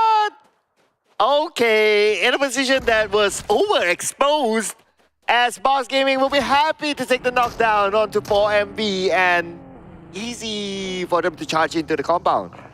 Yeah, I don't think there's more business to be dealt right here, but DRS, they were absolutely curious about what's going on in that compound, but decides not to be, you know, eavesdropping at the very least. So we'll let them send the scores. Out to Eagle, quite a distance from Vampire Esports. Vampire Esports only lost Newsy early on. The journey is still pretty far for a lot of all these teams to get into the city of Chumachera. GEEK SLATE coming in from the south side to be joined with Leo later on. And I see a crate that drops right in for a hefty amount of loots that might supplement the firepower of Leo later on. But over on the north side, we see 2 teams coming in late. It's STALWART Esports as well as Mabetex. You know what? There in the subs lineup, since we have the list in front of us, right? So we got a couple of coaches actually in the lineup as a sub. Oh. So we got like Senator for STE, we got Ken for Boom, and I'm actually really hoping that we get to see how the coaches actually play. Yeah, some of them were also ex-pro players in the past, and some of them have ample of all these experiences from, you know, kind of games that they've played in the past before. So definitely really interesting. And imagine a tournament with only, you know, all these coaches. Make it maybe a duo squad, and then like let them have a little bit of fun with that. And I think like that could potentially tells us how great they are, and I do fancy the chances of all these Mongolian squads, especially for STALWART Esports, because historically the region has been doing pretty well in the course of these tournaments. Outer Eagle having Potato drop out the vehicle. Killer YT always sharp on his shots. Gonna quickly eliminate Potato off the ground. I'm thinking that if there's a coach squad, right, like who would really do well? Okay, Matoy. Matoy, we got Matoy, we got Eye Shots. I want to see Sangin of DRS. Okay, there you go. I want to see him be at work. And, well, definitely miss him quite a lot. Last time I managed to have a lot of chat with him back in November. And, you know, hopefully down the road we get to meet again. So, Alter Ego's coach, how do you think he fancies a chance for a chicken dinner against the rest of these teams? Well, Alter Ego's coach? Honestly, I don't know. Oh, you mean that I'm Alter Ego's coach? Oh, no. No. Not you. Don't warrant that. Yeah. Yeah. But for them to fancy themselves a chicken dinner, right? Okay. So I think, right, if they can get the chicken dinner, it will be a flex to Absolutely. them onto Boom. Because Boom has always been a pain for them. But now, MAB, Vampire, Esports, both are fighting on the outside circle. Just like always, South Asia teams, they like to lock teams on the outside. Yeah, they're just so good at gatekeeping.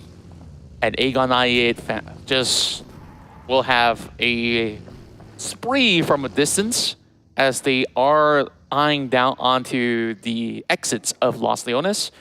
But they also have to journey their way in, and the further they travel, they might even meet up with teams like FaZe Clan or even YOODO Alliance. As for MV, I think they're safely planted inside of the middle of Jumasera. Well, all that's happening, Stone actually gets taken out by the blue zone, taking a little bit long right there to rotate right in. Addict Luke trails right through. A lot of attacks over onto Hill's vehicles, but not really finding the mark just yet. But they spot out, get slow as well. C-Sky only, as he's just gonna inject his way to look for those shots. He connects towards slow, needing one more tap to knock him out, but it's not gonna do the trick. Well, Adelu has been practicing a lot of spray tracking recently, if you know what I mean. And he's putting it to good use right now, putting a lot of pressure onto Hale Esports on the other side. But Hale Esports have AGI8 to deal with as well. But AGI8, well, it's a three-way war basically. YOODO Alliance now putting attention onto them. Oh my. And I don't know, when it comes down to such a position, it's so difficult to actually focus on one specific target. And at any given point of time, either teams will also trade back. So exposing yourself in the open is perhaps not the best way to go, but they are presenting more bullets towards the side of Vampire Esports, and they are driving towards Hale. Oh, this does not really look all too good. They've already got Stone knocked down, and they are being locked right in for a battle. Tiger X, he will find Ravenclaw, depletes him, and there's no chance given to Vampire. But Vampire Esports, I mean, when they go towards Hale, there's YOODO Alliance shooting him from behind. So I'm not too sure how they're going to manage that, how they plan to manage that later on when it happened. But anyway, it was them being eliminated. I guess Hale Esports had some help from YOODO Alliance. Yeah. It feels like they are the puppet masters. It's like, okay, we're dictating how this story is gonna go. It's like, we don't really need to get in those points where, yeah, the more teams that gets eliminated, we have a better chance to climb. Which YOODO Alliance, on the past map in Miramar, sees a top 3 finish. Today has been an absolute performance coming in from YOODO Alliance as they make their way into 79 points right now. And FaZe Clan has Mela tagging onto Tiger X. So many teams throughout all these high hills and tough terrains of Miramar. It is rough, because it's kind of a circle around the areas of Miramar. There's always a lot of advantage, especially if you go down south onto the hills of Miramar, of Chumacera. So we can see Leo is there, NBE is there, those are prime positions. And as they still have the circle, that's going to be great. And it seems to be Leo there, still winning the circle. MAB sees value in it, that's why Baron is there as well. I just love the fact that Hale just waits in that corner and so many teams have bypassed that sector thinking that it's going to be safe. And just like that, those points came in the form of Vampire Esports, one member out of Leo.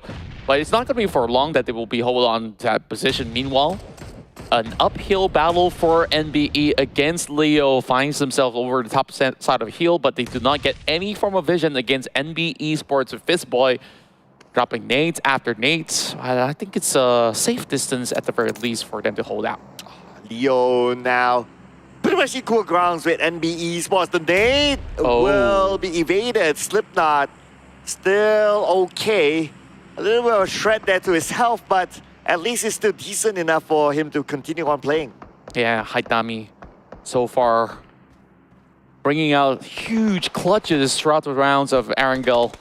And this is going to be a big nade that clipped up Slipknot. And this is not looking all too good for Haidami as well. He's got to heal up 5 seconds for him to do so, where the rest of NBE, they're sending all their members far forward. Soyam, as well as Liquid, got to supplement. And there's also Molotovs being tossed right in that actually burns Alvarad to Mondo. It shouldn't deter NBE, but it will halt their progress from moving forward. The only thing stopping NBE right now is the cover fire that can come from behind.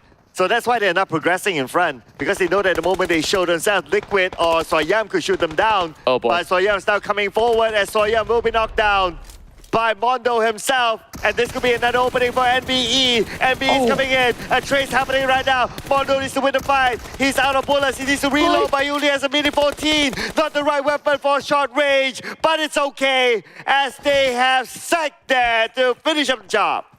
That was so close for Haidami. He might have actually gotten 2 aces in the day, but thankfully, there was one more member remaining coming in to swiftly cut through the left. And NBeSports, they will be able to at least get all 4 members back on track, including himself, of course. Now, Aegon getting a little bit challenged, but I think this might be overwhelming for Ponbit. I think we've seen a couple of times before Ponbit going on 1 versus 4. That was against VPE yesterday. But to do so over on the open grounds is a tall task. So we'll have to wait for the rest of his teammates. Meanwhile, STE, lower ground fight. It's going to be a FaZe Clan that will be challenging Alter Ego as well, dropping in a grenade. Ventoris only has a level 1 helmet that's about to burst off. So I think he's also got to be very, very careful. Very spread out formation coming out of FaZe Clan. Disperse into a 3-1 setup. So Rosemary, he's got some work to do against STALWART Esports, and if they climb forward, there's still FaZe Clan. So decisions for the Indonesian team. Well, it's a scary position for Alter Ego to be in. I mean, one team up north, one team down south, and Motorcycle favored up, not at all. Where is Alter Ego going to go? Basically, pick the poison now. Yeah, absolutely being locked out. So if they were to actually fight against FaZe Clan, I don't really think that's the best case scenario. Well, if they put pressure onto STE, STE is also up by the corner, then maybe that might be a potential fight that they can sort of fancy their chances of winning. Meanwhile, Boom Esports are going to be pursuing their target after, of course, getting one knock being covered by Pond earlier on. Falak, main man out of Aegon I8 with the highest damage being done so far for Pakistan. Aegon I8, at least they're by the corner of the upcoming circle, so they can still play it out, but they do not want to waste too much time. And GEEK SLATE finds one member out of YOODO Alliance. Malaysia versus Malaysia on the other side. Okay, the other end of it. So the cons of being Aegon I8's position is that they don't know when Boom will move because of that hill. So Boom has the advantage. By the time they arrive onto the compound Aegon I8, they can't react, and that's exactly what they're doing right now. But for STE on the Box Gaming, nurse it down, action down, I see the only man standing, and with that being said, Box Gaming takes out STE. Gosu just went point blank, and he was almost being knocked out, but Box Gaming definitely had that positional advantage over different corners of the hills. While we go back into action, 11 more teams still left remaining here by stage 5. Leo, he doesn't really have vehicles. He's being prone under his belly, and that's a lot of grounds that he will have to cover of his own. Grenades after grenades. Falak still staying alive, hiding right between the vehicles. 2 members out of Boom Esports, eliminates UZM, and the wraparound comes right in. Boom Esports strike from multiple angles, and Birds fall alive! Oh, Pombe from the other side as well. Takes out Farlak. And now Boom Esports has a right, the nade, a huge one. Came from the other side, but it's still going to be Boom Esports taking over the compound. Convincing wraparound to secure their targets. A clean fight, and another one will erupt here. Alter Ego takes on the rest of FaZe Clan. Fnatic overwhelmed with another nade coming in from Mela. So it was Boom and next is Fnatic. They are inseparable, even though it comes to the team eliminations. But now Box Gaming on the other side, they heard the commotion happening. We can see that Tien with his nade. He wants to try to get someone from FaZe Clan, but FaZe Clan opens up quickly, not allowing Box Gaming the opportunity. Yeah, it was actually Box Gaming that actually dropped a huge nade over on that corner, and FaZe Clan says, you know, it's not worthy for us to just fight through some of all these battles on the outskirts, and they take a better position up the hill. At least they get that bird's eye view all across this valley of death. YOODO Alliance have not really moved all too far from that location as they take over the prior position of hill, as they've already crashed out over the game. Like GEEK fam, they also have another elevated angle for them to work with. Oh, speaking about elevation, this kind of circle does favor NBE. Number 1, easier entry. Number 2, they will have the high ground. But now speaking about GEEK SLATE, Snice will be knocked down. Long range from the other side. But for YOODO Alliance or to Boom, to really push on to GEEK SLATE, not going to be the case. Yeah, Razy, he's already being scouted out, and he needs to basically run for cover. There's not much to begin with. He will have to try to survive as he was being left with one buggy at the back for him to traverse his way to join the rest of the team. Boom, forced to play onto the far northeast. Meanwhile, over onto the middle, Boom Esports is getting a lot of pressure coming in, and FaZe Clan finds one out. FaZe Clan have actually found their formula to get into the later stages of the game, but has to deal with the rest of Box Gaming. Oh, Box Gaming, FaZe Clan, here we go. Gosu at the front with the DBS switches onto the M4. They try to get more knockdowns. So far, Ventores is calling out for help, but no one can save Ventores for now. They need to end the fight before they can do that. Kwang is going to come in from the other side. He's going for the flag, and Kwang will be knocked out by Mela. Mela, stop Kwang. And the FaZe Clan, they're having their numbers being put right down. Ventores limping away, and the huge thing connects onto Mela as well. It's only down to Ventores. Box Gaming fights their way to survive, and now has 7 in the back, and definitely a whole lot more. He's chasing Ventores, but Ventores makes it out. Cole and Johnson's tags from the back will send FaZe Clan out of the game. FaZe Clan, 3 elimination points at number 8. As now we move forward to Boom Esports and YOODO Alliance. Nade after nade after nade, raining down onto YOODO Alliance. And YOODO Alliance, they're busy with GEEK SLATE as well on the other side. Whereas for Boom, they still maintain as a trio. They're in the circle, but they need to clear off the sides. It definitely is a very, very hard place to be for Boom Esports, because eventually, once Box moves over onto the other corner, they will have that perfect view against all the members of Boom. Meanwhile, it seems like they're scouting out for their targets. Boom spots out movements coming in from YOODO Alliance. And GEEK coming in from a very defensive angle. They still can play for a very long time by the kills, as 4MB reveals themselves and takes down one member out of 4MB. Mondo needing a little bit more of that helping hand, and Box Gaming will have a little bit more time before they make their next move, but Sonics is just applying enough pressure until Box leaves that territory. Long range coming in from GEEK SLATE. They will be unchallenged in their current position, but Kwang nails down 2 members of Boom Esports. What's happening on the other side? But Boom Esports feeling the wrath of Hail as well as Gosu comes in. Box Gaming will be the cleanup crew. A perfect cleanup, like you said. Box have always had them on the backs. And Boom, they were in the middle of it all. The moment that they finished that fight against FaZe Clan, they restocked with those nades. Kwang drops a huge one to secure that double. Hill was hoping to actually steal some away. YOODO Alliance, they've been over on that quarter for the longest of time. but they're the ones that need to move into the circle right now. Kwang takes another target on to Shamil, but Gosu is also being knocked down, so let's see what Kwang has to do in order to keep his teammate alive. Oh, Kwang together with Yen2K. We need to take down YOODO Alliance because they need to get into the circle. If they go straight in, YOODO Alliance could shoot them down. But at the same time, we see movement here from 4MV as well into it. And now they're prime position within the circle. GEEK SLATE on the outside. Spots out Mondo. We're trying to burst the vehicle. But Sonic's knocked down from afar, leaving Damroot alone. Great spray coming in from with the AUG. NBA having Akash to hold him down line. GEEK fam, it looked like they were having the best position possible, but after them needing to leave their vicinity, they were met with so much pressure coming in from the Mongolian squads that for MV as well as NBE has been able to hold out. Flax finally takes out Gosu as that he was being left out to bleed out. And that is 11 eliminations for Box Gaming at 6th spot. Well, Box Gaming today has been really good for them.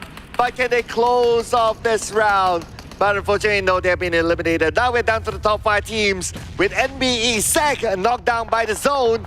YOODO Alliance coming in to GEEK SLATE. Damroot is all alone, but they got Hale Esports to deal with as well.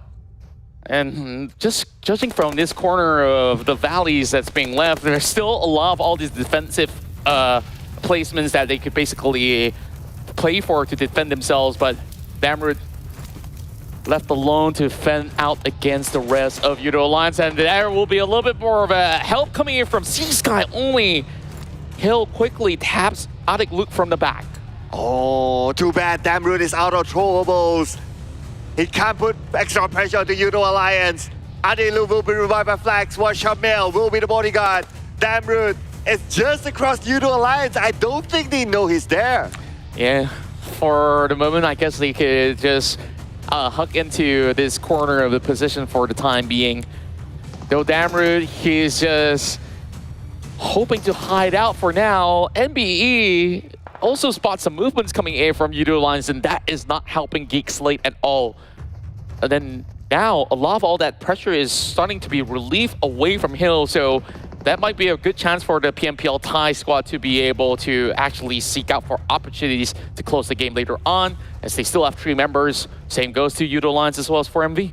YOODO Alliance, I don't think they know that Damroot is there still. After all that movement, I think they're keeping their eye onto NBE on the other side, so Damroot could surprise them. But then again, logically, YOODO Alliance, when they walk down as a trio. They should be able to trade off at least with Damroot. Damroot staying still with his AK in hand. But soon YOODO Alliance will need to move anyway, and that's where Damroot, let's see what he can do. Adik Luke, he's so close to spotting out Damroot. He could not move an inch. He sees all the movements coming from his perspective. Oh, they're coming! Oh, they're boy. Coming. Ah, that was nothing much that Damroot can do. I mean, numbers overwhelming for him. GEEK SLATE out. Yeah, I'm surprised that GEEK SLATE, after lasting for so long, has only secured 1 elimination point throughout the course of the run, where they've had so many attempts. Meanwhile, Hill, they spot out all these runners coming in from 4MV. They're going to attend it from afar as well. They're also going to deal with YOODO Alliance at the very same time. And this is a tough pincer position. YOODO Alliance, they have to take this battle, and they have members slowly being knocked out, but the nades fly in! It's coming in from Doc.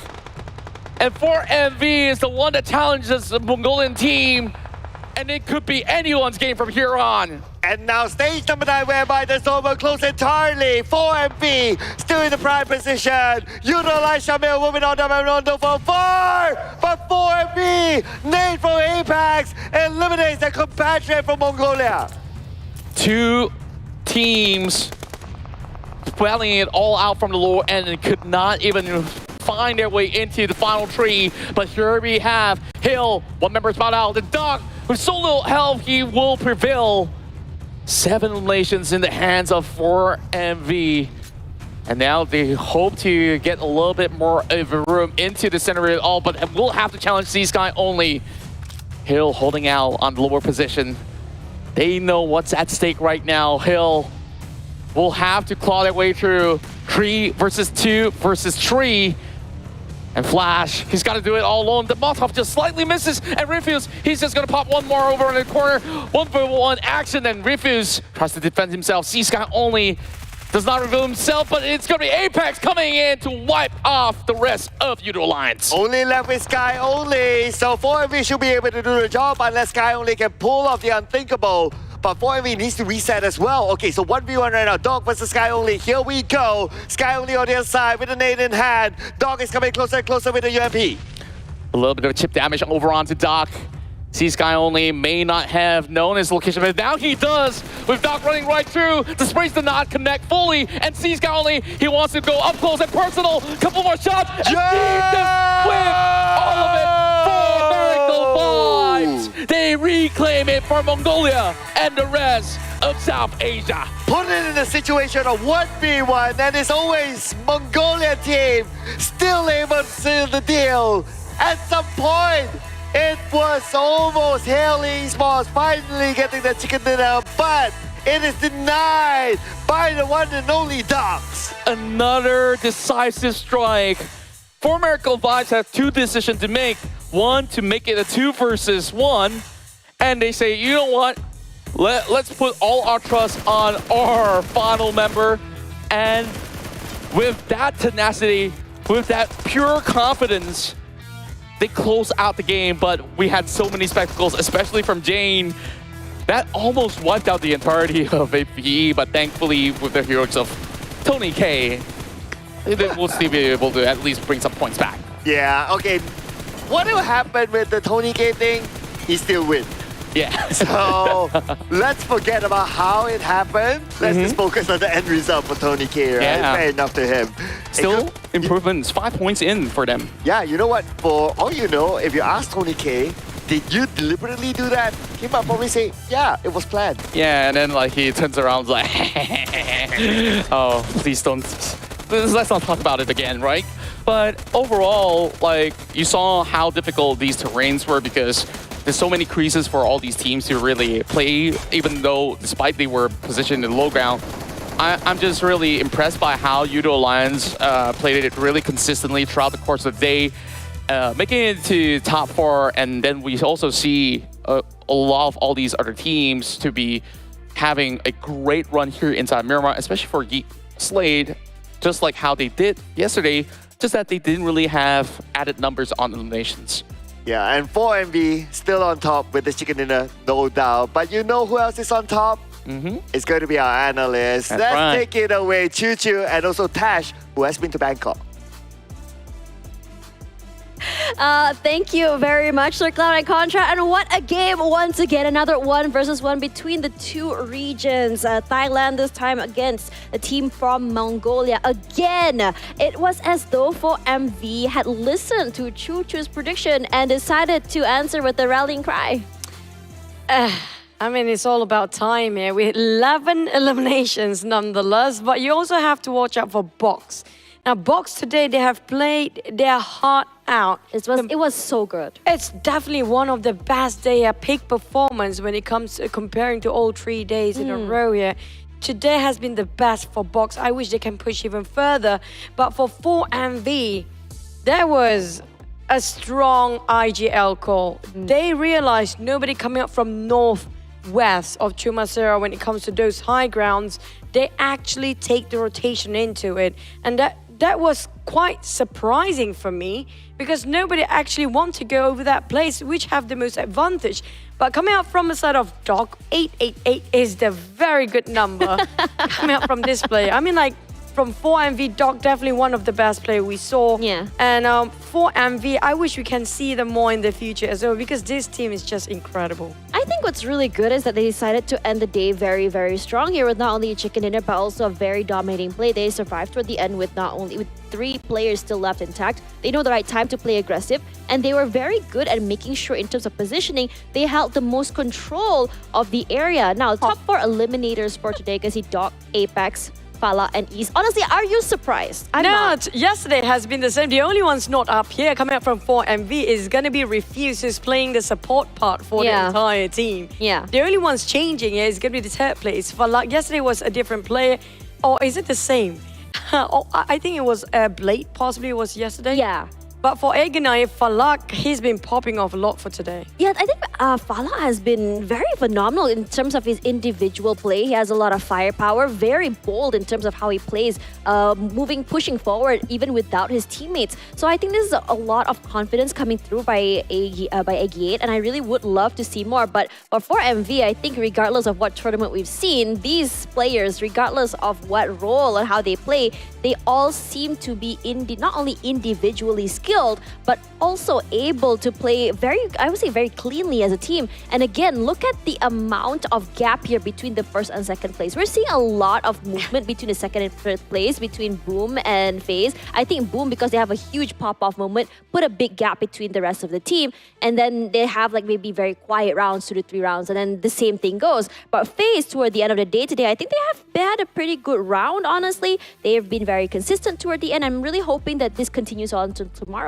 At least 4MV is actually delivers when it comes to name and numbers for 4 chickens. Yeah. It's going to be each chicken 4 player for each of the It's players. like on average almost like 1.5 chicken per day, which is honestly like they end the night. They're like, yeah, we had our fill. This is great. We're still in first place. We're very, very ahead. And they have a lot of room for error, in my opinion, coming through forward. But I think that for that particular last round, I really want to talk about how each team was going through that multi-team fights. It's like going to be YOODO Lions versus GEEK SLATE versus Boom Esports. And then you start to see like a very interesting like box coming in forward. And I think it's because of the terrain itself. But what do you think, Chuchu? Exactly because of the terrain. And this particular circle, even though we do see it feels like a high ground, it's not really the highest ground there is. There's no mountains in between there.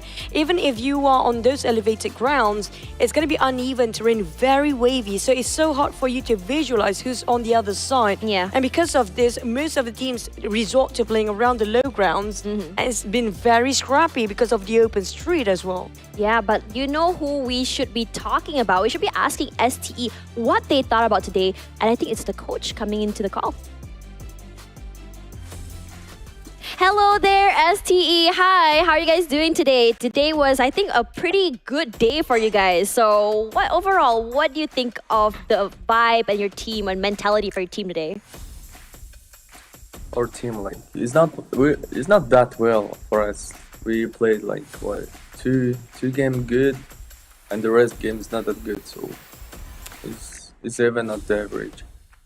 I mean, like the 2 games not like good is actually almost 2 chickens back to back. So, you know, you don't have to be too hard on yourself, Senator. And also we have action for today. Now, Senator, I have a question just to follow up from yesterday, right? Yesterday you mentioned you're a bit disappointed with Southeast Asia performance. You're laughing now, you know where I'm going with this. Now today, they have been stronger. Now, what are your thoughts when it comes to Southeast Asia in day 3? Yeah, it's good. I mean, like the first 2 days it was not good, but like, I mean, like not much we are expected. But these days, like, it's 3 chicken dinner for Southeast Asia. Like, it's 50-50, right? Like, I think they can show better tomorrow. Right. Wow. And I think, like, I mean, if we look at trends again, I mean, it does take time for them to really cook up. They're like a very slow cooker. But let's talk a little bit about STALWART Esports here. And I think that today, you mentioned earlier that you weren't too happy with your performance. So what exactly is your team's goal, actually? I already mentioned it in the first game. Our team goal is not PMRC, it's PMWI. So we're testing some tactic and we're focusing on our gameplay and adapting on our new phone. So, yeah. Now, my question directing to his action, so you have to translate for him, Senator. Sorry for that. Now, he caught himself in a lot of 1v1 situation, right? And when it comes to that situation, how was the team comms and how was the pressure by action that time? Нэгээс нэг үлдчихэж ямар мэдрэмж төрөө ямар хөө байсан бэ гэнэ. Тэгэл алтчмарч юм шиг санагдав. Тэгээд ер нь л сандрал мандралаад байгаагүй. Тэгээд ална гэж бодчихсон ч зоонд. He say like he wanna trying to kill, but the position, like his position is not that good and he died in the zone, so he not have some pressure or something, just it's kind of about some position. It's also about luck sometimes. It's the beauty Yeah. of closing up your side first. Yeah, and I really want to ask about like in terms of tempo for today, and I think Chuchu and I were talking about this, how South Asia is just very good at maintaining the tempo of the game compared to Southeast Asia. And can you share a little bit about how I would say the South Asia teams managed to do this? Like South Asia team, I already told like in the next year, I mean like 2 years before it was different. And like people now, before this regional clash, people now thinking like we are the same, South Asia. But like no, it's not. We are origin, like our competition, our tactic, our gunpowder already changed last year. We already have good top 5, 3 team of South Asia in top 5 in PMGC. So now the time is changing. So I think other region need to improve more and our region too. So we can be good. Yeah, but I absolutely agree with you. Thank you so much, Senator, as well as Action, for spending some time with us to answer some of our questions. Good luck for your games tomorrow, and hopefully you guys have a good rest. Okay, thank you. Bye. What do you think, Chuchu? He was laughing because yesterday he literally said that he's disappointed because he had a lot of expectation for Southeast Asia. But today, they definitely deliver. But will be stronger tomorrow, or will be the South Asian teams coming back?